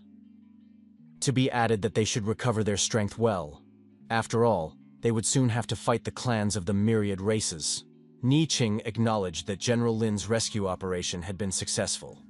He had even managed to destroy 2 diamond-level warriors from the clans. The general stated that Su Bai had destroyed these 2. Nie Qing was surprised. Could this boy really have destroyed diamond-level warriors? The general explained that chaos reigned on the battlefield, but they were indeed destroyed by this student's beast companion. Nie Qing noticed that this child was getting stronger. But the stronger he became, the more danger awaited him. Zhou Yu would be a constant threat. The general promised to protect Su Bai from the shadows, no matter what it took. During the banquet, Nie Qing said that the military university students had proven themselves and achieved great merits. He proposed a toast to this great victory for humanity.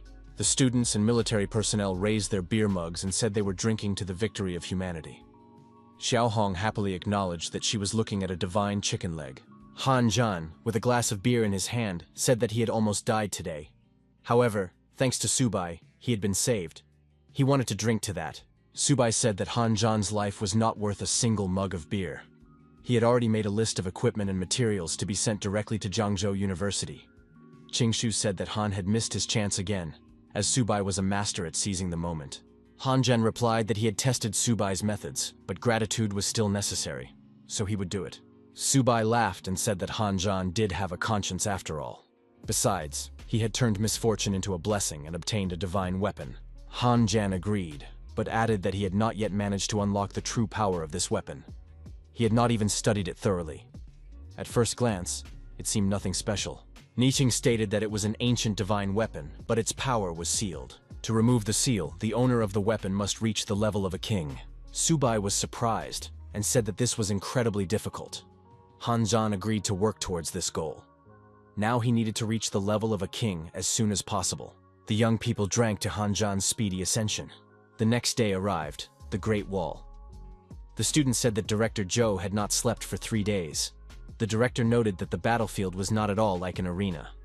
Su Bai and Hu Qingshu had gained real combat experience. Representatives of the Golden Cavalry returned and reported that humanity had won. 800,000 enemies had been destroyed, and the clans of the myriad races had been pushed back to the Luochen River. It was a great victory for humanity. 3 days passed. The leader of the 9 Circles of Hell clan, Zhu Yu, told Lord Bi Yan that he did not expect him to come in person this time.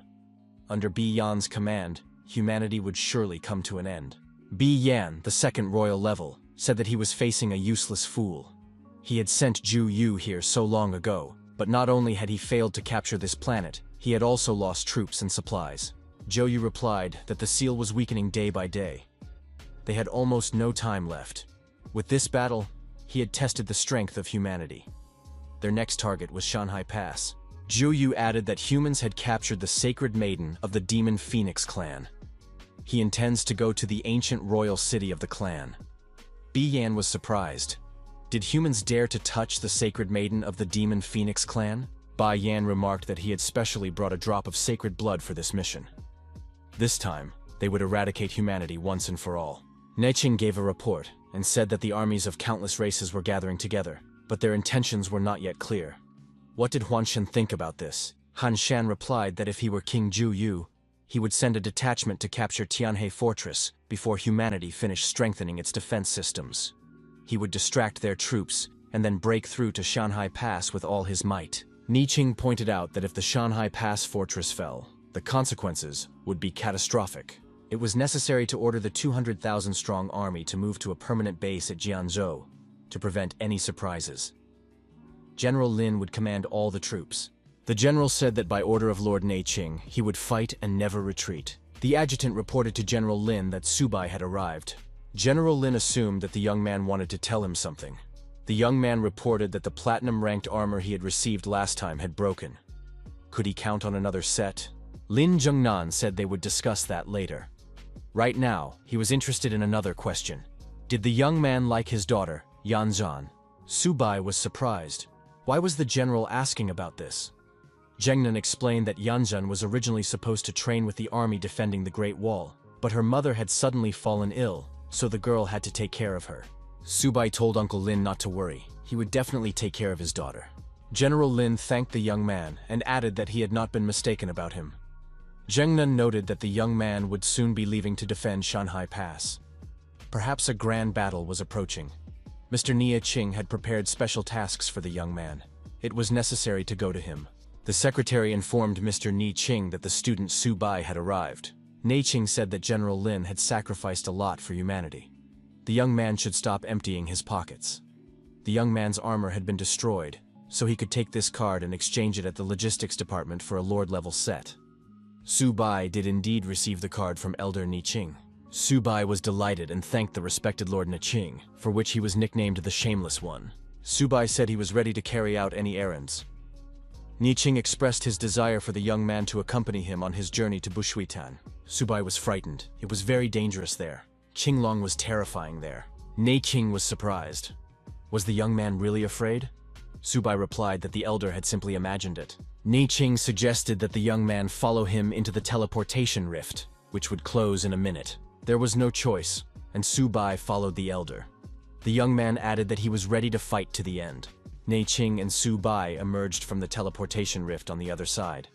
Subai was surprised. Why had it suddenly become so quiet? The elder turned to face the lake and said that he, Nie Qing, had brought Luofeng's descendant to this meeting. Qinglong must appear. Suddenly the sky darkened, lightning flashed, and thunder roared. Subai asked if perhaps no one was here now. The next moment, the young man agreed that Qinglong was indeed at home and very angry. A huge water dragon rose above the surface of the lake. The elder repeated his words. Subai was frightened because the dragon was rushing straight at them. What should they do? Nie Qing said they would have to dodge. The elder ordered the young man to immediately activate the resonance of the source and not show fear. Subai concentrated, gathered his thoughts, and said that he would try to do it now. The protagonist succeeded. Qinglong stopped nearby and looked at these people with surprise. Was this really the resonance of the source? But where was Luo Fen? Nie Qing told Qinglong that Luo Fen had already fallen. This was his heir and successor, Subai. The young man greeted them.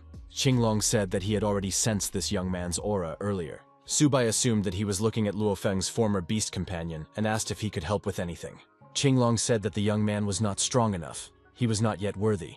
Subai admitted that he was still very weak and was no match for the respected Luo Fen. Qinglong said, 3 drops of blood essence, and at the decisive moment, he will lend the young man his power once. Nieching asked if Qinglong could withstand it. The dragon said that blood essence is different from the rest. If the essence of his blood protects the soul, then he will most likely endure. Qinglong added that perhaps one day the young man would be able to open Bushuitan and the ancient tomb below. In that case, Subai would fulfill his master's last wish. Nieching asked Subai to give him some blood. The young man complied. Qinglong received 3 drops of blood and asked in surprise what was wrong with this blood essence. The dragon did not expect that 3 drops of his blood essence would actually restore his consciousness. Who was this Subai really? The young man repeated his name again and added that he was currently studying at a military university. Qinglong said that it didn't matter anymore. If he had accepted the young man's 3 drops of blood, then he would repay him. The protagonist received information that a powerful beast had been spotted nearby. Did he want to try to tame it? Subai couldn't believe it. Could he really tame an azure dragon? However, this beast was too strong, so taming it was impossible. Subai was surprised. Why notify him about this taming if it was impossible? Nieching told the protagonist that it was time for them to return. Subai agreed, because he still needed to go to the logistics department and get his armor. The Great Wall Garrison Fortress. Those present were surprised. Even in the ranking of generals, Subai would be in the top 10 for combat merit. This is phenomenal. Despite the fact that the generals defeated many high-level beasts, Subai had accumulated so many merits. That's what it means to turn quantity into quality. His strength was only at the gold level, but he broke through and achieved the level of a lord. Han Zhan wondered if he would be able to spend it all. Qingshu remarked that this guy would manage. Logistics department. The protagonist said he would like to exchange a set of lord-level armor. The manager in the logistics department was surprised. The young man was only gold level. How could he want to wear lord-level armor? Even among the lowest of the 12 lords of Longguo, there were those who still wore diamond-level armor. Subai handed over the card and asked if it would be enough. The girl saw that it was a genuine token from Lord Niqing. Could it be that the elder had really allowed him to obtain lord-level armor, even though he himself wore gold-level armor? The manager said that even with Lord Niqing's token, a set of lord-level armor still cost 1 billion merits. Subai agreed. If it wasn't enough, he could deduct it from Han Zhan and Hu Qingshu. He had their IOUs and fingerprints. The manager checked and said that everything was in order. The 1 billion merit points were accepted. The lord-level armor set would be delivered later, when it was ready. Everyone noticed that the university's rating had changed. What could Subai have bought if he spent so many merits? But why did Qingshu and Han Zhan's merits suddenly drop to 0? They had never encountered this before. In the logistics department, the manager showed the young people their receipts and added that she had checked everything. The young people received their receipts, complete with fingerprints, as proof that everything had been done without any violations. That was why Subai had used all his combat merits for personal gain. Qingshu said he knew it all along. When powerful enemies of other races were chasing them, Subai did not treat them out of the goodness of his heart. It turns out he had planned everything. This guy is very calculating. Qingshu added that they still had a lot to learn from Subai. The students looked at the protagonist and his armor in surprise. This is lord-level armor and Subai is gold-level. He walks around in lord-level armor. That's too much. Few generals can afford such a thing. Maybe it's worth trying to rob this student? Subai saw his friends and ran up to them. He boasted that he had received the armor. What would they say about it? Subai, boasting, noticed that the armor was actually a little loose and not very comfortable to wear. Qingshu and Han could barely restrain themselves from swearing. The young men said they weren't feeling well, so they needed to leave. Subai was surprised by what was happening to them. Shanhai Guan. Zhou Yu informed Lord Biyan that 300,000 Phoenix Clan warriors were ready to join the battle at any moment. Bai Yan said, 1 million from the Alliance forces, plus 300,000 from the demonic Phoenix Clan. That's a force to be reckoned with. But they would only have one chance to attack Shanhai Pass. Bai Yan added that to make sure everything went perfectly, he would send another 100,000 barbarian bulls to help. Zhou Yu noted that in that case, victory was theirs for the taking. Bai Yan waved his bloody weapon and told them to answer his call. 100,000 armed barbarian bulls emerged from the bloody trail and prepared to attack their enemies. This was the fierce and bloodthirsty clan of the barbarian bulls, ready to do anything for profit. Juyu thanked Lord Biyan for his generous help. With the additional strength of the ferocious bull barbarian generals and beasts, victory was assured. Biyan said that they would storm Shanhai Pass and called on everyone to follow him. It was necessary to devour people and put an end to their legacy. The bull barbarians swore by the will of the king to follow Lord Biyan. In the war against humanity, they would crush everyone. Juyu ordered his army to advance on Shanhai Pass. The Great Elder said that after the fall of their great king, the Demon Phoenix clan had not waged war against humanity for 100 years. However, humans are holding their Holy One captive. This insult cannot be overlooked. The clan will not forget the feud and will not rest until humanity is destroyed. The warriors must return the Holy One and destroy humanity. All of them moved in unison towards Shanhai Pass to destroy humanity. Subai was surprised. Why did General Lin suddenly start talking about the wedding? Zhengnan said that at this age, it was already time. The date should be set for the 16th of this month. It was a good day. Yanjian blushed with embarrassment, but told her father that she was not yet ready for marriage. Subai admitted that his future father-in-law was rushing things a little. General Lin asked if Subai wanted to marry his Yanzun. Subai replied that he very much wanted to. Zhengnan declared that in that case, everything was settled. The wedding was set for the 16th of the current month. Suddenly, an aide burst into the office and reported that there was bad news from the troops. Thousands of Rasa had attacked Shanhai Pass. The general said that, as expected, their target was this place. The assistant told Elder Ni Qing to give the order. Ni Qing ordered everyone in the defense corps to immediately fortify Shanhai Pass. General Lin declared that the Lin family would not allow the 1,000 RAs to win and would defend their identity. Lin Zhengnan noted that his soldiers were the most elite fighters of humanity. It was necessary to attack the enemies with weapons at the ready, not letting them advance a single step. The elite warriors of the human race, brandishing their weapons, shouted that they would not allow it and would not let it happen. Lin Zhengnan ordered the energy cannons to be brought to full combat readiness and to open fire when ready. At this time, the protagonist was meditating in the lotus position to make a breakthrough and raise his level. After a short time, there was a powerful release of excess energy. The young man shouted that he had finally broken through. The people outside were extremely surprised. What was going on here? Had someone just raised their level? Subai declared that he had reached the platinum level. Now he would definitely show his enemies who was the strongest here. Hanjian noted that the breakthrough had occurred in Subai's room. Qingshu suggested that it was he who had broken through to the platinum level. Mr. Ni King received an urgent report. Student Subai had reached the platinum level. Elder Ni Qing noted that this young man might have even more potential than Luo Feng.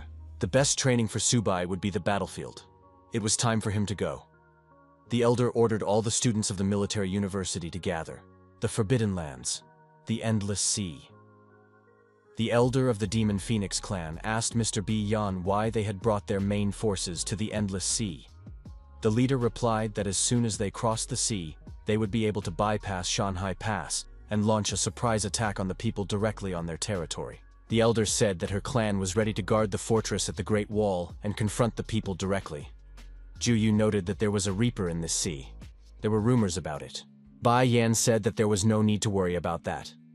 With the help of the crystal, they would be able to cross the sea safely. At that moment, Bi Yan was holding the blood crystal in his hands. Bai Yan declared that it would not fail them and added that everyone should follow him. Juyu thought that if he had this treasure, he too could invade Shanhai Pass. The elder of the Phoenix clan noted that the water was already parting. Bai Yan told his minions to hurry up. Juyu ordered the troops to close ranks and stick together. Thanks to the blood crystal, the enemies could move through the water without discomfort. The Phoenix clan elder said she felt nothing at all. In her clan's ancient records, there was a warning. Beware of what lurks in the depths of the sea, and never enter the abyss. Juyu drew Mr. Biyan's attention to what was happening in the depths. The Phoenix clan elder asked what it was. Creatures appeared that exuded incredible danger. The sea monsters were armed and extremely dangerous. Juyu felt that these sea monsters were watching them. The elder of the Phoenix clan suggested that there really was a reaper living in the Endless Sea. Juyu asked Mr. Biyan what they should do now. The leader told them not to be afraid and to move forward, following him. Biyan noticed an unexpected danger ahead and warned that they could not go any further. The Phoenix clan elder said that these were the forbidden lands of the gods. They could not withstand this power, so they had to go around it. Zhu Yu ordered all forces to pass by the maze and not approach it. A day later, an order came for all troops to stop here for a rest. Zhu Yu reported to the Supreme Commander that in 2 days, their army would reach Shanhai Pass. Bi Yan replied that this was good. No one had yet managed to invade Shanhai Pass, as it was protected by mountains, thousands of ridges, and the endless sea. But Lin Zhengnan did not expect them to bypass the pass and attack him from the flank. Bai Yan noted that after victory in this operation, humanity would have no strength left to resist. Zhou Yu added that by that time, humanity would already be seeking reinforcements. In that case, he and Bi Yan would deal with Neiqing. The Phoenix clan elder said she would follow this plan.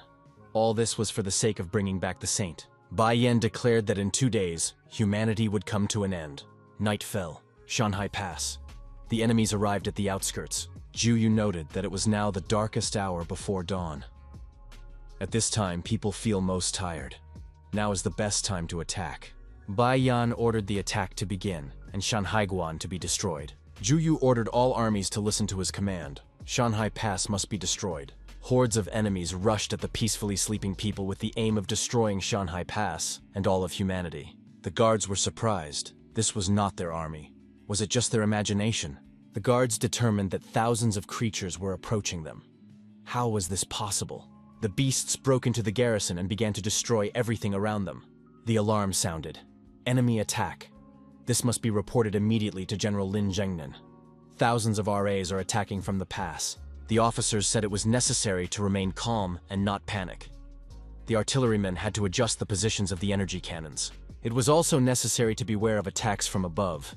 The wounded should be taken to shelter. The warrior looked up at the sky and wondered, "What is that?" The elder of the Phoenix clan demanded the return of their saint. There was a powerful explosion. The shockwave scattered many soldiers in different directions. The soldier, helping the wounded, shouted that the situation must be reported to the general immediately. Zhu Yu laughed and said that the result was worth the long journey across the endless sea. It's just amazing. Zhu Yu asked Mr. Bi Yan whether it was worth destroying some of the diamond-level experts defending the fortress while they still had reinforcements. The leader replied that there was no need to rush. The bigger fish hadn't taken the bait yet. The trap he had set was not only aimed at taking Shanhaiguan. The big fish was Nieching. General Lin Zhengnan ordered all units to prepare for defense and bring the energy cannons to full combat readiness. The military reported that 1,000 RAS had launched a surprise attack from the pass, and all the shells for the energy cannons had been destroyed by the ferocious creatures. General Lin saw that the King of the 9 Circles of Hell had come in person. He approached the enemies and asked if they agreed to fight him personally. Lin Zhengnan said that the King of the 9 Circles of Hell was afraid to fight him face to face and had resorted to such shameful tactics. Zhu Yu declared that all means were acceptable in war. Without the support of this fortress, the people would not be able to hold out. Zhou Yu activated his enormous energy sword and said that humanity's defeat would be sealed today. Zhengnan could prepare for his demise. The general was attacked, but managed to use his sword to block his opponent's attack. Explosions rang out everywhere.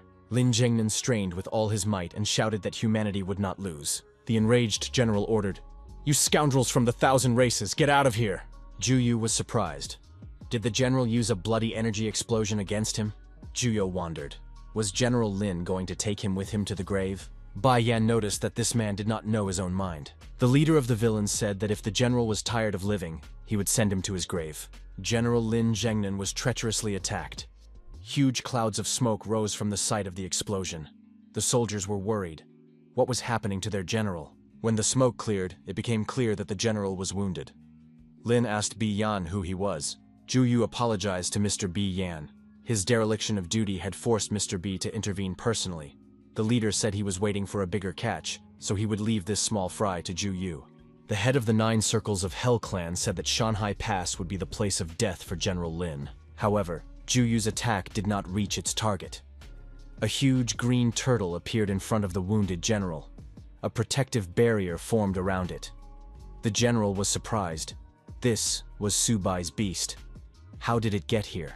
Subai and his friends came to the general's aid. Subai asked how Uncle Lin was feeling. Zhengnan replied that these young people had arrived just in time. Subai said that he would not allow anyone to harm his future father-in-law. Today, he would take the life of the King of the 9 Circles of Hell. Qingshu noticed that Subai was seriously angry. Han Jian said in his usual mature tone that the warriors should leave this battle to them, and they themselves should take the general and go defend the city. Subai, spewing streams of excess energy, prepared to face the powerful enemy. His assistants were ready to provide whatever support they could. Biyan was surprised. Did this young man really have such abilities? Subai spread his wings and said that he would make the king of the 9 circles of hell pay for what he had done. Qingshu noticed that the phenomenon in the sky was even stronger than before. Subai had raised his level again. The warriors saw the young man in the sky and rejoiced. Could it really be Subai?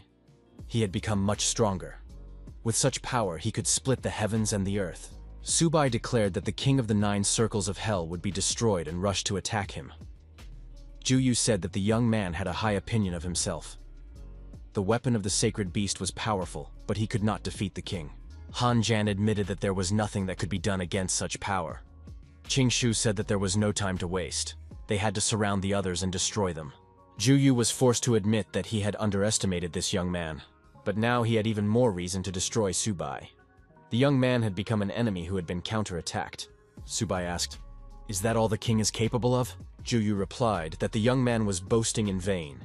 He himself would now be destroyed. Subai received a powerful blow, lost control, and hit the ground as he fell. Han Jian stopped fighting and asked if Subai was alive. Juyu said that even if Luofan himself were here, he would not be able to stop the destruction of humanity.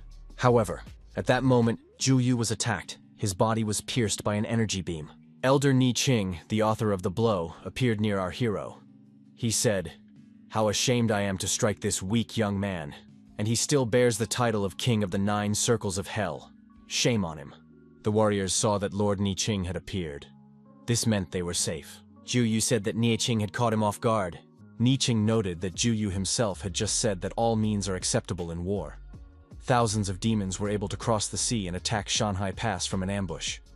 It turns out that a dangerous person was making these plans behind the scenes. Bai Yan rejoiced. Finally, the human king Ni Qing had appeared. The villains added that in fact he had come for only one purpose: to take the old man's life. Bai Yan asked in surprise, was Ni Qing really wasting his energy by moving their battle into a vacuum? Did the old man really think that he alone could save humanity? Ni Qing replied that humanity never needed his help. The enemies would not be able to destroy him. As long as there was even one person left, he would fight to the end. Ni Qing attacked the villain and delivered a devastating blow. Bai Yan remained standing and counterattacked the elder, piercing Ni Qing's energy body with his hands. Ni Qing did not stand on ceremony in response, and pierced Bai Yan's energy body with his huge sword. The people on Earth who were watching the battle did not understand why the opponents were suspended in the air. Bai Yan was forced to admit that the power of the human king was great. But that meant nothing. Bai Yan began to threaten and declared that He Qing would definitely not return home today. Ni Qing felt that his opponent had pierced him with his devil's hand. Painful red clots appeared on his back. The old man felt that this substance was sucking out his life force. Bai Yan laughed and said that he had just placed the seed of the devil in the man. Even the human king would be consumed by the blood of the deity. Subai was frightened. What had happened to Mr. Ni Qing? Qingshu suggested that he had been caught off guard. Han Jian suggested getting up and helping the elder. Ni Qing, gasping for breath, asked, "Did Bai Yan bring the blood of the deity specifically to destroy him?" Bai Yan replied that this was a correct assumption. After that, humanity would come to an end. Ni Qing smiled and said that he had to disappoint his rival. Bai Yan was frightened. Was this the seal of the blade? In the next moment, a huge sword pierced Bai Yan's body. The villain exclaimed, "When did Ni Qing have time to do this?"